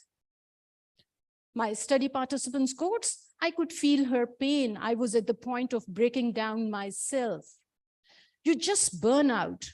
I will reach a level of emotional exhaustion. And obviously we do not want that. So how to teach and foster empathy? Obviously, it is difficult to formalize its structured training. We need to employ specially designed empathy-informed curriculum, which comprehensively teach empathy, recognizing both behavioral and attitudinal tools. So, and then some say to assess empathy as a skill-based approach, and others say that would be farcical, and to have non-evaluated implicit lessons. A study participant's quote: if they are intelligent enough to pass the exam, they're intelligent enough to act. So if it's a skill-based approach, a tick box approach, the residents would just go through the motions, right? So facets in clinical environment. What are the facets which positively affect empathy? Simply the long exposure to the patients. You spend a lot of time with the patients, so you understand their problem and the discussions around the psychosocial impact of illnesses, not just the physical findings. And the most important, positive role models. The onus is on us to be good role models for our juniors, to have patient-centered approaches while making decisions. I'm more able to be empathetic towards my patient. When you get to see the patients in real intractable pain, or a patient with a persistent discharge which has ruined his social life and his image, you can realize how difficult their disease makes the life for them. So that's a senior resident, and a very empathetic one, I would say, by what he said in the discussion. We don't exactly know the true importance of empathy till we are actually in the clinical side. I learned the right language, the way to talk and sitting and everything. Most of the counseling I've learned is from my own seniors and not from any book. So the seniors as role models is extremely important. Now, the barriers influencing empathy, we all can say time constraints, huge workload, right? Stressful working environment, a challenging curriculum, prioritization of patients' physical well-being only, not discussing the psychosocial impact, right? Negative role models, being judgmental of patients, and then there can be certain patients' attitude which can lead the doctor to be less empathetic. The patient's load is so much that they may feel that the doctor isn't giving them enough time. If our consultants aren't empathetic, then that's what we learn. So the residents were quick to say that they learn from their consultants. Then another one said they would call you up even in the middle of the night. So that was something I don't want to get into. It made me cautious in a way. You don't really know how to handle this. So that's the balance between over-empathetic and a lack of empathy. You don't have to be over-empathetic, that they will call you in the middle of the night. As if, then another one said, as if you are less of a doctor, so you cannot empathize with them the same way you do get that feeling from some male patients. A participant said this: I searched medical literature. The literature from the Western world does not say any gender bias. Even when their patients were going for a gynecological consultation, it was pretty okay for them to go. So that's why I said we have our own cultural norms and we need to accept them. Fostering empathy by well-designed communication skills workshop, and onus on the tutors to have an approach to be rational, context sensitive according to the local, cultural, and norms. Another like communication skills workshop, we should organize a group discussion like this, peer group, support group. We can share where we felt helpless and the incidents where we could do the best for the patient. So it becomes motivating for others as well. I would conclude by saying that empathy is an important paradigm in patient-doctor relationship. It has been linked with competence. Interaction between teachers and learners are significant for junior doctors' grooming. Consultants need to demonstrate and promote a refined understanding of empathy. Empathetic skills can be taught as a set of verbal and non-verbal communication, exhibiting respect and connecting to patients. But be mindful of social and cultural norms. And another quote from the study participant, and she was quoting the film Patch Adams: you treat a disease, you win, you lose. You treat a person, I guarantee you, you always win. Thank you.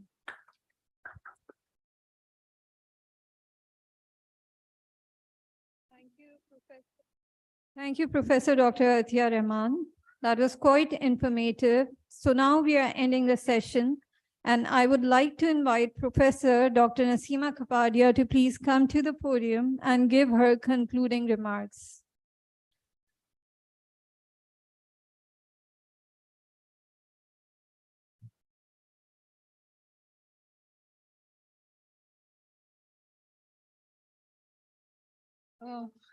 Thank you very much. It was a very nice session, but I would say that I was very tired of reminding the speakers to be on time, because they said it is 7 minutes were given and everybody took almost 20 minutes except Dr. Faria. She was only on 10 minutes time pace. So we give our juniors this lesson that our talks are time oriented. So, we have to be very specific. So please, that's the I would like to all the speakers, because they exhibit professionalism, so no need to lengthen the talk. Let us conclude this session, and I would like to ask Dr. Iram, who has to present the shield to the speakers. Let me welcome to the stage Dr. Sadia Tabassum to present shield to Professor Dr. Nasima Kapadia. Please welcome her.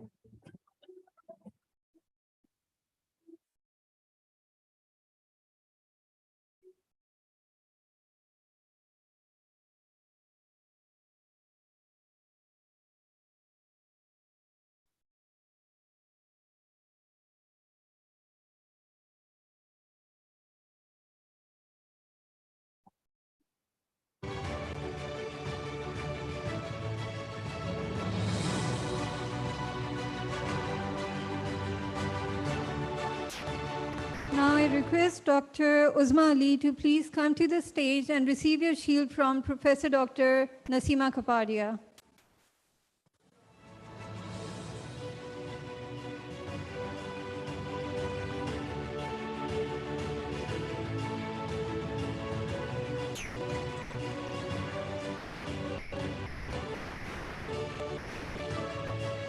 Moving on to our respected speakers, Professor Dr. Irfan Bari.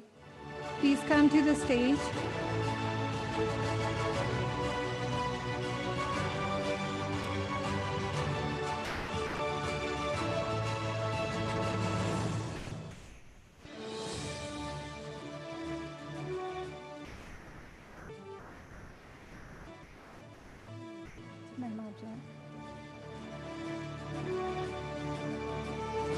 Professor Dr. Lamis Mahmood Malik.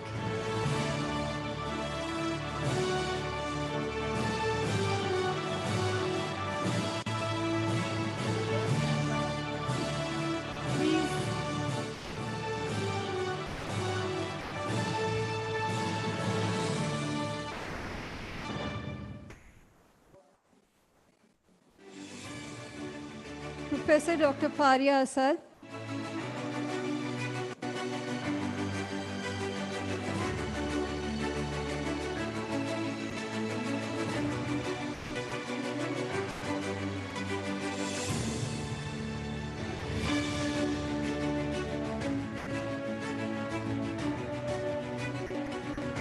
Professor Dr. Uzma Ehsan.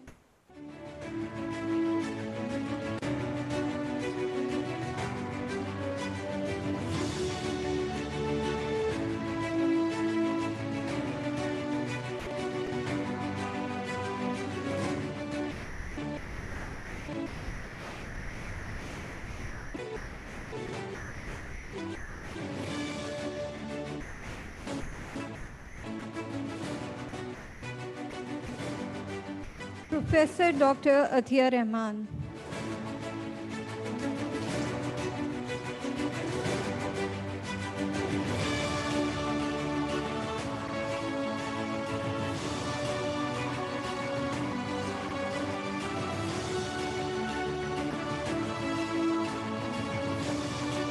And finally, me, the moderator.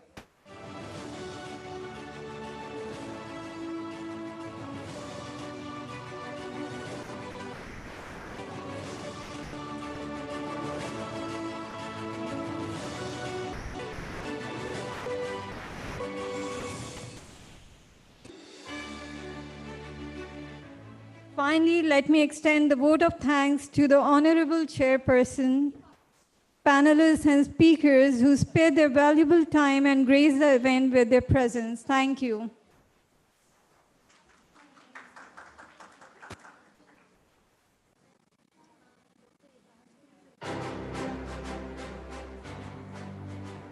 Now we are taking a break here and we'll resume the sessions at 2:30.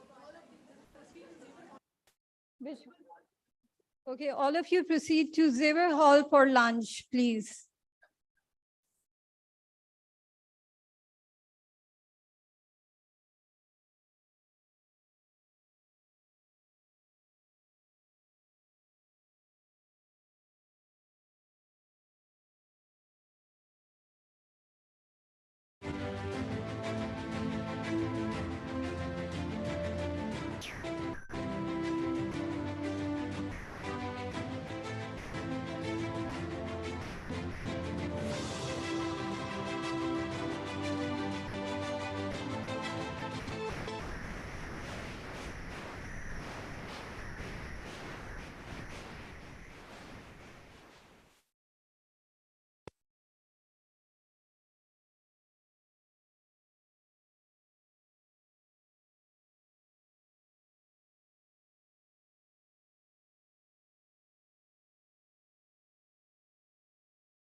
Hello.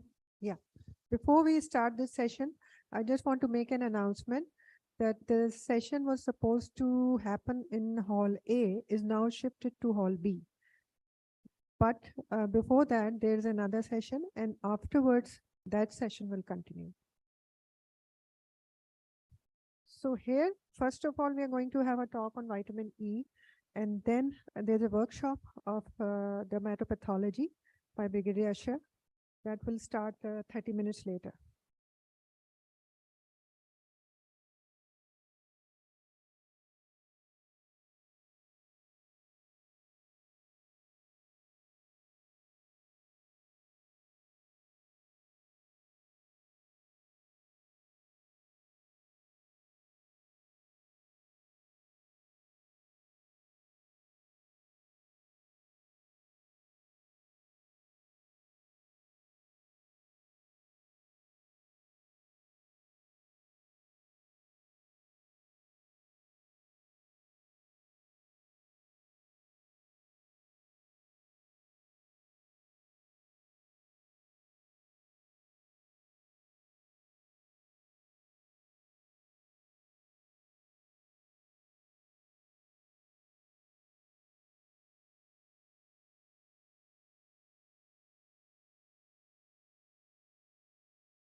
Assalamu alaikum, everyone. I would like to have your attention, please.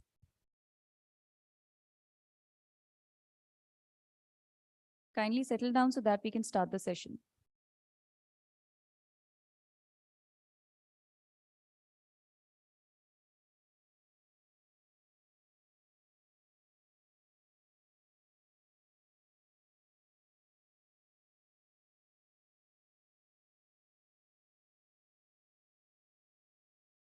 Assalamu alaikum and a very good afternoon to all of you.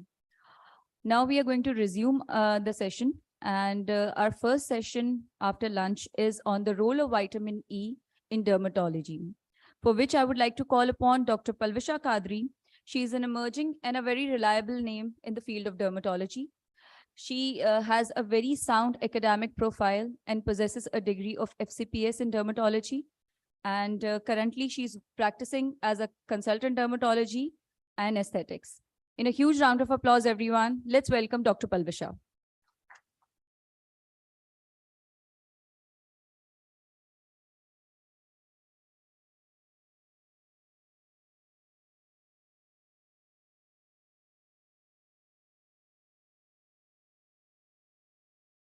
Assalamu alaikum and a very good afternoon. I'm here again with all of you. I was moderating the first session and now I'm giving a talk on vitamin E. After this talk, Dr. Usher will be conducting, Brigadier Usher will be conducting his workshop on dermatopathology. So I will try my best to be as quick as possible so that sir can have his designated time. Thank you. So today we will be talking about role of vitamin E in dermatology, which is quite a neglected ground on which we seldom think, and but now it has been proven through different studies that vitamin E plays a very important role in skin. So as we all know, vitamin E is a fat-soluble vitamin. It is called as tocopherol, and alpha tocopherol is the only active form that is utilized by human tissues. The recommended dose for children of vitamin E is up to 11 milligram per day, while in adults it is 15 mg, except for the breastfeeding women, in which case it's 19 milligram per day. So how vitamin E works? Vitamin E basically works by two mechanisms. One, it just inhibits protein kinase C. Now we all know that protein kinase C is a proliferative marker. So whenever it is inhibited, the tumor cells and the other non-required cells of the body are inhibited. Plus, it has also the tendency and ability to neutralize reactive oxygen species. We will know in our next slides how reactive oxygen species are formed and what adverse effect do they have on our skin. So first of all, let's just briefly touch the functions of vitamin E. It prevents the formation of reactive oxygen species, hence prevention of oxidative stress. It protects cell membranes, in which platelet aggregation also comes, and it regulates protein C kinase activation. Hence, it is very much important in preventing coronary heart diseases, certain cancers, cataracts, and also Alzheimer's. So how can vitamin E bolster the skin? As we all know by now that it acts as antioxidant. So what does UVB rays do? If anyone of the audiences wants to answer. UV radiations cause what in our skin? Skin aging, yes. And what are the immediate effects? What happens when sunlight touches our skin? Skin tanning, but on the molecular level, what does it do? How does it affect? DNA damage, yes. It causes DNA damage by what means it causes it can degrade the collagen, hence it causes skin aging. It can also tan our skin as it proliferates melanocytes in our skin. So DNA damage basically. And how does it cause DNA damage? By producing reactive oxygen species. So when vitamin E is sufficiently present in the skin, it causes it prevents the formation of reactive oxygen species. It can also slow down skin aging process, and it is not only by the antioxidant effect, but also by inhibiting protein C kinase pathway. So protein C kinase pathway, as we all know by now, as I told before, that it is a proliferation pathway. So the cell proliferation is basically stopped. Some fibroblasts are not formed. So skin aging is a bit slowed down. It generally causes slowing of the normal aging. There was a review of published literature data in which the results showed that high intake and high plasma levels of vitamin E, they are correlated with decreased incidence of bone loss and reduced physical activity or frailty, especially after the hip fractures. So vitamin E, by its effects on anti-proliferation, they also reduce the general aging, not only the skin aging. It can also keep your skin moisturized. So as we all know that there is a transepidermal water loss, that is a form of insensible water loss. Vitamin E helps maintaining the barrier of the skin so that the transepidermal water loss is reduced. Hence, the skin does not get dry. It keeps moisturized. So now we will start with the vitamin E deficiency. Vitamin E deficiency is prevalent all around the world. Normally, 79% of world's population is deficient in vitamin E, whereas 56% and 72% of adults and pregnant population in Asia, they are deficient in vitamin E. This is again a graphical presentation of vitamin E deficiency. So how does it occur? I mean, what do we do, or when does it occur? It occurs, as we all know, that fat-soluble vitamins are deficient in any condition that is a malabsorption condition or malnutrition condition. So malabsorption syndrome, Crohn's disease, cystic fibrosis, or any condition in which fats are not being digested in the body and utilized, vitamin E deficiency can occur. Also, insufficient diet, premature low birth, stability of vitamin E in cooking oils. As we all know that cooking oils are normally tagged and labeled enriched with vitamin E. So by cooking, as Pakistanis are fond of overcooking the meat, वो भूनो fry जो हम करते हैं सारे खानों को, तो भूनने की वजह से all the nutrients and vitamin E present in the cooking oil is basically destroyed. So how do we know that the patient is deficient in vitamin E? The patient must be having muscle weakness. There will be less of coordination and walking problems can be there, as vitamin E causes neuroprotection. There will be decreased immunity, skin problems, in which we discussed the dryness and the aging problems, cardiac arrhythmias, and vision problems. So how can vitamin E help with skin diseases? Number one comes keloid. So as we all know, keloid is a type of scar. It's a kind of hypertrophic scar, which is mostly caused by type 1 and type 3 collagen in our body. First, type 3 collagen is there, and when the skin is completely healed, it is replaced by type 1 collagen. We all know that why keloids occur. They can occur after any trauma that is given to the concerned person who is basically prone to developing keloids. They are susceptible of having keloids. Keloids doesn't occur in every patient. Those are the hypertrophic scars, but only people with keloidal tendency develop keloids. These can be the causes. So, again, the role of inhibiting protein C kinase comes in action in this regard. Keloid is a hyperproliferative state. It is a hyperproliferation of the fibrous tissue. So vitamin E inhibiting that pathway can help in the keloid treatment. Then dermatitis. Dermatitis is synonymously used with eczema term, we all know. And dermatitis can be caused with a wide variety of causes, or sometimes it's not even caused by any particular reason. It is de novo, or it can be genetic also.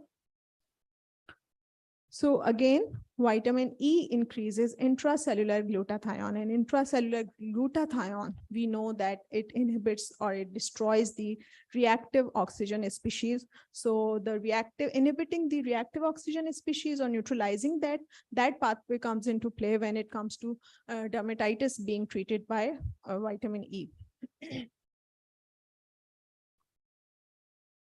So there was a trial comprised of 70 participants with mild to moderate atopic dermatitis. Atopic dermatitis patients were included in that trial, and there were two groups. One was given vitamin E, that is 400 international units per day, and the other one was a control group with placebo. It was seen that except sleeplessness, all the effects of dermatitis were improved after taking vitamin E as compared to the placebo group.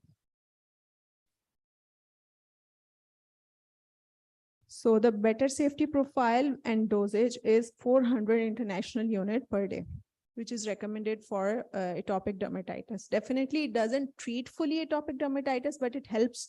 It gives a synergistic effect along with other treatments of atopic dermatitis. Now, memory dysplasia, as we know that it is also called a fibrocystic disease. It is caused by an excess of estrogen and lack of progesterone, and it occurs in a young female, young to middle-aged female around 30 to 50 years of age. And vitamin E, again, by causing its antioxidant effects, it decreases the production of prostaglandins, and hence it inhibits the release of arachidonic acid, which is again the formation of progesterone. So excess estrogen can be controlled by the formation of more of the progesterone. Hence, fibrocystic disease can be cured with vitamin E. And it also alters the level of adrenal androgens and gonadotropins. So it is also used as alternative medicine, definitely not the first choice of treatment, but alternative. And dose in one study was recommended as 200 international units twice daily for 2 months. So we can really try this in our patients. Definitely, we are not getting such patients in our daily OPDs, but whenever we have those patients, we can try this on our own too. So vitamin E, as we said, that it inhibits, again, reactive oxygen species. So any kind of skin healing after any trauma, it can also help. जैसे हम chimeral fort और वो वाली चीजें देते हैं ना, enzymes देते हैं for a good wound healing. So we can also definitely try vitamin E when we are dealing with wound treatment. So the antioxidant supplementation through vitamin A, E, C, and zinc has been seen to apparently enhance the antioxidant protection against oxidative stress and allow less time for wound healing. So we can also treat certain rare conditions by the supplementation of vitamin E in our patients. As we know that reactive perforating collagenoses, it is a disease in which there is transepidermal elimination of collagen through the epidermis. And it is basically most commonly found in patients with diabetes and end-stage renal disease. So vitamin E suppresses collagen by collagen breakdown by inhibiting MMP1 expression. Hence, the collagen is less degraded and less eliminated through the epidermis. Yellow nail syndrome, even our textbook writes vitamin E as the first line of treatment for yellow nail syndrome. Yellow nail syndrome, we know that it is a triad of yellow and thickened nails along with pulmonary problems and lymphedema, lower limb lymphedema. It can be due to any cause, but mostly people with chronic bronchiectasis and sinusitis, pleural effusion, and certain internal organ malignancies. Those are the patients who are at risk of developing that yellow nail syndrome. So it is said, it has been proven through certain studies that nutritional supplementation with vitamin E appears to be effective in controlling yellow nail syndrome in some patients, and the recommended dose for that reason is 100 international units once a day for a period of good 6 months. So in our textbook, it is written vitamin E was given, but the dose is not written. So you can keep this slide for your own referral and reminding. So 1,000 international units per day for good 6 months. That is the recommended dose. So to summarize, almost 4 to 5 of the world's population is receiving vitamin E, less than the recommended dose. And one cause in Pakistan being overcooking of our food, because the vitamin E enriched cooking oil, all the vitamin E is degraded by excessive cooking of the food. Vitamin E deficiency can also be due to certain conditions such as fat malabsorption syndrome, Crohn's disease, etc. Vitamin E deficiency can lead to many problems such as skin problems, muscular coordination, vision problems, and anemia. So muscular problems, cardiac problems, vision problems, and neurological problems. These are the 4 main causes of vitamin E deficiency, along with certain skin conditions. Vitamin E brings many health benefits due to its antioxidant, anti-inflammatory, anti-aging, and skin hydration properties. With thanking you all for patient listening to my presentation. Should you have any question, the house is open for that. Yes, please. Info mic table. Any questions or comments to make? I'll be more than happy to receive.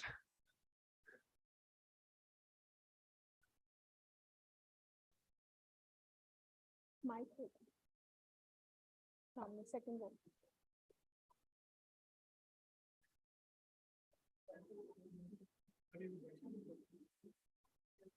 Assalamu alaikum. Is there any role of vitamin E supplementation in alopecia areata?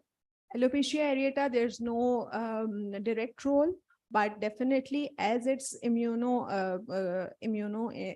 enhancer, it increases our immunity by, inhibiting reactive oxygen species, but directly to, because we know that alopecia areata is an autoimmune condition, and definitely a hair has to fall down and there may be bald patches anyhow. It depends on the autoimmunity. So vitamin E has no such role in treating alopecia areata. Any other questions or comments to make? So either you liked it a lot or not liked it at all. I'll be optimistic with that. Thank you.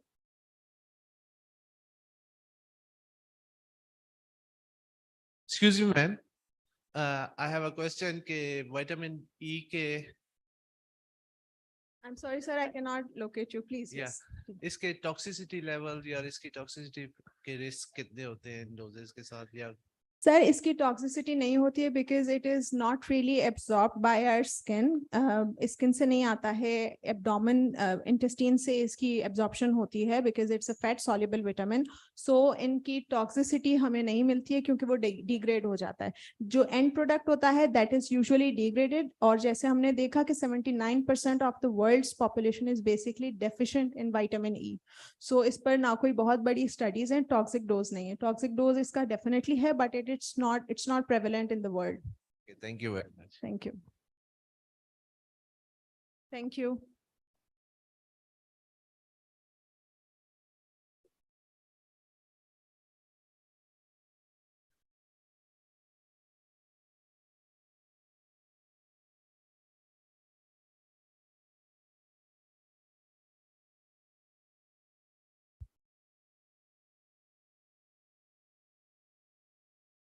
Assalamu alaikum and a very good afternoon to all my respected teachers, seniors, and my dear friends. I am Dr. Tazeen Ambar, Chief Resident from the Al Khan University Hospital, and I would like to welcome you all to the 41st PADCON 2022 arranged by Pakistan Association of Dermatologists.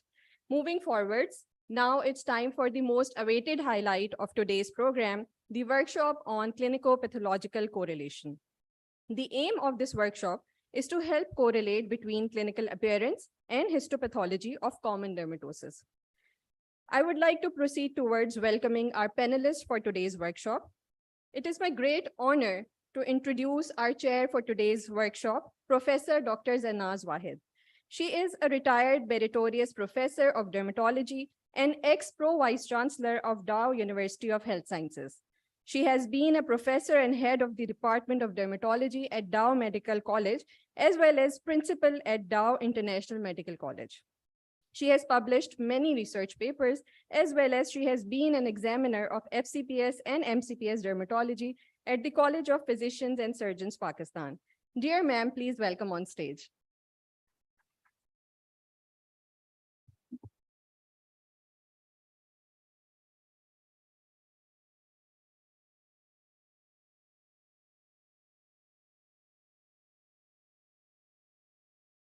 Our next panelist for today's program is Professor Dr. Shehbaz Aman. He is on his way to the venue, so we'll introduce him once he's in the hall. I'm extremely delighted to welcome our facilitator for today's workshop, Brigadier Dr. Ashar Ahmed Mashood, whose name needs no introduction because we all know him for his impeccable achievements and contributions in the field of dermatology. He is a professor and head of Department of Dermatology at Combined Military Hospital, Rawalpindi, and a renowned physician and aesthetic practitioner. He is a supervisor and examiner of FCPS and MCPS dermatology program. He did his clinical fellowship in dermatopathology from UK in 2007, and since then, he has been conducting regular workshops on dermatopathology for the facilitation of MCPS and FCPS candidates. He has various international and national publications to his name. Last but not the least, he is one of the most followed dermatologists on social media due to his teaching videos, which are not only beneficial for the dermatology fraternity, but physicians across the globe. Dear sir, please welcome on stage. We are certainly grateful to you for arranging this academic activity for us. Bismillahirrahmanirrahim. Assalamu alaikum, everyone. Thank you very much for the nice introduction, Dr. Tazeen. So, I welcome you all to this workshop. And this workshop is, as the name signifies, it's a clinico-pathological correlation. इसका pointer नहीं काम कर रहा. तीन चीजें पकड़नी पड़ेंगी. So this topic was in my mind since quite some time. I gave a small talk in one of the PAD conference regarding this topic, but I have taken this workshop with the aim that most of us do our skin biopsies without even having a slightest idea what are they expecting from the skin biopsy.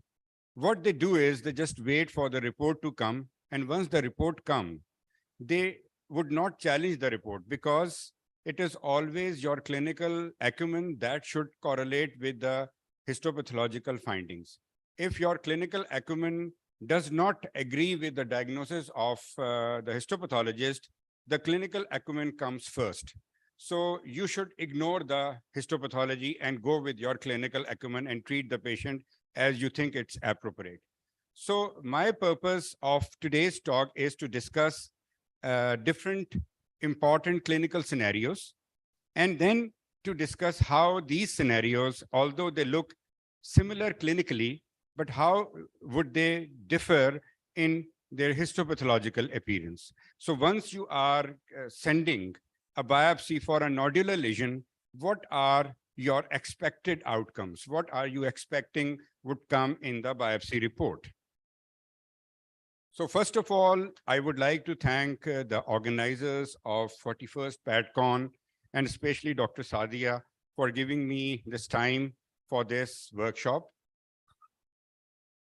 So the learning objectives of my workshop is to understand how the various clinical features correlate with the histopathological appearance.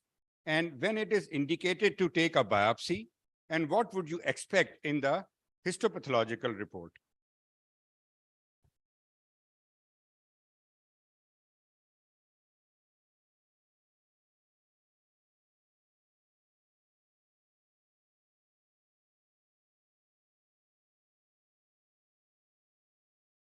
Can you hear me?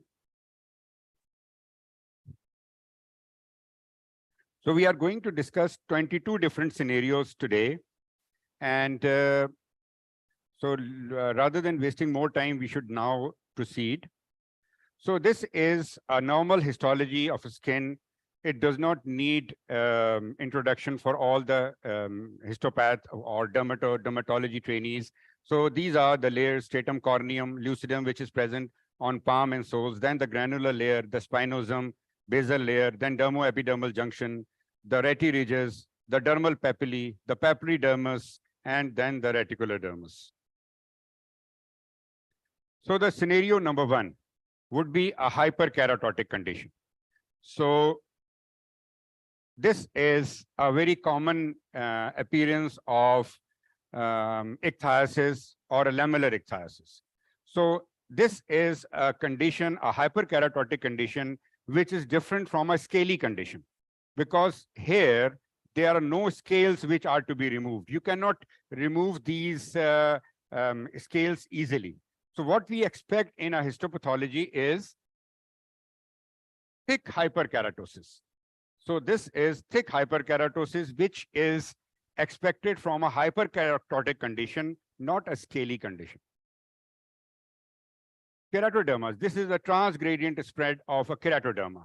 So keratoderma is again a hyperkeratotic condition. And in histopathology, in such kind of clinical appearance, we expect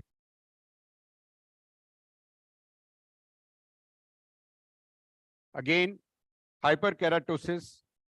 And in addition to hyperkeratosis, whenever there is a hyperkeratotic state, it means that the process of keratinization or maturation is going at a very easy pace. So once the cells are going at an easy pace, there will be a strong spinous layer, there will be a heavy granular layer in addition to a heavy stratum corneum. So with hyperkeratosis, hypergranulosis is always expected. Again, keratodermas. And this appearance can mimic a keratoderma of psoriasis, but the histology will be different. If the histology, you see here, the histology would be again hyperkeratosis, hypergranulosis, and deep reti ridges. So this is a histology of a keratoderma. If it is a psoriasiform keratoderma, then the appearance will be different. So in all the hyperkeratotic condition, your main finding will be a thick stratum corneum and a prominent granular layer.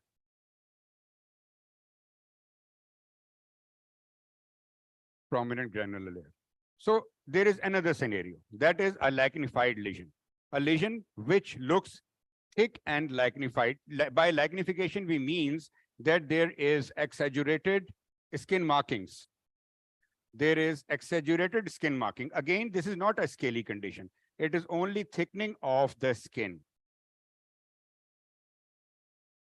This is another condition in which this lichenification is in a nodular form. This is nodular prurigo. Again, a lichenified and a very itchy skin condition. And what do we expect? We expect thick stratum corneum, then a granular layer, and epidermal hyperplasia. But now the epidermal hyperplasia in this condition would be different from the epidermal hyperplasia we see in psoriasis, because in psoriasis, it's a regular epidermal hyperplasia, while in a chronic lichenified condition or chronic prurigo, the hyperplasia will be irregular hyperplasia. Another lichenified condition, but here there is a difference clinically. We see these white lines over the area of lichenification. So this is clinically lichen planus. So the lichen planus will be a lichenified condition, but now this, in addition to the thick stratum corneum, there is a thick granular layer. And this granular layer is the reason of Wickham stria. So the Wickham strias are because of this prominent granular layer. In addition, you expect all the other histopathological features of a lichen planus, that is the basal cell, vacuolar degeneration, pigmentary incontinence, colloid bodies, and a band like lymphohistiocytic infiltrate that would hug or that would obscure the dermoepidermal junction. A third scenario will be a micropapular lesion. A micropapular lesion like this. There are many differential diagnoses, but different histopathological appearances of this diagnosis. So if there is a micropapular lesion, what are the other clinical scenarios? This is a very common condition which is called as the lichen nitidus. In lichen nitidus,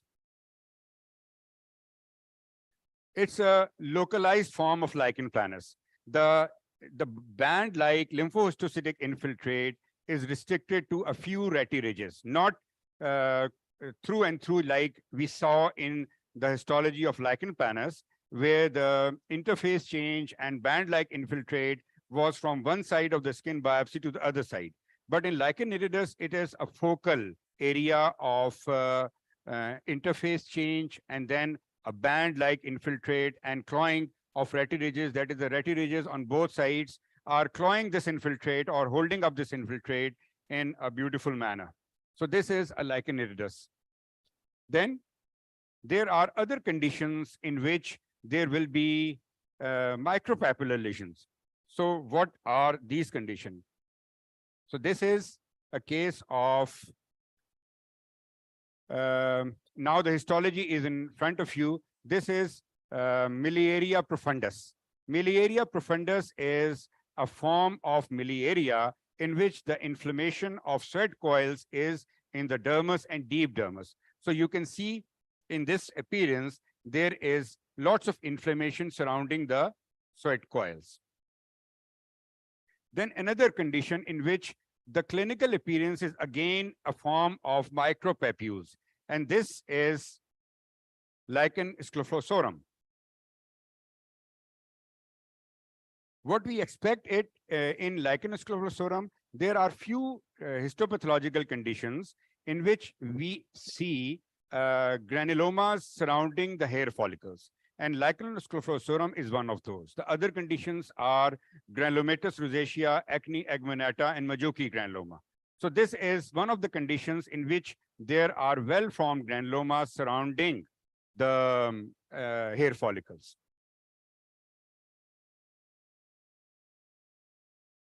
Again, a condition of micropapules. So one of the clinical appearance can have different histopathological presentations. This is disseminated syringomas. So the appearance is that of syringomas. There are multiple duct-like openings, and they're surrounded by basaloid cells, few tadpole-like appearance. So this is a disseminated syringoma. Again, a micropapular condition, and you can see these white color flat papules, and this is a case of EDV, epidermodysplasia verruciformis. So they also mimic in a form micropapules. So what we see in EDV is prominent granular layer, the prominent keratohyaline granules, and the coilocytes.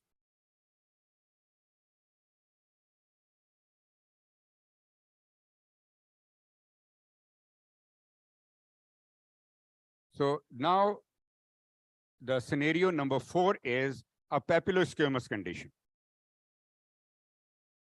This is a common clinical appearance of psoriasis. So psoriasis is a prototype of papillosquamous condition. Those conditions in which the scales are seen on the skin. And once there is scaling, the expected histopathology is that of a parakeratosis. Parakeratosis means retaining of nuclei at the stratum corneum.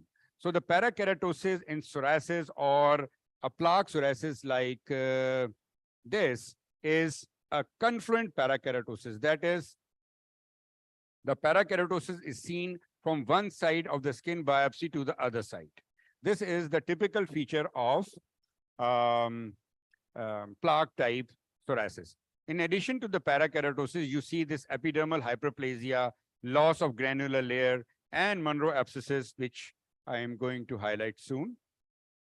So In addition to parakeratosis, the diagnostic point for the diagnosis of psoriasis would be presence of neutrophils in the parakeratotic column. And these neutrophils are called as the Monro abscesses. So if you see parakeratosis, but you don't see the Monro abscesses, we cannot diagnose it as psoriasis. And in addition, you can see these uniform hyperplasia, the deep retiridges. Many of the retiridges are combining with each other, and they are showing confluence of the retiridges. So psoriasis can also occur in form of small discs. So this type of psoriasis is called as the guttate psoriasis. So the guttate psoriasis will be different histopathologically from the normal psoriasis in that the parakeratosis will not be confluent. It will be a focal parakeratosis, and rest of the feature will be the same. You saw, if we compare this parakeratosis and Monro abscesses from this, you can see here that the parakeratosis is confluent, and Monro abscesses are also present from one end to the other end of the skin biopsy. But if we see these changes focally like this, then we would call it, or we would give this report as guttate psoriasis. So this is again parakeratosis. The presence of parakeratosis means scaling. And it is seen in many other papillosquamous conditions, which I am going to show further. But once the Monro abscesses are seen in parakeratosis, then the diagnosis is only psoriasis. You can see the neutrophilic abscesses in a hyperkeratotic areas. That means it is a secondary infection, or it is a dermatophyte infection. But if the neutrophils are seen in parakeratotic columns, then the diagnosis is straightforward, and it is psoriasis. So there is another condition, papillosquamous condition, in which you see the orangish, rather than salmon pink color, it is an orangish hue with areas of sparing and with prominent keratodermas. So this is Pityriasis rubra pilaris. And how this Pityriasis rubra pilaris differ from psoriasis in histopathology, there will be alternating hyper and parakeratosis. In addition to that, there will be no Monro abscesses, there will be no spongiform pustules of Kogoch, but there will be alternating hyper and parakeratosis, and the psoriasiform like hyperplasia, the uniform hyperplasia, which we see in the normal psoriasis. So there is another condition in which mimics the guttate psoriasis. Again, a papillosquamous condition, but here the lesions are in a form of a small disc-like structures. It's an acute presentation, and it is P. rosea. And what we expect in P. rosea is, we expect a parakeratotic column, a focal parakeratotic column, which is called as the lens-shaped parakeratosis. It is not a confluent parakeratosis we see in plaque psoriasis, but it is just like the focal parakeratosis which we see in guttate psoriasis. But now there will be no Monro abscesses. There will be a parakeratotic column, and in addition to that, the underlying epidermis will see some degree of spongiosis and lymphocytic exocytosis. So the epidermis will give eczema-like appearance. So focal parakeratosis with eczema-like appearance is the histology of Pityriasis rosea. Then there is another papillosquamous condition in which the scales are mica-like. The scales are, once you are trying to remove the scales, the complete scale is removed. So how does this appearance differ from the P. rosea or guttate psoriasis?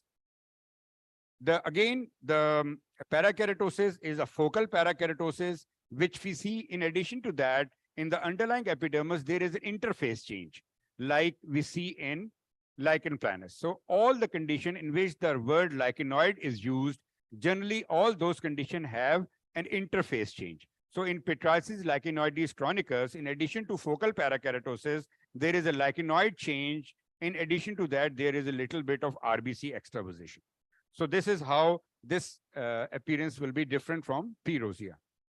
So another condition in which the papillosquamous rash is seen on the whole body, and this is secondary syphilis. In secondary syphilis, there will be a parakeratosis because it's a scaly condition. There will be eczema-like spongiosis with lymphocytic exocytosis.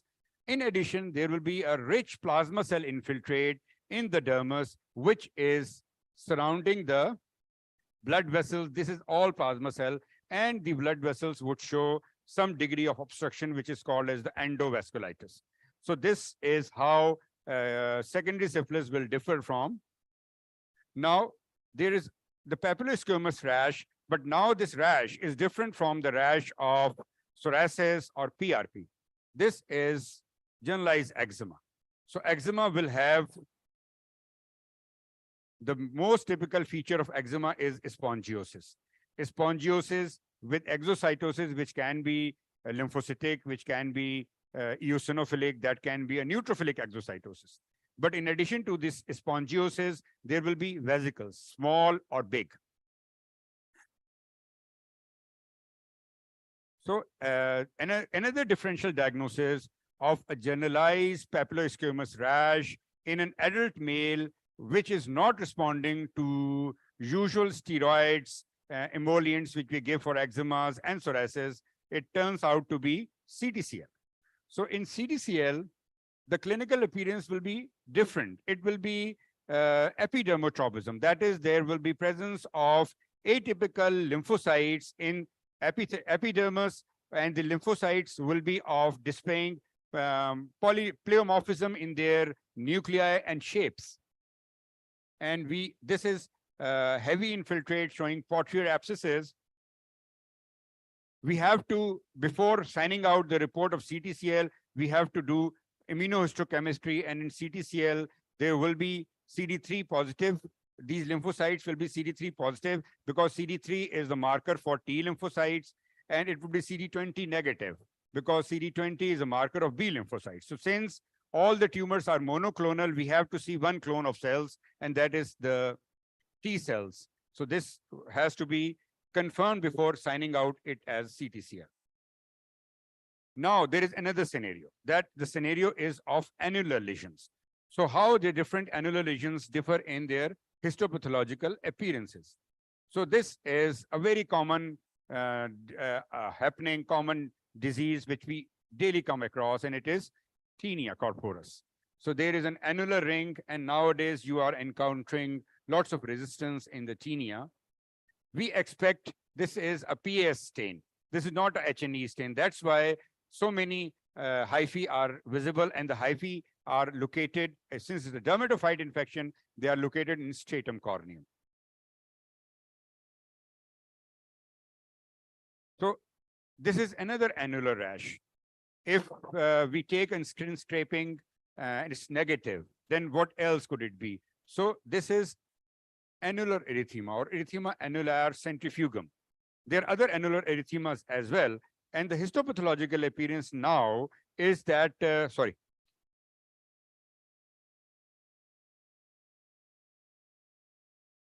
is that of dense lymphohistocytic infiltrate in superficial and deep dermal blood vessels. So in a coat sleeve pattern, the infiltrate is going a little beyond the blood vessels. As far as the epidermis is concerned, epidermis is absolutely normal. There are no hyphae, there is no spongiosis, nothing. The only findings of erythema annular or other annular erythema is a dense lymphohistocytic infiltrate in the blood vessels. Annular rash, again, another annular rash. And just for all the PGs, an important clue is whenever you see an annular rash, always check the sensations, because still in our setup, tuberculoid leprosy is an ignored disease. There are many cases of leprosy which are running from one clinic to other clinic without getting the diagnosis. So always remember that in case of an annular rash, always check the sensations. So in tuberculoid leprosy, you see a dense lymphohistocytic infiltrate surrounding the adnexa and the nerve trunks. The nerve trunks can be large, can be small, but you have to spot these nerves and see this infiltrate surrounding the nerves. Then another scenario, and that scenario is of follicular plugging. Follicular plugging is seen clinically by the presence, by the follicular prominences. Follicular plugging is one of the clinical and histopathological appearance, but has a very different diagnosis. For example, this is a simple non-inflammatory plugs which we see in hair follicle, and this is consistent with keratosis pilaris or other conditions which are like keratosis pilaris, like pyrenoderma, lichen spinulosa, in which the main finding is the presence of a big follicular plug.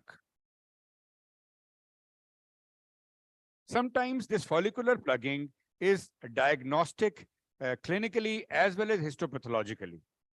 Although this is a sclerotic condition, but because of the presence of these follicular plug, you can differentiate it from morphia, that it is lichen sclerosis rather than morphia.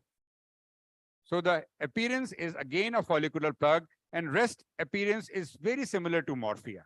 So because of this follicular plugging, you are able to differentiate it from morphia. We can see this follicular plugging on a thick scaly lesion. And if this follicular plugging is seen on sun-exposed areas in a thick scaly lesion, our clinical diagnosis is DLE. And the appearance again is this follicular plugging is an important hallmark of this histopathological appearance, that in addition to this follicular plugging, there is an interface change and thinning of epidermis and dense periadnexal and perivascular lymphohistiocytic infiltrate. Then primarily involvement of hairs with alopecia and with follicular plugging. Another diagnosis is lichen planopilaris. In lichen planopilaris, the histopathological appearance again has this follicular plugging as the main feature. In addition to that, now the interface change is restricted only to the hair follicles. It is not present like DLE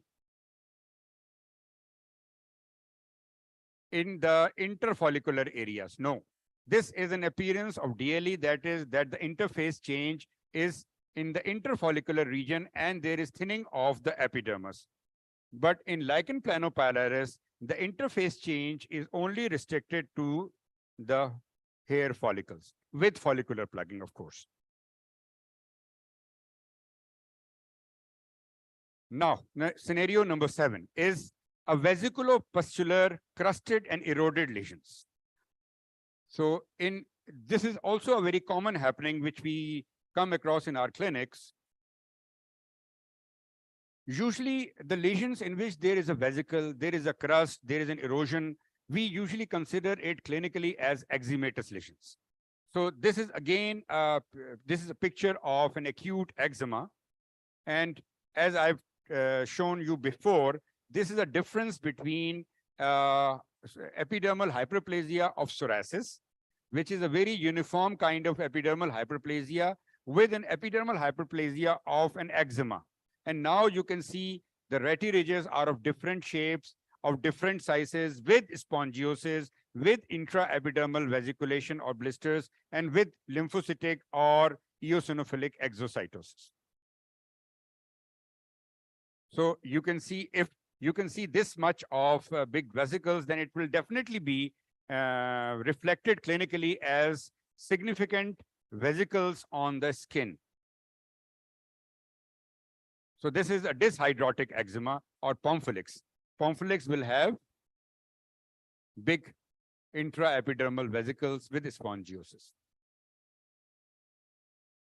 Again, this is a vesiculation which we see in a form of a group. If it is present in a dermatomal pattern, we would label it as herpes zoster. If it is present singly, we will label it as herpes simplex. So the herpes simplex is basically in subcorneal or intraepidermal blister.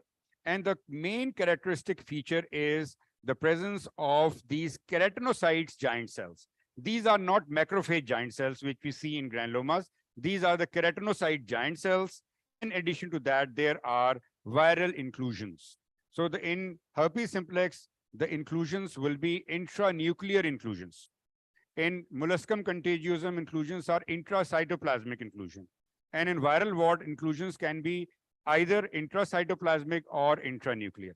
So in herpes, there are intranuclear viral inclusions along with keratinocyte giant cells. This is the main histopathological finding of. This is another condition in which there are crusting, there is vesicles, which are rather flaccid blisters or vesicles. So this is a plain impetigo. In impetigo is basically infection of stratum corneum. So we expect to see a subcorneal vesicle with neutrophils and with bacterial colonization. Now there is another scenario, and this scenario is of a papillonecrotic lesion, a lesion in which there are papules along with necrosis. This is, मुझे ये मुश्किल हो रही है इसको change करने में क्योंकि ये बहुत नीचे पड़ा हुआ है. इसको थोड़ा ऊपर करें ना मेरे लैपटॉप को ताकि मेरे इसके रेंज में आए प्लीज. डिस्कनेक्ट हो गया. Yes. This is the commonest vesiculopustular or necrotic lesion, chickenpox. So chickenpox has the histopathological appearance similar to herpes simplex, that is a large keratinocyte giant cell. Now this is another scenario in which you see a few vesicles, you see a few crusted lesions, you see a few eroded areas, and this gives a chickenpox look, but it is actually Pityriasis lichenoides at Verruliformis acuta. Pleva. And the pleva is a spectrum from PLC, which is a mild form, to very severe form, that is pleva. And the main findings will be the same. That is the presence of parakeratosis and interface change. In pleva, in addition to this interface change, there will be epidermal necrosis, and in addition to that, there will be RBC extravasation.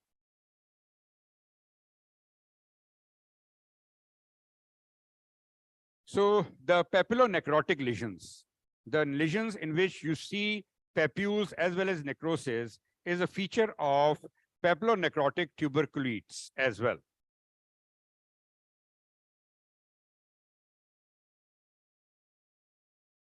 So there is a dense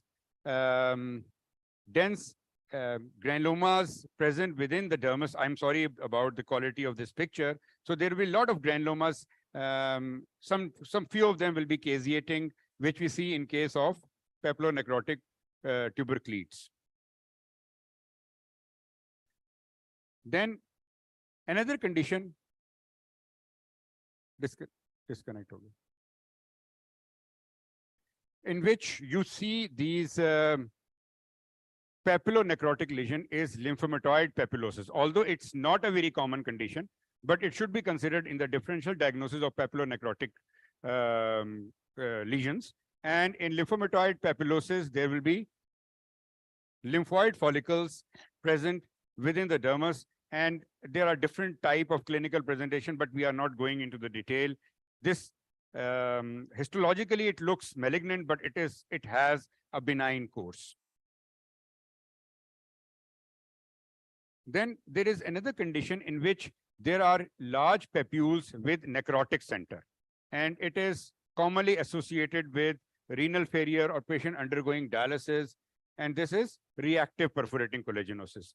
This is one of the transepidermal elimination in which you see necrotic plug and transepidermal elimination of collagen through this epidermis. Now, there is another scenario in which there are erythematous nodules or plaques on the face, and many clinical appearances mimic each other in this scenario, like This is a typical malar rash, which is encountered in a patient of SLE. And all the autoimmune disorders, they have a common histological appearance, and that is that of an interface change.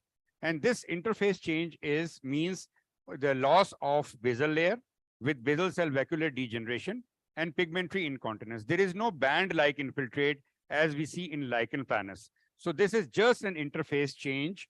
All the interface dermatitis are not lichenoid dermatitis, but all lichenoid dermatitis have an interface change.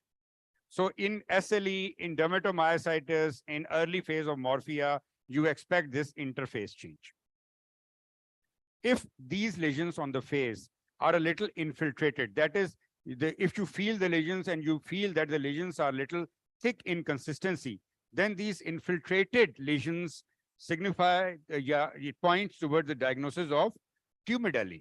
In tumid LE, there is again a dense perivascular and periadnexal lymphohistiocytic infiltrate.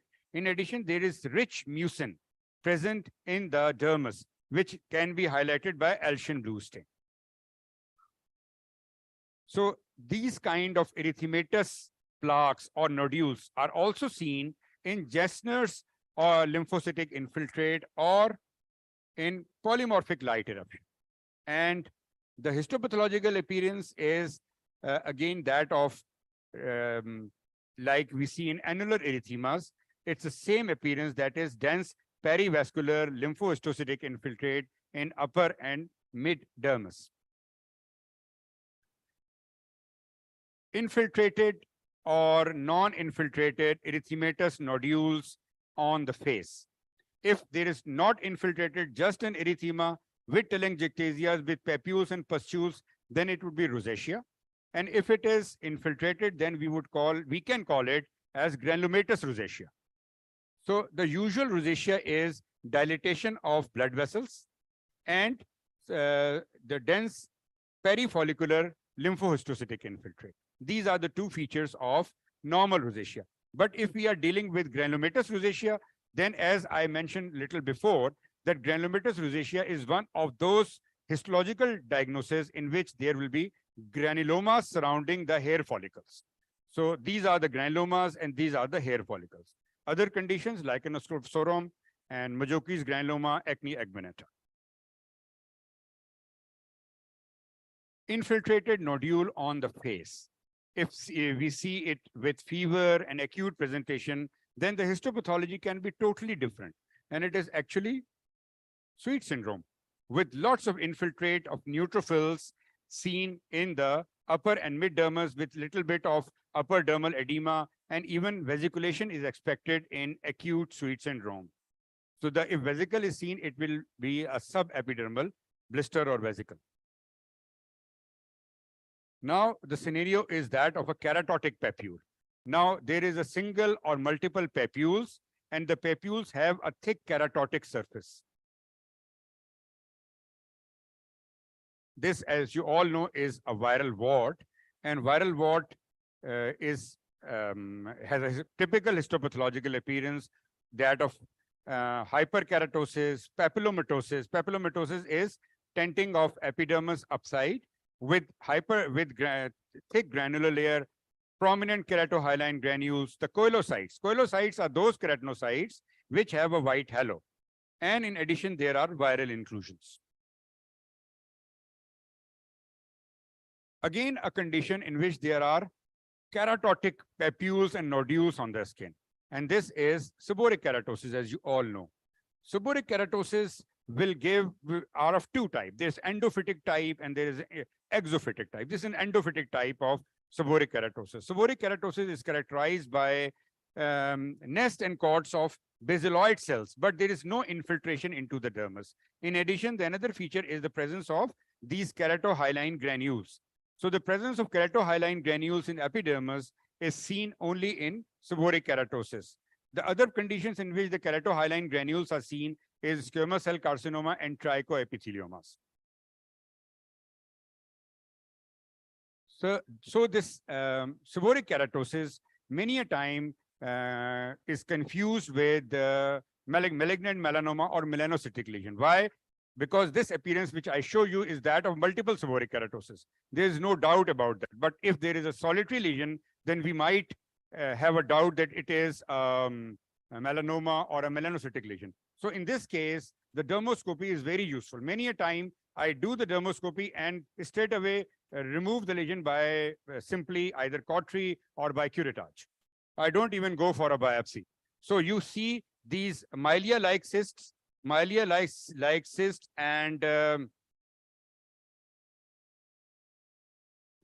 these comedo-like openings. Both these two findings are typical of dermoscopic finding of a seborrheic keratosis. So milia-like cyst is actually these keratohyaline granules, and comedo-like cyst are the invagination of stratum corneum into the epidermis in seborrheic keratosis. Another keratotic lesion, which is very similar to seborrheic keratosis, and it is a clear cell acanthoma. Usually the clear cell acanthoma is seen as solitary or at maximum 2 lesions. It will not be diffuse like we see in sometimes in seborrheic keratosis. So clear cell acanthoma, as the name signifies, there will be clear cells in the epidermis, are benign. This is a benign condition, and there is a sharp demarcation between the clear cells and the normal squamous cells.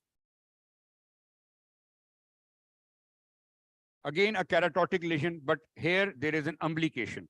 So you would not miss this diagnosis, and the histopathology is typical. It is molluscum contagiosum with large intracytoplasmic molluscoid bodies. These are the viral inclusions. All the pink lesions, these are actually the viral inclusions present within the epidermis, keratinocytes. Keratotic lesion, sometime papular, sometime plaques, and the patient is old age, outdoor worker, and it's a precancerous condition, actinic keratosis. Actinic keratosis has a few specific histopathological features in which there is again an alternating hyper and parakeratosis, which we see in PRP, but now this condition is associated with very less degree of epidermal hyperplasia. There's a lot of inflammation, and the important feature is the dyskeratosis, which we see in the epidermis. That's why seborrheic keratosis is a precancerous condition. Actinic keratosis is a precancerous condition. Now we have come to another scenario, and that scenario is of a sclerotic lesion. The lesions which appear sclerotic or which give a scarring look clinically. So you see this a lesion appears as sclerotic or thickened. If you feel the lesion, the epidermis will be free, but the lesion will be a little indurated or thickened. Sometimes the boundaries are visible, sometimes it's not. And there will be, on histopathology, there is epidermal atrophy, the dermis is compact, and there is typical absence of adnexal structures. So this is morphia. This image I showed you before, once we were discussing this importance of follicular plugging in sclerotic lesion. So this is now different from morphia, and it is lichen sclerosis. And lichen sclerosis has all the other features of morphia, except that there is a follicular plug as well. Then this is a kind of sclerotic lesion with dilated and prominent blood vessels. So this is, and it's seen on the face. And now it's not morphia, not lichen sclerosis, it's a morphiform basal cell carcinoma. And if you do the histopathology, it will not be in a form of big nodules. There will be nests and cords of atypical basaloid cells with peripheral palisading. And since the nests are very small, you would not be able to pick up these retraction artifacts, but otherwise the lesions would be, and you can complement this by doing the typical immunohistochemistry, which is Bury P4 for BCC. And in addition, since it's a sclerotic BCC or it's a morphiform BCC, the stromal reaction will be strong, and you can see the thick hyalinized stroma. Then another condition which gives a sclerotic or scarring look with a prominent margin. This margin can be BCC, but on histology, this margin turns out to be conoid lamella And coronoid lamella is different from the follicular plugging. Number one, it is not follicular. Number two, it is not hyperkeratosis, it is the parakeratotic column. And number three, the parakeratotic column is going or entering the epidermis at an angle. And lastly, there will be a little dyskeratosis at the base of the epidermis where this parakeratotic plug is entering.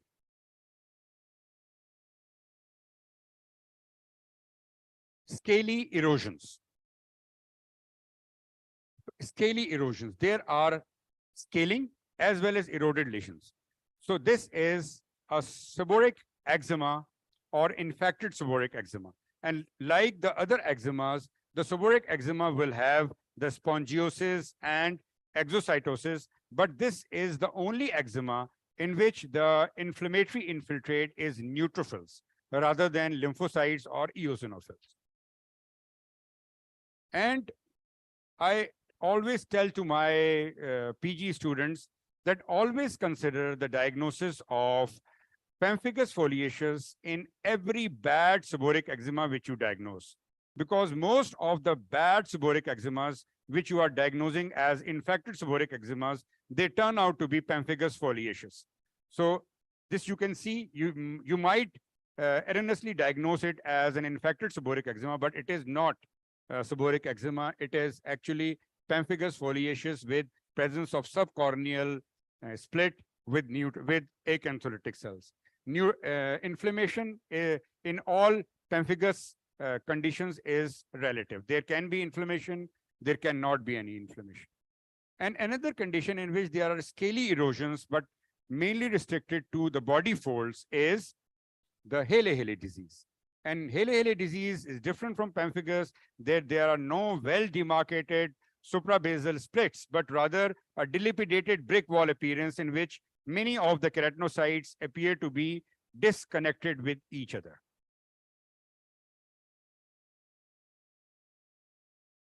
Bullous lesions. One of the very common scenarios which we come across. And most of the time, once we are biopsying a bullous lesion, we don't know what it will turn out to be. So in bullous lesion, we generally clinically divide them into flaccid blisters and tense blisters. So this is one of the example of a flaccid blister. The flaccid blister is the one in which you see that the fluid is hanging down the gravity and it is not tense like, and by flaccid blister, we mean that the blistering is intraepidermal. It is not subepidermal, because if the blister will be subepidermal, then it will always be a tense blister. So this is presence of neutrophils in parakeratotic column. This is not a blister, it is a Monroe abscess. And here there is a subcorneal neutrophilic blister sitting on a normal looking epidermis, and this is subcorneal pustular dermatosis. There is another condition in which you see very superficial blisters, but the blisters are arranged in an annular configuration. And this is IgA pemphigus. In IgA pemphigus, the appearance is very similar to subcorneal pustular dermatosis with subcorneal neutrophilic infiltrate, but in addition, there will be acantholytic cells. So if the acantholytic cells are seen in a subcorneal blister, then it is IgA pemphigus, not subcorneal pustular dermatosis. Another condition, you can see here there are a lot of erosions, there are a lot of blistering, and most of the blister, you can see that they are hanging down. So this is quite obviously pemphigus foliaceus, pemphigus vulgaris, but it can turn out to be bullous pemphigoid, and we have to go for a biopsy. And if it is pemphigus vulgaris, there will be suprabasal blister with basal cells attached to the dermal papillae as tombstones. And the tombstones are have only one attachment, that is the hemidesmosomes. And since the desmosomes are already affected in pemphigus vulgaris, these tombstones will also be separated from each other. And again, I have told you that in pemphigus group of diseases, there may be an inflammatory infiltrate or there may not be an inflammatory infiltrate. So this is the difference between pemphigus vulgaris and pemphigus foliaceus. In pemphigus vulgaris, we see a suprabasal split. In pemphigus foliaceus, we see a subcorneal split. and rest of the epidermis is in the floor of the split. Now this appears to be a blister which is a little tense.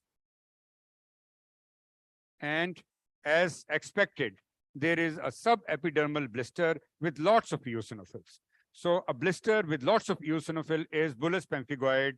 There are other causes, but this is the most commonest diagnosis which we encounter. And we always confirm it with immunofluorescence studies. Again, tense blisters, but now the blisters are in annular configuration. So because of this annular configuration, our clinical diagnosis would be linear IgA disease. And linear IgA disease, we see a subepidermal blister with neutrophils. Then again, blisters, vesicles, but on extensor surfaces, lots of pruritus. So the diagnosis now is dermatitis herpetiformis. You take the bowel history, and what we see, there will be small vesicles at the dermal papillae, or we can call it as papillary tip neutrophilic microabscesses. Tense blisters, but scarring, and sites, mainly the friction sites. And this is epidermolysis bullosa acquisita. And typically, this is a non-inflammatory subepidermal blistering. But there are inflammatory form of epidermolysis bullosa acquisita, in which we can see neutrophils as well as the eosinophils. You can expect these kind of clean blisters on a young or old patient. If it is an old patient, the differential diagnosis would be a diabetic bulla. Well, in this case, this patient is treated for warts, and this is a cryo-induced blister. In cryo-induced blister or in diabetic bulla, there will be a large subepidermal blister, which will be not having significant inflammatory infiltrate. Now, these are targetoid lesions, and the targetoid lesions are only seen in erythema multiforme. There is no other clinical scenario in which you see the targetoid lesion. But if these targetoid lesions are associated with blistering or bullous EM, then the confusion starts. Now, this kind of lesion can mimic any of the other blistering disorder. But if we do histopathology, then the histopathology is again of an interface dermatitis with colloid bodies and single cell necrosis. This single cell necrosis with interface dermatitis is typical of erythema multiforme. Epidermal necrosis or full thickness epidermal necrosis. There are a few clinical scenarios in which we see or we encounter full thickness epidermal necrosis, like the most commonly encountered, that is Stevens-Johnson syndrome or toxic epidermal necrolysis. This is associated with full thickness epidermal necrosis and presence of subepidermal blister, but this blister is different, that the superficial epidermis shows necrosis. There is complete loss of definition of keratinocytes here. There are other conditions in which you encounter the full thickness epidermal necrosis, and one of those is associated with malignancies, and it is pemphigus paraneoplasticus. This will not be an easy diagnosis, and it requires histopathology and DIF studies for confirmation. So the histopathology, the most benign form of pemphigus paraneoplasticus will have an appearance of pemphigus vulgaris. And the most malignant form or most bad form will be having the appearance of toxic epidermal necrolysis with full thickness epidermal necrosis. And histochemistry, DIF will be similar to, will have both the features, that is the intracellular immune deposition as well as the basement membrane immune deposition. So patient have necrotic lesions, but these necrotic lesions are distributed in annular configuration.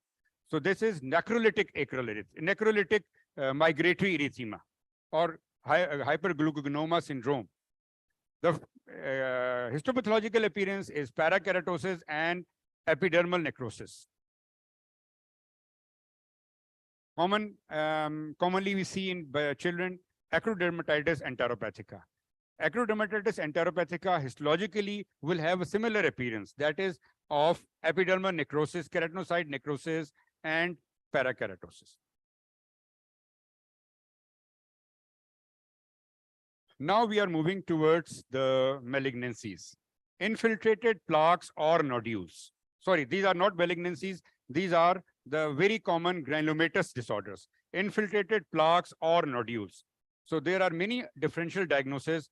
For example, a solitary plaque on the face with scarring is either differential would be either Leishmaniasis or lupus vulgaris. But since there is a lot of scarring, have a long history, and on solitary lesion, the clinical appearance, clinical diagnosis must be lupus vulgaris, and it is supported by presence of large number of well-formed epithelioid cell granulomas, which are confluent, which are mixing with each other. They don't have clear-cut demarcation, and there is a dense lymphoplasmohistocytic infiltrate.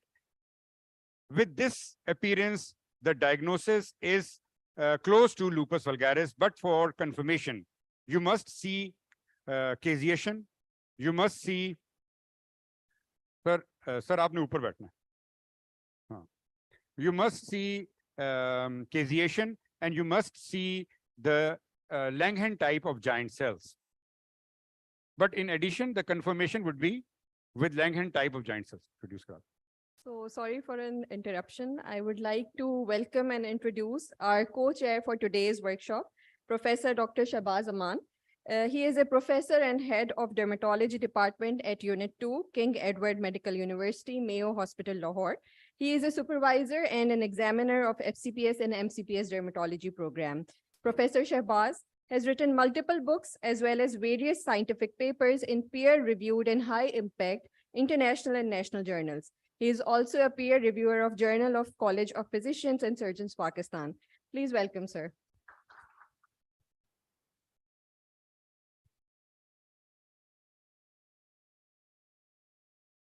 This is caseation necrosis. If we see caseation necrosis, then the diagnosis of tuberculosis or cutaneous tuberculosis becomes a little easy for the histopathologist.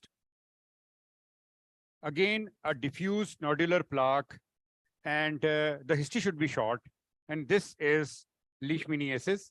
In cutaneous Leishmaniasis, the granulomas will be similar to lupus vulgaris. But now we have to look for these typical intracytoplasmic LT bodies.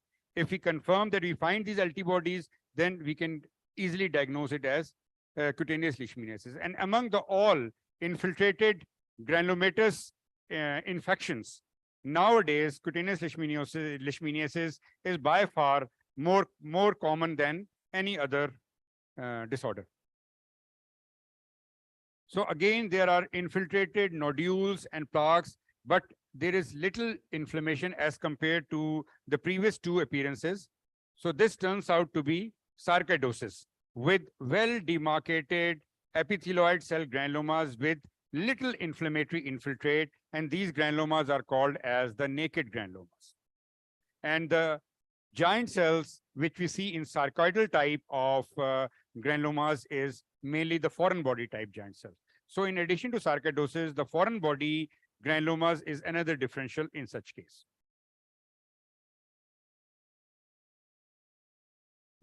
Papules, which sometimes gives annular configuration. So this is granuloma annulare with necrobiasis. Necrobiasis is different from caseation. In this, there is some alteration in the morphology of collagen, but it is not totally structureless. So this collagen is a little different from the normal collagen. And in addition to that, there will be ill-formed, not well-formed granulomas surrounding this necrobiotic focus. And many of the epithelioid cells will be seen perpendicularly disposed, which we call as palisading. Again, number of infiltrated nodules and plaque. A patient is from a village background, and such cases we see as deep fungal infections. So in the deep fungal infection, the main histopathological appearance is that of a suppurative granuloma. That is, there will be a neutrophilic abscesses.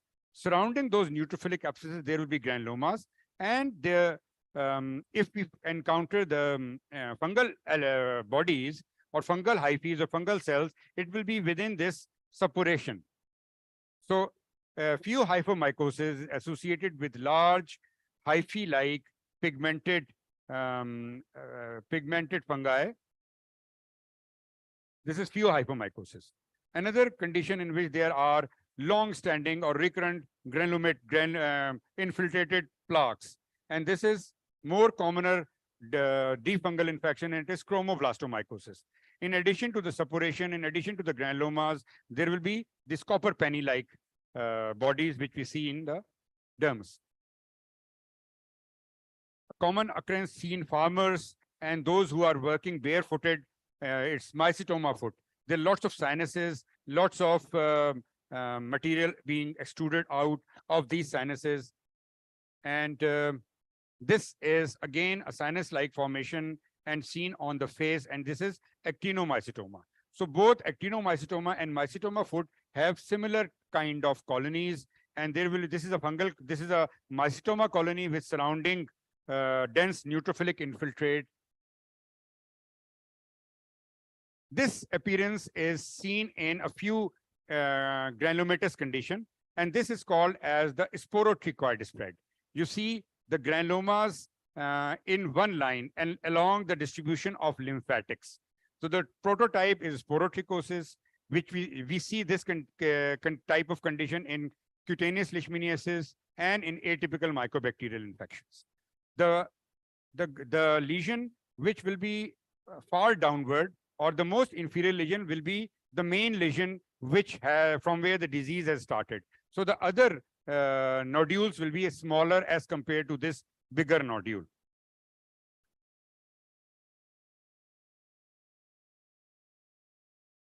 This kind of appearance, the presence of infiltrated nodules, which are seen in a long-standing tinea or a dermatophyte infection, it is actually Majoki's granuloma, in which the granulomatous infiltration is seen surrounding the follicles, and in hair follicles you see these spores. So for Majoki granuloma, there has to be resistant or untreated tinea, which has turned out to be Majoki's granuloma. Infiltrated nodules and plaques, multiple infiltrated nodules and plaques on exposed as well as unexposed areas. So this should not be missed, and it is lepromatous leprosy. In lepromatous leprosy, we see diffuse infiltrate of foamy histocytes in the dermis. And in addition to lepromatous leprosy, there is only one more condition in which there are foamy histocytes, and that is a xanthoma. Typical yellow, orangish papules or nodules seen, and this is xanthomas. Again, it's characterized by foamy histocytes. In lepromatous leprosy, definitely we are going for a lepra stain. In lepra stain, we will find lots of acid-fast bacilli, so we can easily diagnose. Diagnosing xanthomas is difficult because there is no special stain for these xanthomas. Vasculitic lesions, that is lesions which we see a non-blanchable rash. So this is typical of vasculitis, and it can be small vessel vasculitis, IgA vasculitis, if we encounter this kind of clinical appearance in the young boy. So the vasculitis is characterized by fibrinoid necrosis of small blood vessels with surrounding neutrophilic infiltrate, breakage of neutrophils resulting in leukocytoclasia, and red blood cells extravasation. Appearance very similar to vasculitis may be encountered, but in old age and in those people who stand for a long period of time, it's a chronic condition, and it is capillaritis or Schomburg's disease. The histopathology is not that aggressive as that of vasculitis, but the typical feature will be presence of RBC extravasation in the dermis. So these RBCs is the reason of this red look. Nodules on chin, which may or may not ulcerate. Hot nodular lesions, bilaterally symmetrical. This you all can easily diagnose it as erythema nodosum. The catch comes once it is unilateral. Then there will be a diagnostic dilemma that should you give steroid or give an antibiotic, whether it's a cellulitis or it's erythema nodosum. And many a time, this scenario comes up in our clinical practice. If we do a skin biopsy, we must do a biopsy. Biopsy should be deep enough to include the subcutaneous fat. Usually, our biopsies are not that deep. We take a biopsy till the dermis. But in this case, the biopsy should include the subcutaneous fat so that we can highlight this the septal paniculitis, inflammation within the septa. See this, again, there will be nodules with ulceration, primarily seen on the leg. And such kind of ulceration, very clean cut. This looks like a factitious, but both of these are paniculitis.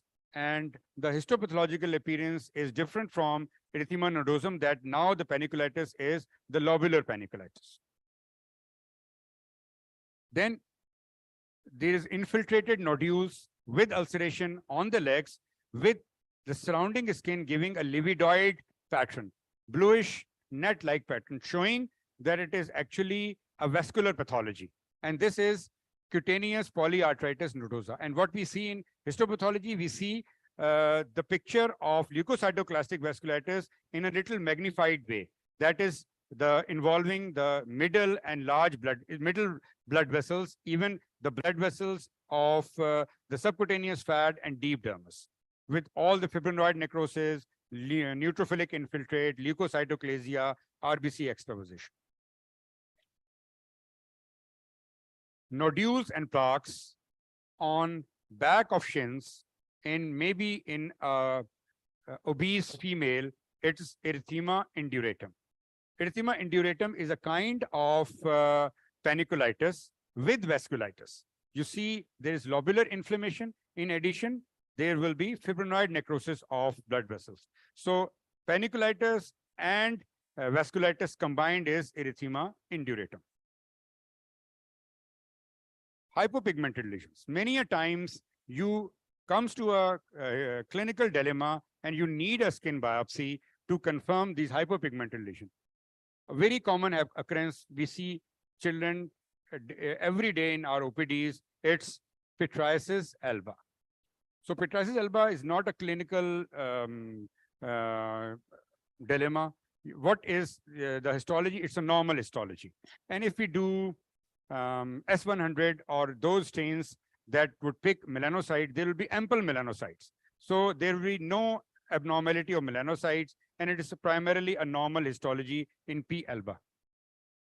This is a white lesion, and the difference, the characteristic feature of this white lesion is that it has a geometrical edges. It does not have a convex or a smooth edges. It has a geometrical edges. If we do Woods lamp examination, it would not give the white or milky white appearance, and it is nevus depigmentosus. Nevus depigmentosus again has a normal histology. There will be lots of melanocytes, which are the main cells which we find absent in vitiligo. So if the melanocytes are present, then it is not vitiligo. It is nevus depigmentosus. So this is vitiligo. The lesions are one or multiple with convex edges, and the typical histology is absence of melanocytes in the epidermis. Again, white lesions, but here there is a little bit of erythema surrounding these white lesions. So this is nevus.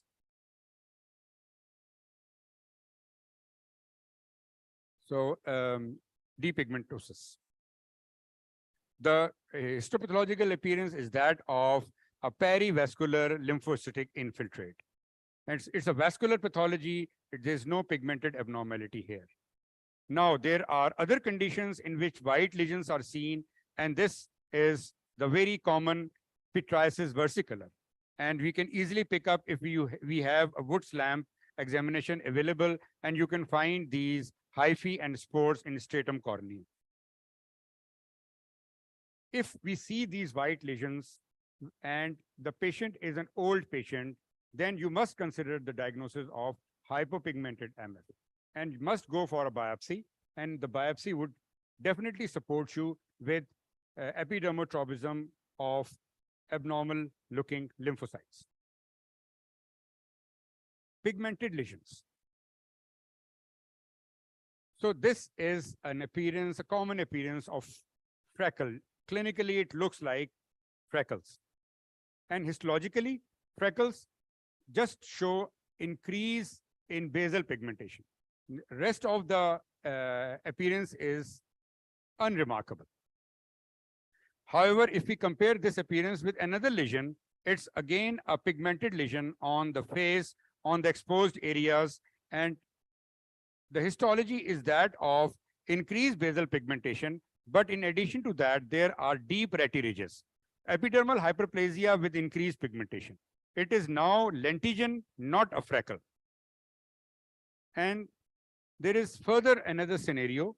Then in a lentigen, if we do a dermoscopy, it will be either the network or pattern-like network, pigmented network, which actually signifies these deep ratty ridges with pigmentation. So this is a lesion which is a little pigmented. Now the difference is whether it's lentigo or it's a junctional nevus. And we go for a biopsy. In a junctional nevus, there are nests of melanocytes, but the nest here, they are symmetrical and the melanocytes are of uniform sizes. On dermoscopy, it would give pigmented globules or clawed appearance, and there are pigmented globules or cords which are actually these nests. So this is a junctional nevus, and this junctional nevus is different from histologically from lentigen. In lentigen, there will be no nests. This is a large nodule. We can mistake it with any other nodular lesion, but actually once we go for a biopsy, and this turns out to be large nests of 80 normal looking melanocytes in the dermis with no junctional activity. So this is a benign intradermal melanocytic nevus. Then this is a solitary lesion usually seen in young boys or adolescents and little erythematous in color. So this, if we go for a excision, is turned out to be Spitz nevus. The Spitz nevus have a typical wedge-shaped configuration, and rest it's a benign lesion. A blue papule or nodule, and very easy to diagnose clinically and very easy to figure out in histopathology. This is a blue nevus with large number of pigmented ribbon-like melanocytes. If you go for a dermoscopy, then it will give a typical blue pattern, the structureless blue pattern. As highlighted in the early talks, that the melanocyte, as we go down, it turns, the color changes from black to blue on dermoscopy. Now, this is a lesion which is suspicious. There are color variation, the size is more, there is a little bit of scarring. So this is clinically a melanoma, and histologically turns out to be melanoma with lots of nests. But now this is total disorganization in the sizes and shape of these melanocytic nests. Along with that, there is polymorphism in nuclear shapes. So all the symmetry which we see in dermoscopy, that is the beautiful network of pigmentation, the globs or clots, all the symmetry is lost. There will be scarring, and there will be vessels, and there will be total disarray. Once the dermoscopy is of total disarray, then it is most likely melanoma. This is a comparison between a usual nest, normal nest of a junctional nevus and a melanoma nest. A large pigmented nodule seen on the body, and going for a biopsy, it is a large mass of melanocytes. Definitely we go for immunohistochemistry to confirm it, but this is not related to the overlying epidermis. So this is a nodular melanoma, which normal melanoma can be converted into a nodular melanoma, or it can be metastasis from some other distant site to the skin. Once the metastasis comes, then it is in a form of a nodule. So in dermoscopy, there will be. Now the solitary papillosquamous lesion. By this, I mean a lesion on an unexposed area, single lesion with a scaly, which is scaly and erythematous. So in addition to thinking of inflammatory condition, you must always think of Bowen's disease. And histology turns out to be Bowen's, which is a full thickness epidermal necrosis, epidermal disc keratosis, and lots of mitosis. Although there is no invasion, the basal layer is intact, but the whole epidermis is disorganized structurally as well as the architecturally. So this is in situ malignancy or Bowen's disease. If the similar appearance is seen on a nipple area of a female, then the other differential is a Paget's disease. Now the Paget's cells are coming from the ducts of it's of intraductal breast carcinoma, and these cells are not part of the keratinocytes. They will be seen on the top of the epidermis as you see the fruits on a cake. So they will not form any desmosomal junctions with the regular keratinocytes, and they will be seen in nests, and this is called as typically as pagetoid spread. So these are the two pictures. One is that of a Paget's disease, one is that of a Bowen's disease. In Bowen's disease, no matter how abnormal the keratinocytes are, they are retaining their desmosomal connections. But in Paget's cells, they have no connection with the surrounding keratinocytes. Now, this is a superficial spreading basal cell carcinoma with nodules of basaloid cells seen just attached to the overlying epidermis with retraction artifact as well as peripheral palisading. And on dermoscopy, this will have two appearances, that is the blue color and the arborizing blood vessels. Non-inflammatory papules or nodules. This is again a keratotic solitary nodule seen in an aged person. You must always think of some malignancy and must always biopsy such kind of lesion. And the biopsy turns out to be nodular melanoma, nodular BCC.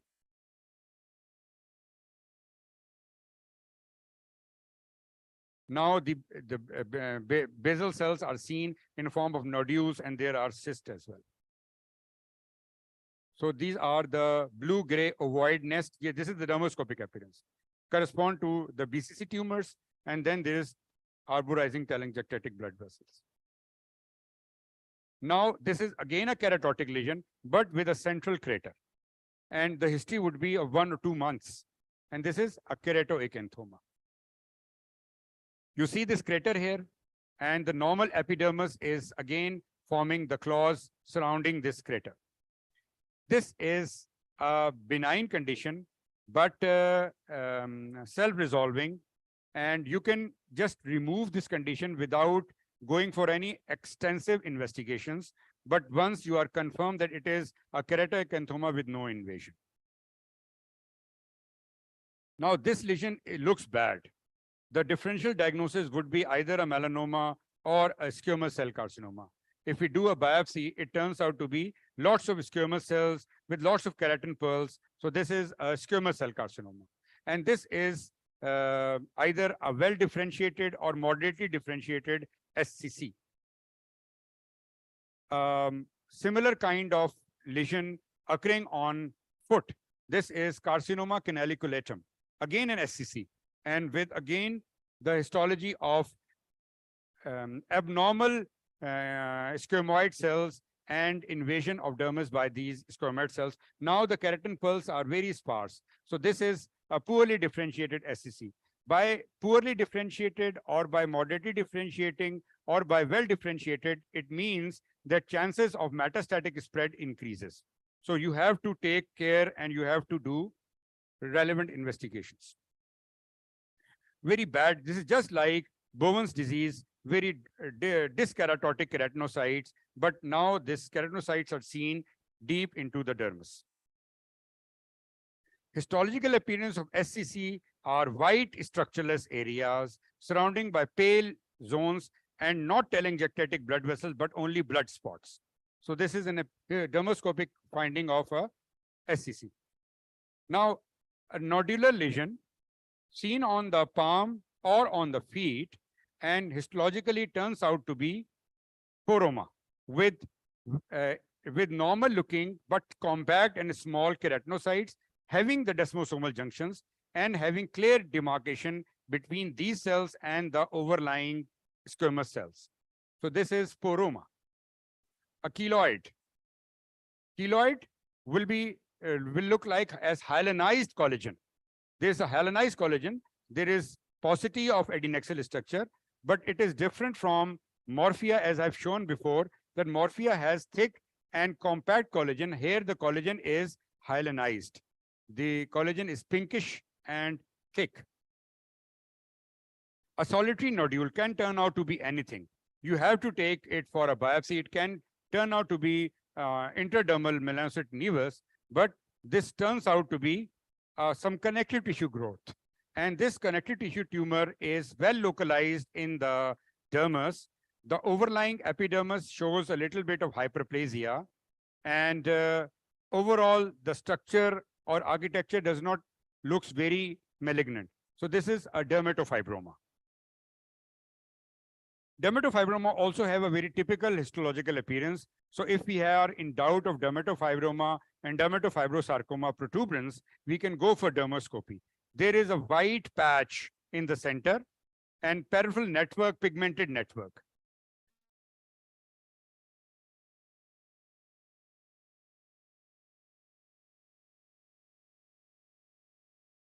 And giving a little infiltrated look. So this is a little ominous and you have to go for a biopsy. And now the biopsy is that of a connective tissue growth, which is starting just from the epidermis and going deep into the dermis. And if we go for closer look, there is a typical storiform appearance. So this is dermatofibrosarcoma protuberance.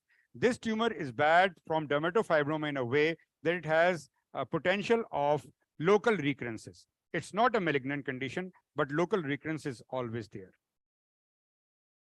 Now there are multiple small papules or nodules, which sometimes are painful. And since these are painful nodules, the clinical differential will be all the painful nodules on the skin. One of those is leiomyoma. The leiomyoma is different from the other two tumors, which I've just shown you. Those tumors have the cells with spindly look. But in leiomyoma, the cells have the blunt look or cigar-shaped cells. A large protuberant mass, a soft mass, looks like the neurofibroma. The other differential would be nevus lipomatosis. The neurofibroma has a look of loose stroma and the connective tissue cells, which have wavy, pointed, or angular configuration. Now they are not nodules. They are multiple small papules, but the typical appearance, typical feature of this clinical appearance is that these papules are heavily seen in nasolabial region. So this is trichoepithelioma. And trichoepithelioma typically have a basaloid look, just like a BCC, with no connection with the overlying epidermis and showing frequent keratin pearl formation. So this is a trichoepithelioma. Higher magnification, you see these keratohyaline granules with basaloid cells. If we see these small skin-colored papules and nodules, primarily infraorbital, then this could be syringoma. And syringoma, as I've shown you in the disseminated variety, again, the hair ducts with the tadpole appearance. A solitary nodule on the face with a history of little bit pain. it will turn out to be pilometricoma with ghost cells and surrounding basaloid cells. And this is again a nodule, it's not painful, mainly on the scalp. Two differential diagnoses. One is the pilar cyst and the other is a cylindroma with jigsaw puzzle appearance. Painful nodule on the anywhere on the body, mainly on the limbs, and it turns out to be eccrine spiroadenoma with a big capsule. Usually, this is the only eccrine tumor in which there is a capsule. And again, two types of cells, darkly staining and lightly staining. Bluish papule or nodule become prominent in summers, and this is a glomus tumor with cuboidal glomus cells surrounding these blood vessels. Cystic lesions. So this is the epidermal inclusion cyst with a punctum, and if we go for a biopsy, there is a large cyst with a granular layer and the keratin, which is lamellated keratin, just like the keratin we see in stratum corneum. There is another kind of cyst in which the epidermis lacks the granular layer, there is no granular layer, and the keratin is homogeneous. This is a pilar keratinization, and it is a pilar cyst. There can be other kind of cyst in which the cysts are little compressible.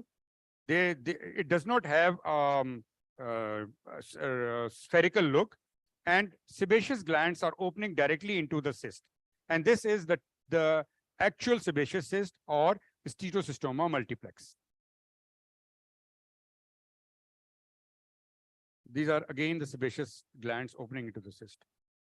Now the vascular lesions, you look like red cystic areas, and if it is without RBCs, then it is a lymphocytoma. With RBCs, it is hemangioma. And if we see the small blood vessels in lobular configuration, it is pyogenic granuloma. So this comes to an very exhaustive kind of.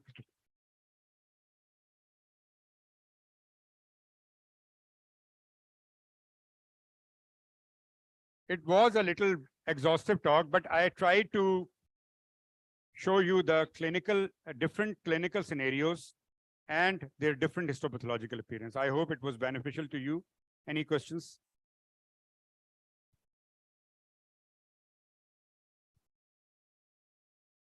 Let me introduce first that I am Dr. Abdul Majid Baledai, belonging from a rural Sindh, flood affected person. Sir, my question is this, that in Pakistan, where histopathological examinations of skin are done mostly, and either by virtue of this examination, patient will be benefited, or that will be the benefit of the doctor to treat patient accordingly. तो ये मेरा सवाल है। और उसके साथ साथ एक बात मैं वो जो है ना वो जरूर ऐड करूंगा सर, कि आपका तारुफ जो स्टेट सेक्रेटरी ने करवाया, उसमें एक बात मैं जरूर आपकी ऐड करूंगा कि सर आपने जितनी मेहनत एस्थेटिक में की है, आपने जितना एस्थेटिक में काम किया है, इतने फॉरेनर्स को बुलाया, कॉन्फ्रेंसेस अरेंज की, उस वजह से मेरे जितने भी मेल फीमेल रिश्तेदार जिनका स्किन प्रॉब्लम और अलाइनमेंट का प्रॉब्लम था, उनकी शादियां नहीं हो रही थी, और आपकी वजह से वो शादियां हो गई। इसके लिए भी तालियां बजाइए। अच्छा, ये मुझे नहीं पता था कि मेरी वजह से शादियां भी हो गई। But definitely, if you diagnose the patient correctly, it is benefit for both the patients as well as the doctor. No doctor would like to treat a patient blindly.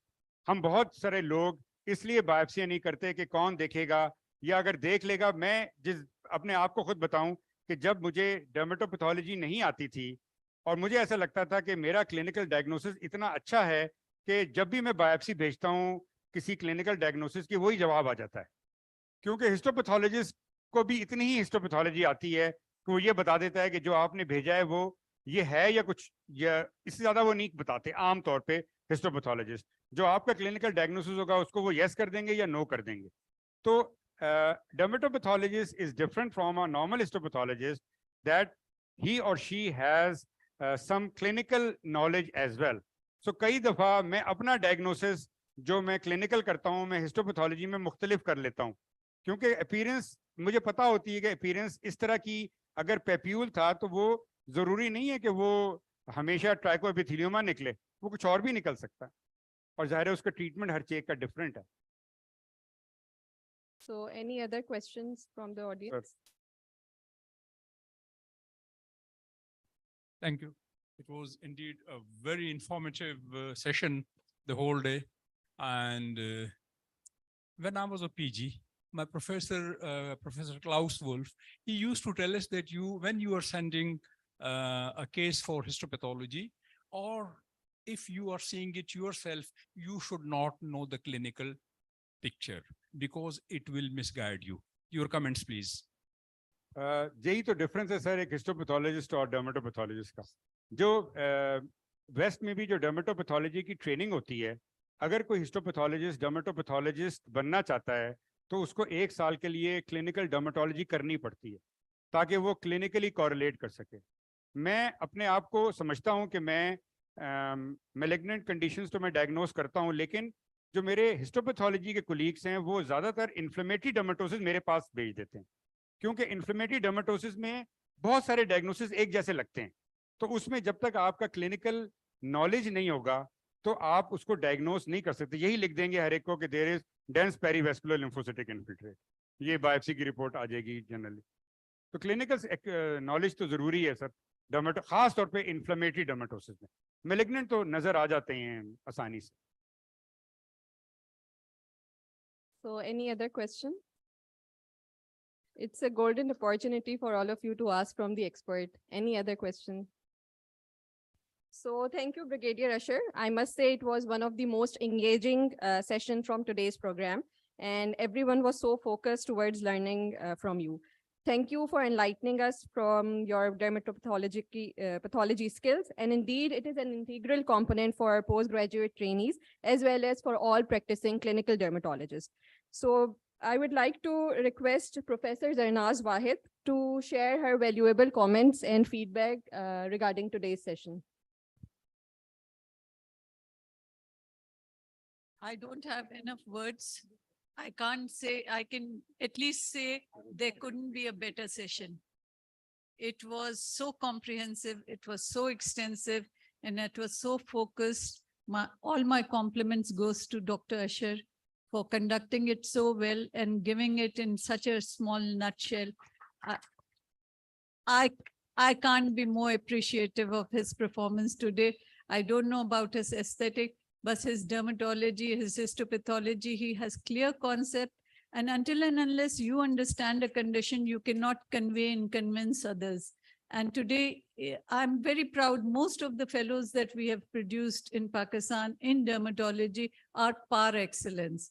And जितनी देर ये बोल रहा था उतनी देर मैं इसको दुआएं दे रही थी कि ऐसे लोग हम लोग ने produce करें in our country, that you can't find such people. You see, मैं आपको बता रही हूँ, when I was in England, I was taught by 55 consultants. Like Clayton would only know about mycology. Then photobiology consultant would only know. They were professors and they were mycosis fungoides की एक clinic कर रहा है, तो वही करता जा रहा है. Here in Pakistan, you have to do everything. You're forced to do everything. And in a fellowship program, you are completely, you are skilled and groomed to the level par excellence, par excellence. I'm so proud of knowing him from the very beginning. He was very dynamic, and it's so nice to see him have a full command on his subject, and he conveyed it. And my weakest point was histopathology. And मैं अपने fellows को कहती थी, मेरे पास नहीं हो शिफा जाओ. I used to make them rotate to Shifa for histopathology. And अभी भी जब भी biopsy करती हूँ, तो I send it to Shifa. I feel if they're good, we should appreciate them, and they've got a very organized way of dealing.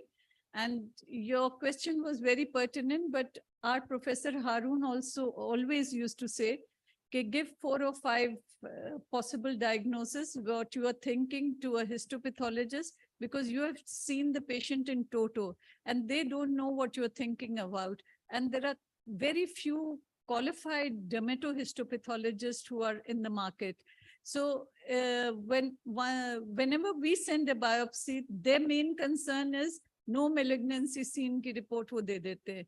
Or but so I don't know about foreign country, but here it is very important to give your probable diagnosis so that it helps the histopathologist come to the same thought and conclusion कि आप इन 4 में ही करें. So we should shorten or pinpoint the diagnosis.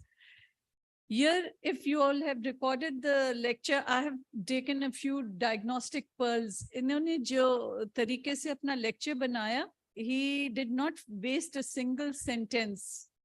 And I was focusing on that. He gave you the diagnostic pearls of, he said 23 condition, but in that he covered, I think, 66 more.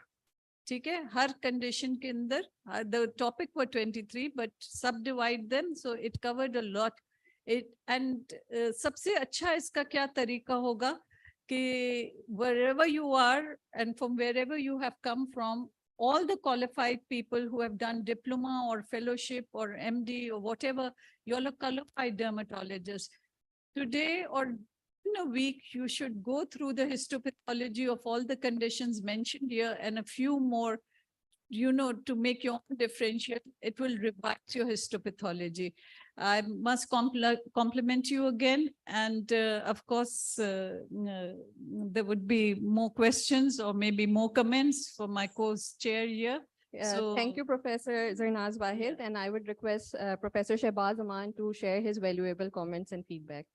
Bismillahirrahmanirrahim.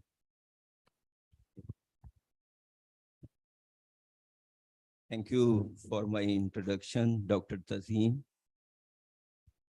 It was an excellent and iconic presentation by Brigadier Usher. He has made the audience well aware of the topic. हम usually जो है वो यही सीखते थे dermatology sir से, और अल्लाह उनकी माफ़रत करे, दर्जात बुलंद करे, तो वो हिस्टोपैथ की बजाय ज्यादा क्लिनिकल की तरफ ज्यादा था उनका ट्रेंड, और वो हिस्टोपैथ पे जो है वो कंसंट्रेट करवाते थे और कहते थे ये एक इम्पोर्टेंट टूल है फॉर डायग्नोसिस। और उसमें उनका ये होता था कि हमें काफी डर्मेटोलॉजिस्ट को ये बोरियत लगती थी कि उसको देखें और फिर बूझें और कंसंट्रेट करें, और क्लिनिकली देख के बूझ लिया है तो फिर क्या जरूरत है आगे जाने।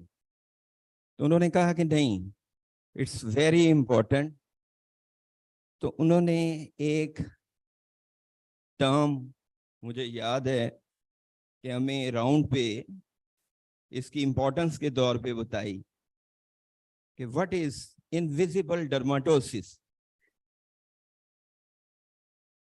चूंकि नई टर्म थी तो हमें उस वक्त नहीं था इसका इल्म। तो उन्होंने कहा कि ये जैड में एक आर्टिकल आया है, क्लिकमैन ने लिखा है, तो इसको पढ़ें। वो देखा हमने, तो उसमें था कि when clinical features are not sufficient are contributing to a definite diagnosis, then we should go for histopath examination. And for the final confirmation of the diagnosis is through histopath. तो उन्होंने इसकी इम्पोर्टेंस बताई और फिर बताया कि ये exam में भी जो है वो स्लाइड्स आपको दिखाई जाएंगी FCPS में।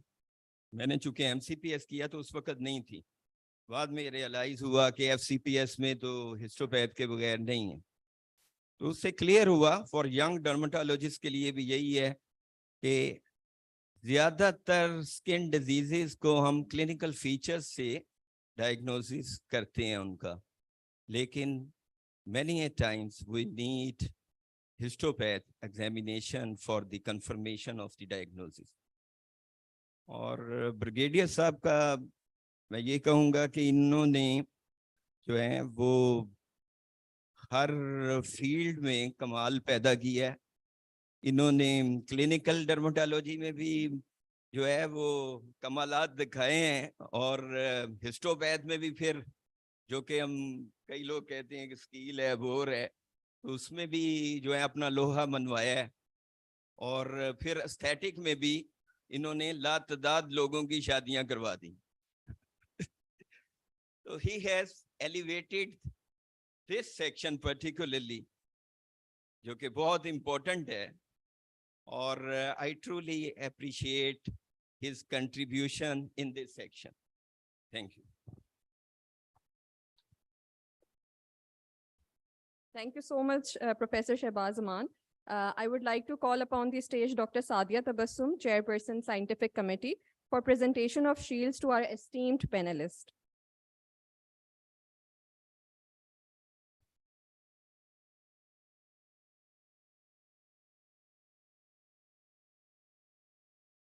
So I would like to call Professor Zarnaz Wahid to receive a memento from Dr. Sadia Tabassum.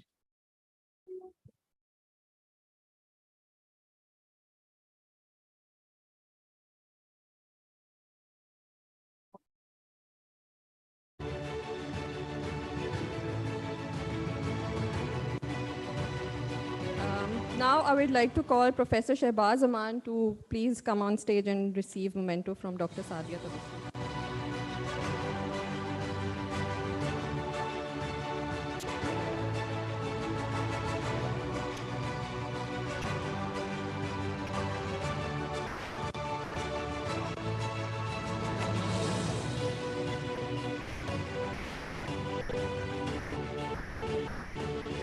Thank you so much, Dr. Sadia.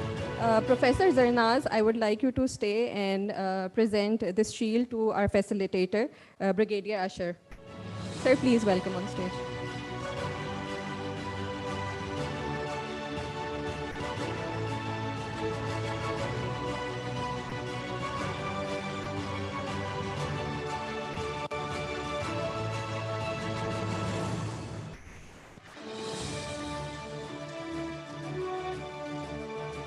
Thank you so much, everyone, for being an amazing audience.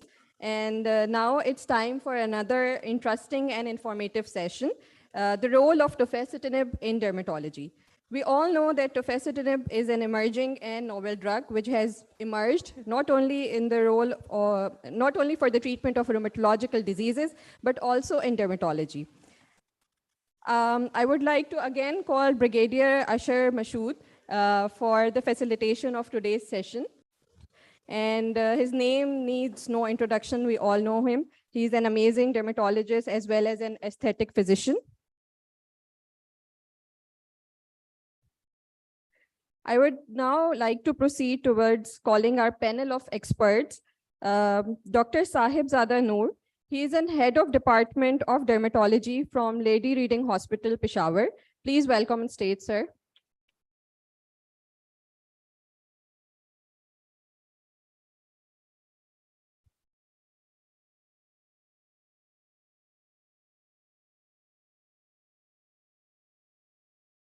Now I would like to call upon the stage Dr. Zishan Parvez. He is a consultant dermatologist and director hospital from NESCOM, Islamabad.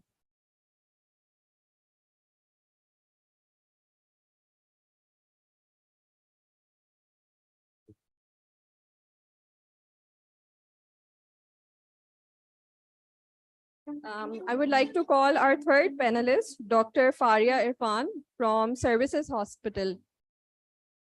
Faria.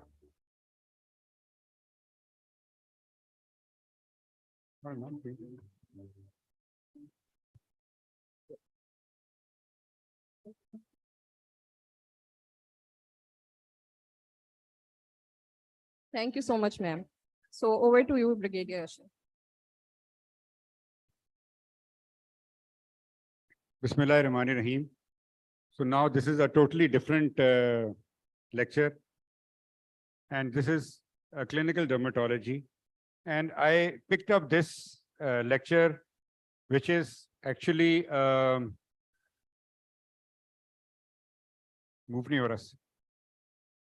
yes, it's actually a sponsored talk by Mector Pharma with no financial gains.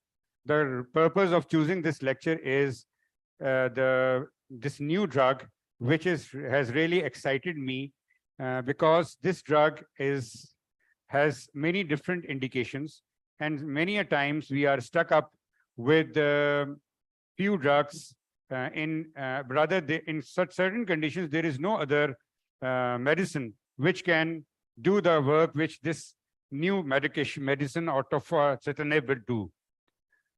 So let's introduce you to this new drug, and it is a Janus kinase inhibitor, which is discovered and developed by National Institute of Health, and FDA approved its first use in 2012.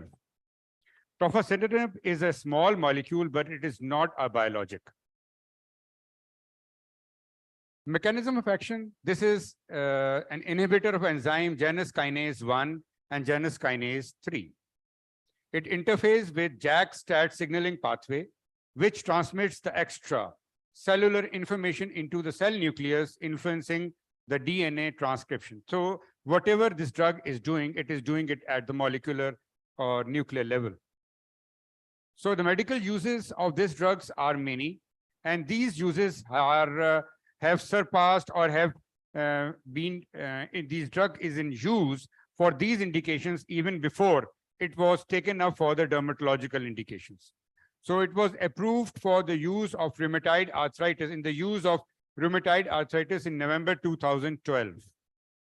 And especially those who have had inadequate response to or who were tolerant to methotrexate.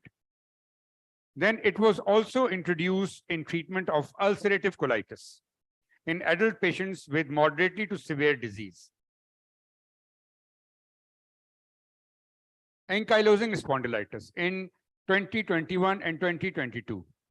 In ulcerative colitis in May 18. And even in COVID-19, in the last part of the COVID-19 pandemic, tofacitinib was found to be effective in severe and critical patients of COVID-19. So this tofacitinib with this specific mechanism of action is found to be effective in many dermatological indications.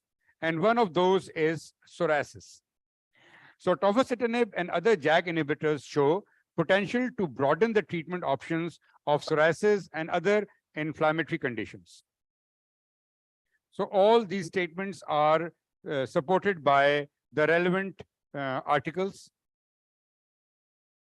There is marked upregulation of JAK-STAT pathway in psoriasis, and use of the novel JAK-STAT inhibitor, tofacitinib, have a reasonable efficacy in phase 2 and phase 3 trials. Now this drug is beyond the phase 3 trial, and it's commonly used in many psoriatic patients. In another study, among the 197 patients were randomized, and the primary endpoint was PASI score of 75 at week 12. And the response was significantly higher for all tofacitinib in twice daily doses. The response was 25% in those who were receiving 2 mg BD, 40.8 in 5 mg BD, and 66.7 in 15 mg BD. By the way, in the two companies who have launched tofacitinib, they have launched it in 5 milligram tablets. A small phase 2A study demonstrated that even the topical treatment with JAK inhibitor tofacitinib in an ointment form provides improvement in clinical sign of psoriasis in mild to moderate disease. So this ointment form of the drug is not available till now in our country. So tofacitinib is found very useful, rather more useful in psoriatic arthritis than in the plaque psoriasis. There are 2 well-designed phase 3 trials. There were name of these trials. in patient of psoriatic arthritis showing tofacitinib 5 milligram BD co-administered with methotrexate or another approved conventional synthetic disease-modifying regimen significantly improved psoriatic arthritis after 3 months, and also improved skin psoriasis, enthesitis, dactylitis, and physical functions and fatigue. Tofacitinib 5 milligram twice a day has an acceptable tolerability profile with low incidence of serious infections, malignancies, and cardiovascular event and gastrointestinal perforation over 36 months. These are the usual side effects which are proposed, that these are the side effects of tofacitinib. But this trial shows that in a large number of series, these side effects were minimal. So it's an alternate option for patients who have had an inadequate response or tolerance to other disease-modifying drugs, and it has demonstrable comparable efficacy to biologics and is effective in the management of treatment-resistant disease and is reported to improve all the other contributing or supportive psoriatic arthritis findings. Tofacitinib is again a very useful drug in alopecia areata. And you all know that in alopecia areata, the only drug which we have is steroids. And sometimes we use cyclosporin or azathioprine in resistant cases. But as compared to both these cyclosporin and azathioprine, tofacitinib has good safety profile. A cohort of 20 patients of alopecia areata, mostly female, that is 90% of female, and the patients were treated on average for 13 months. And the majority took 20 milligram in split daily doses. And average time to regrowth was 3.85 months. And 3 patients were non-responder. So this trial shows that you have to give this drug for a long period of time. And this is very much applicable for those patients who are having resistant alopecia areata. Dr. Afzal Lodi, sir, please come on the stage.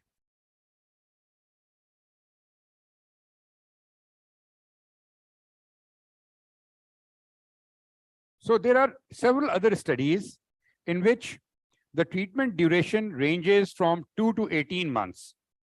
And although the durability was short, that once the drug was stopped, the hair started falling. But this effect is seen in other similar drugs, which seen with cyclosporin, seen with azathioprine, that once you stop these drugs, you have a reversible hair loss. So as far as this effect is concerned, it is almost similar to other drugs as well. Then tofacitinib in vitiligo. And rest assured that for vitiligo, except steroid, there is no other drug in market which has a little promise. And there will be a lot of patients in your clinical practice who are non-responders to all the other measures, including the phototherapy. So these patients will be definitely good candidates for this drug. The report is first to demonstrate the effective pathogenesis-based therapy for patients with vitiligo.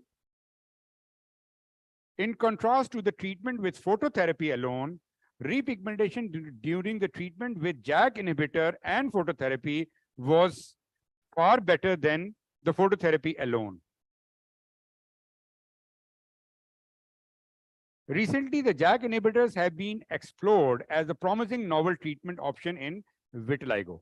The JAK inhibitors are useful because interferon gamma dependent cytokines produced through this pathway have been implicated in pathogenesis of the disease. Research outlined here shows that the JAK inhibitors in patients with vitiligo have a favorable safety profile and effectively produce repigmentation, especially with concomitant ultraviolet exposure. So whenever it is you are prescribing JAK inhibitor, if it is combined with PUVA therapy, then the response will be much better and improved. This study shows that a case of a patient with rheumatoid arthritis which was associated with vitiligo. And the patient received tofacitinib for rheumatoid arthritis, but the vitiligo improved.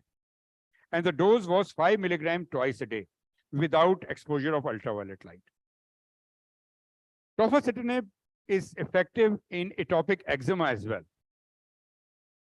6 consecutive patients with moderate to severe atopic dermatitis who have failed the standard treatment were treated with tofacitinib. At the decreased body surface area involvement of dermatitis and decreased erythema, edema, papulation, lichenification, and excoriation was observed in all the patients. Then several JAK inhibitors with varying mechanism of action and potency and safety represents a potential therapeutic option for atopic dermatitis, both in both topical and systemic application. So topical we don't have, but systemic is now there. So systemic JAK inhibitors show a rapid efficacy with also rapid improvement of pruritus, and tolerability is good. Significant improvement in symptoms were observed by each drug with low frequency or adverse effects. In particularly, the oral JAK inhibitors have ability to improve pruritus and skin symptoms quickly. Therefore, the emergence of these topical and oral JAK inhibitors is regarded as innovation in the treatment of atopic dermatitis. So the usual dosage. Tofacitinib is prescribed in the usual or average dose of tofacitinib is 5 milligrams twice a day in adults. It's a little expensive drug, and many a time I feel difficult to convince the patient of using it in twice daily doses, but the effective dose is at least BD, and it should not be given in once a day dose. Otherwise, there is no great fun or advantage. The tablet has to be taken orally with or without food, does not matter much. Adverse effects. The most common side effect which you can encounter with the drug is headache and diarrhea. Other effects which can be encountered include the tiredness, dizziness, tachycardia, dyspnea, nausea, vomiting, loss of appetite, abdominal pain, and jaundice. And there are increased risk of pulmonary embolism. Serious allergic reactions are rare. So all these effects which I have mentioned before, these are seen with almost all the drugs of the same category, including the biologics. Tofacitinib can cause serious infections, so does the biologics, which include tuberculosis, bacterial, invasive fungal, viral, and other opportunistic infections. So before putting the patient on tofacitinib, we have to exclude these infections. Animal studies with tofacitinib conducted prior to the human trial showed some carcinogenesis, mutagenesis, and impairment of fertility. These effects are not yet reported in the phase 3 and phase 2 trials. Precautions to be observed before prescribing tofacitinib. Avoid giving the drug in patients with coagulation disturbance, in blood and bone marrow disorders, in patients suffering from known malignancies, in patients suffering from heart, renal, intestinal, or liver diseases, and patients suffering from past or recent infections and stroke. So usually our patients of atopic dermatitis, alopecia areata, and vitiligo are young people. They don't have these comorbidities. So in most of the cases, this drug can be prescribed without any big issue. During pregnancy, this medication should be used with caution, and it is unknown if the medication passes into the breast milk. However, because of the possible risk, it is not recommended to use even in lactation. The older adults may have a greater risk of infection while using this drug. So prescribing the drug in patients above 40 should be with caution. For young patients suffering from the diseases I've mentioned, you can go ahead without any big issue. So the laboratory workup before prescribing tofacitinib. This is the usual laboratory workup we do for all biologic agents. That is blood complete picture, liver functions, renal functions, coagulation profile, ASO titer, MON2 test, or serum gold quantiferon, HIV, and hepatitis serology. So I would conclude by saying that tofacitinib is a new addition in dermatology in Pakistan. The drug is found useful, well tolerated, with less side effects as compared to other drugs that are used in psoriasis, in psoriatic arthritis, in atopic eczema, and in alopecia areata. For vitiligo, it may be considered as the only systemic option, with exception of systemic steroids. Being a relatively new drug, careful monitoring is must while the patient is placed on this medicine. However, the drug has a relatively safe profile. Treatment is to be given for at least 3 months to notice its effects. Thank you all. And I am ready for the question answers, as well as the panel is there for the question answers. So any questions from the audience? Yes, please.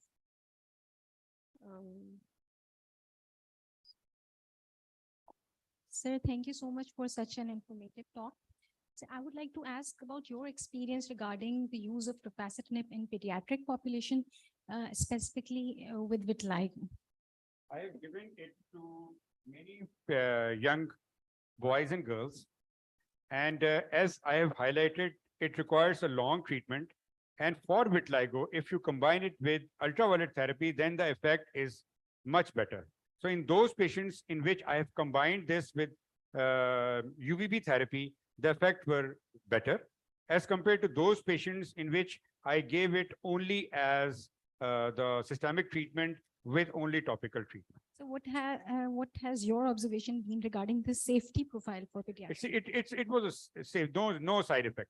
One of the patient complained of little stomach disturbance, but not much, no big safety issues.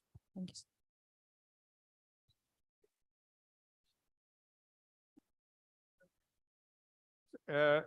Because the more challenging the case it is, the more benefit you will gain from such kind of drug. So compared with the side effects of steroids and the long-term efficacy and the recurrence chances? Compared with the side effect of steroids, I think the safety profile is better than the long-term steroids, because many a time in alopecia universalis, you cannot stop giving steroid to the patient. Once you start tapering the steroid, the hair start falling again. So as far as this effect is concerned, so now this drug is a new addition. If you carefully select the patient with keeping in view of all the contraindications, I think this will be a better safety profile as compared to long-term oral steroids. Thank you. Sir, my question is that what is your experience of tofacitinib alone in vitiligo? I have never given it alone in Okay, vitiligo. because up till now, what literature I have searched so far is that it is effective with narrowband UVB. And the second question is how long it takes to get appreciable change or improvement, both in vitiligo and alopecia areata, like 4 months, 6 months. I have given it only in those patients who were poor responders to the usual treatment which we give for vitiligo, eczemas, and steroid topical.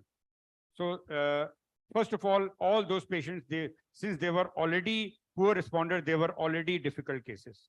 So in such kind of challenging cases, this comes out as an option.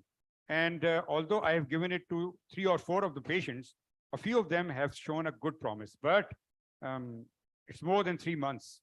Sir, The do you patient are find still- it more beneficial in facial vitiligo or generalized vitiligo? Well, I will not be able to comment. My panelists would be, because my patients were few, and mostly they were facial vitiligo. Oh, thank you.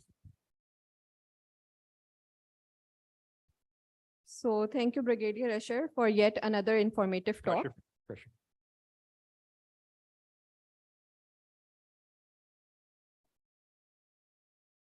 Assalamu alaikum. I have a question. Am I right in saying that you mentioned that you do not use this first line in any of the conditions, including psoriasis, alopecia areata, or vitiligo? Is that correct? Well, as far as the psoriasis is concerned, I have not yet started using tofacitinib as the first line treatment.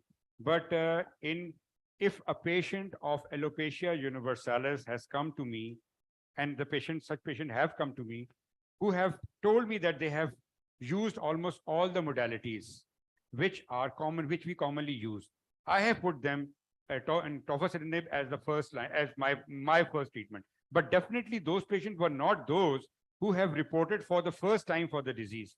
They were being treated by other dermatologists with other treatments. Right. So that's a clear take-home message that this is not a first It's line. not a clear take-home message because this is a new drug. Right. And since once apremilast came into the market, we were also having a lot of promise about the drug that this would create wonders. But definitely the other anti-psoriatic medications like methotrexate, they have years of experience at the back. We have used it over so many patients. Now we are confident and know that what will be the timings. So this is a new drug. It's a new promise. It's an alternate medication. You have a new thing in your armament, and you can try it with a reasonable safety profile. And maybe after in the next conference, somebody more enlightened than me would be able to give a better talk about this. Yeah, so this is where I was coming to, that we have methotrexate and cyclosporin and azathioprine, and these drugs have been used for years and years, and we know that there's been, a response to these drugs. It does make sense if we are using it as a second line to those who are resistant to the first line medication, which are there in the market for a longer time. In terms of relapse that you mentioned, the relapse time was somewhere around 12 to 13 months. Is that correct? The relapse was there. Right. In So all the conditions. So if this drug is relapsing, same as the other medication, the ones that we use it like methotrexate, and they are the very cheap options as compared to, I don't know what the price of this drug is by the way. The price of this drug is 2,500 rupees for 10 tablets, 5 milligrams. Right. So that would mean 5,000 for 5 days. 10 days. 5,000 for 10 days, so 15,000 a month. So that's a huge burden on an outpatient or a poor and a mediocre person to have on their pocket. So end of the day, am I right in saying that perhaps this drug is no better than any others because if it's still relapsing? Once the biologics came in market a few years back, the Cosentyx was sold. I was also one of those person who was saying from the audience that what is the fun of such an expensive treatment modality once we have the cheaper one. But now I am one of the very, very fond prescriber of secukinumab because of the effect it creates and the lesser amount of side effects. So just take the home. This message of today's talk is, this is a new thing. And there are many patients who would come to you that they cannot take methotrexate, they cannot take Tegosor, they cannot afford biologics. Then there's no option. And I have written in my conclusion that for vitiligo, there is absolutely no option because either we give steroid or we don't give anything. So just take this drug. Now from we can start using this drug only on the difficult cases. Once we gain confidence, then we may use this drug as the first line drug.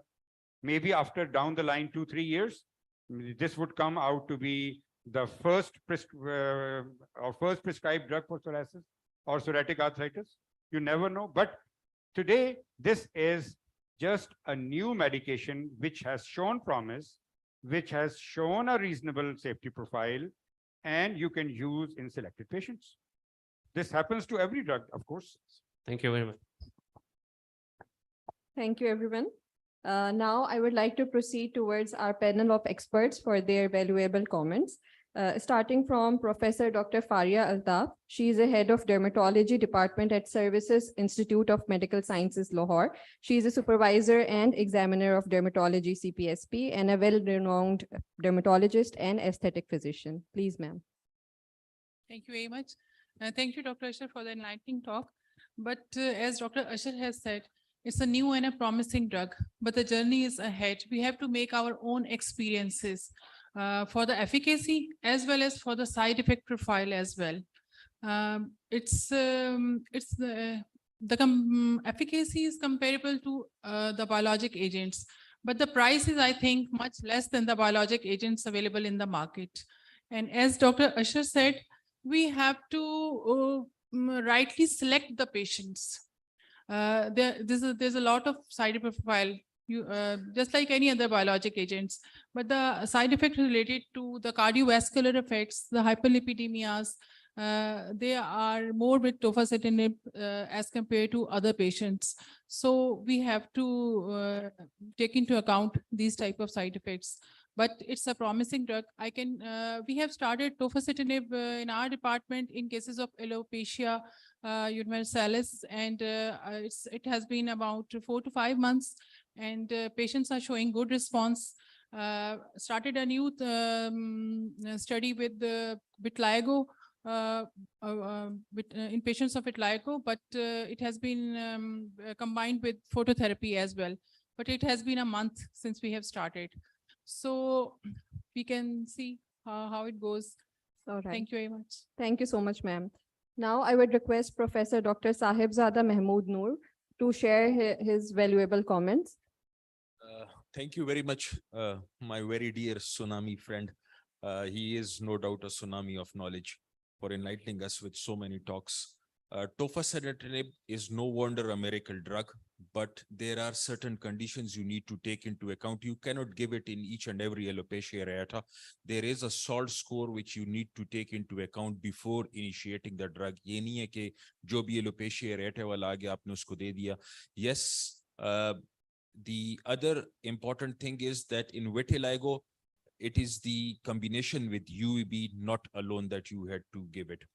Then psoriasis, it works, but in those psoriasis, but rather it is psoriatic arthritis, those which are not responding to the standard conventional drugs or biologics, or the patient is intolerant. You cannot give it as a first-line drug. But in vitiligo, the ruxolitinib, which is the improved form of the topical form of the drug, has been approved by the FDA as the first-line drug for limited vitiligo. So these are the certain drugs which with the condition in which it is used. But if you look at our experience, we have devised a trial where we have been using in alopecia universalis, and we have compared it with the azathioprine and steroids combination on the one side and the tofacitinib on the other side. We have just registered 22 patients. The response is promising. Let's see what's the outcome of that study. We will be sharing it once it is completed. So these are the certain things which we need to take into account when we are using these drugs. So thank you very much. Thank you so much, sir. Dr. Zishan Pervez, please share your valuable comments. Thank you very much. I would congratulate Brigadier Asher. I always call is the rock of dermatology. And I will second Dr. Sahibzada Noor that he is the man who is the main pillar. As the Madam Zarnaz said, diversified, having aesthetic rock along with the clinical, along with Dermoscopy. So I think he's one of the pioneer. And let me tell you, his teaching skills, his online YouTube channel has made this postgraduate student to make the successful for their exams. And I always say to him, sir, I wish we could have at that time, and that could have been so easy to pass. So I remained under his command at every conference, and lot of trust and love. Thank you very much for an excellent presentation, sir. And apart from that, this tofacitinib, I was looking for an article that this drug, I will second to Madam Faria, that it has certain little side effects. And apart from the enzymes, it also increases certain liver enzymes, and it initiates or it reactivates tuberculosis. And no doubt, as the sir told us, that that workup has to be done. Even lymphoblastic disorders has also been reported with this. But I'm sure the new initiative, new innovative can be very helpful, particularly in resistant of vitigos and alopecia totalis and universals. Thank you very much. Thank you so much, sir. Now I would request Dr. Afzal Lodi to share his valuable comments. He's a big name in aesthetics industry and a very well-known dermatologist. Thank you very much. Thank you very much, Dr. Asher, for the nice talk.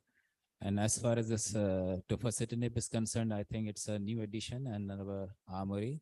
And as far as side effects are concerned, I believe it's has less side effects than methotrexate, cyclosporin, and azathioprine.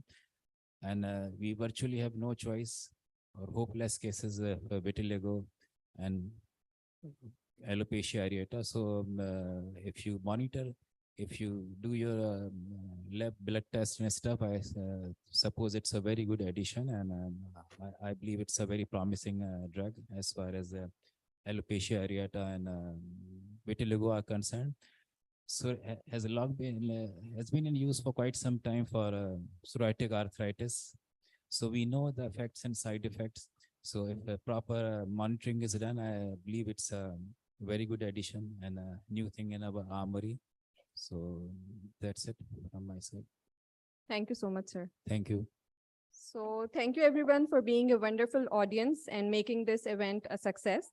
I would like to now formally conclude today's program. Allah Hafiz and have a good evening. Thank you.